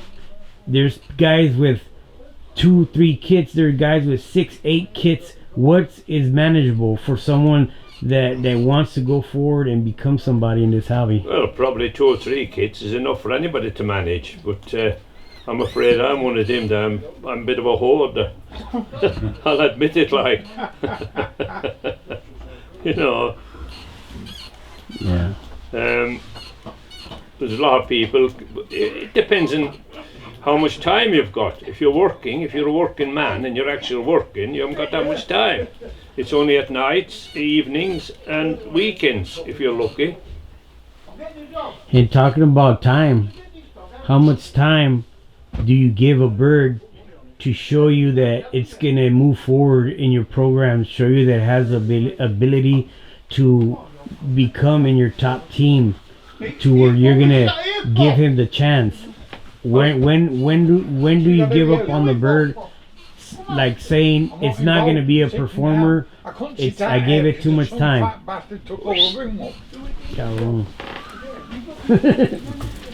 Well, I think that I think you've got to give him 18 months, which is a year and a half. I think you've got to give him that much, even up to 2 years, because I've had some really good pigeons that's come on.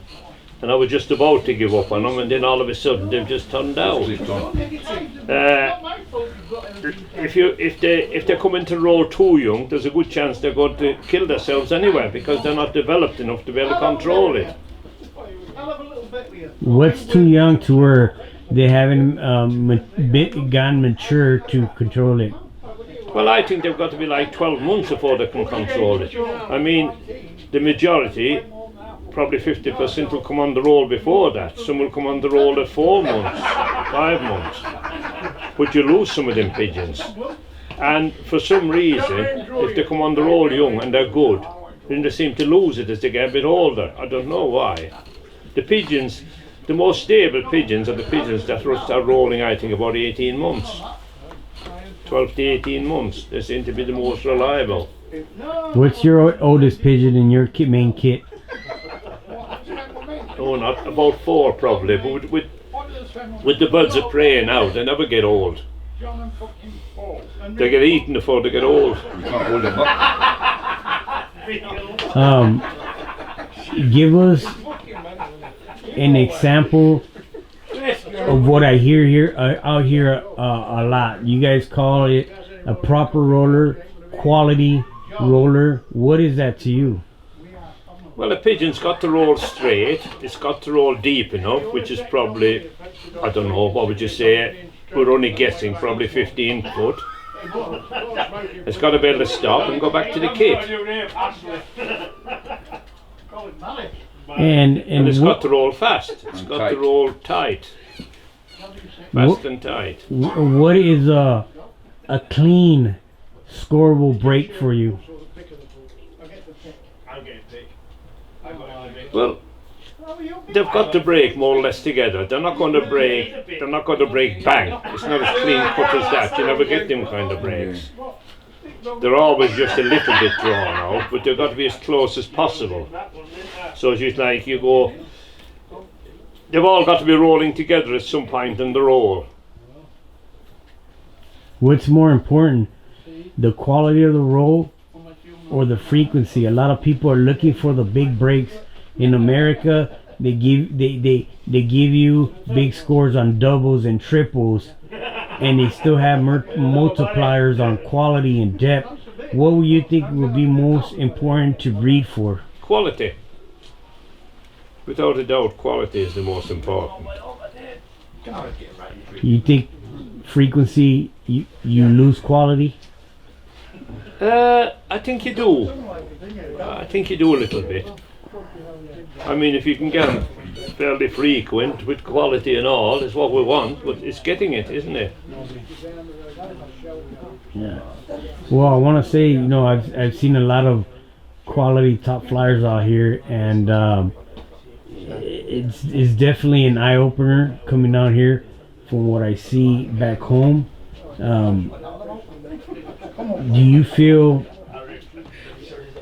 What do you feel that we need to do back home to get what you guys have here? Just better. Well, I don't know. I couldn't comment on that really, could I? Weather's different. Everything's different now. Yeah, I know. They look at things different. Yeah. I mean, we've had a lot of American judges over here, and they seem to judge a lot looser than what our judges do. Yeah. It's a totally different process too. Is there anything else you guys want to know here? I'm pretty sure you guys know everything, but you got great pigeons. You got a beautiful loft, and I respect everybody here for letting me put this together, not only for us in the States, but all over the world, to see the ideal or the true hobby, how it really is. This is definitely the origin, and I highly respect everybody here. I want to thank you so much. Thank you. Yeah, thank you.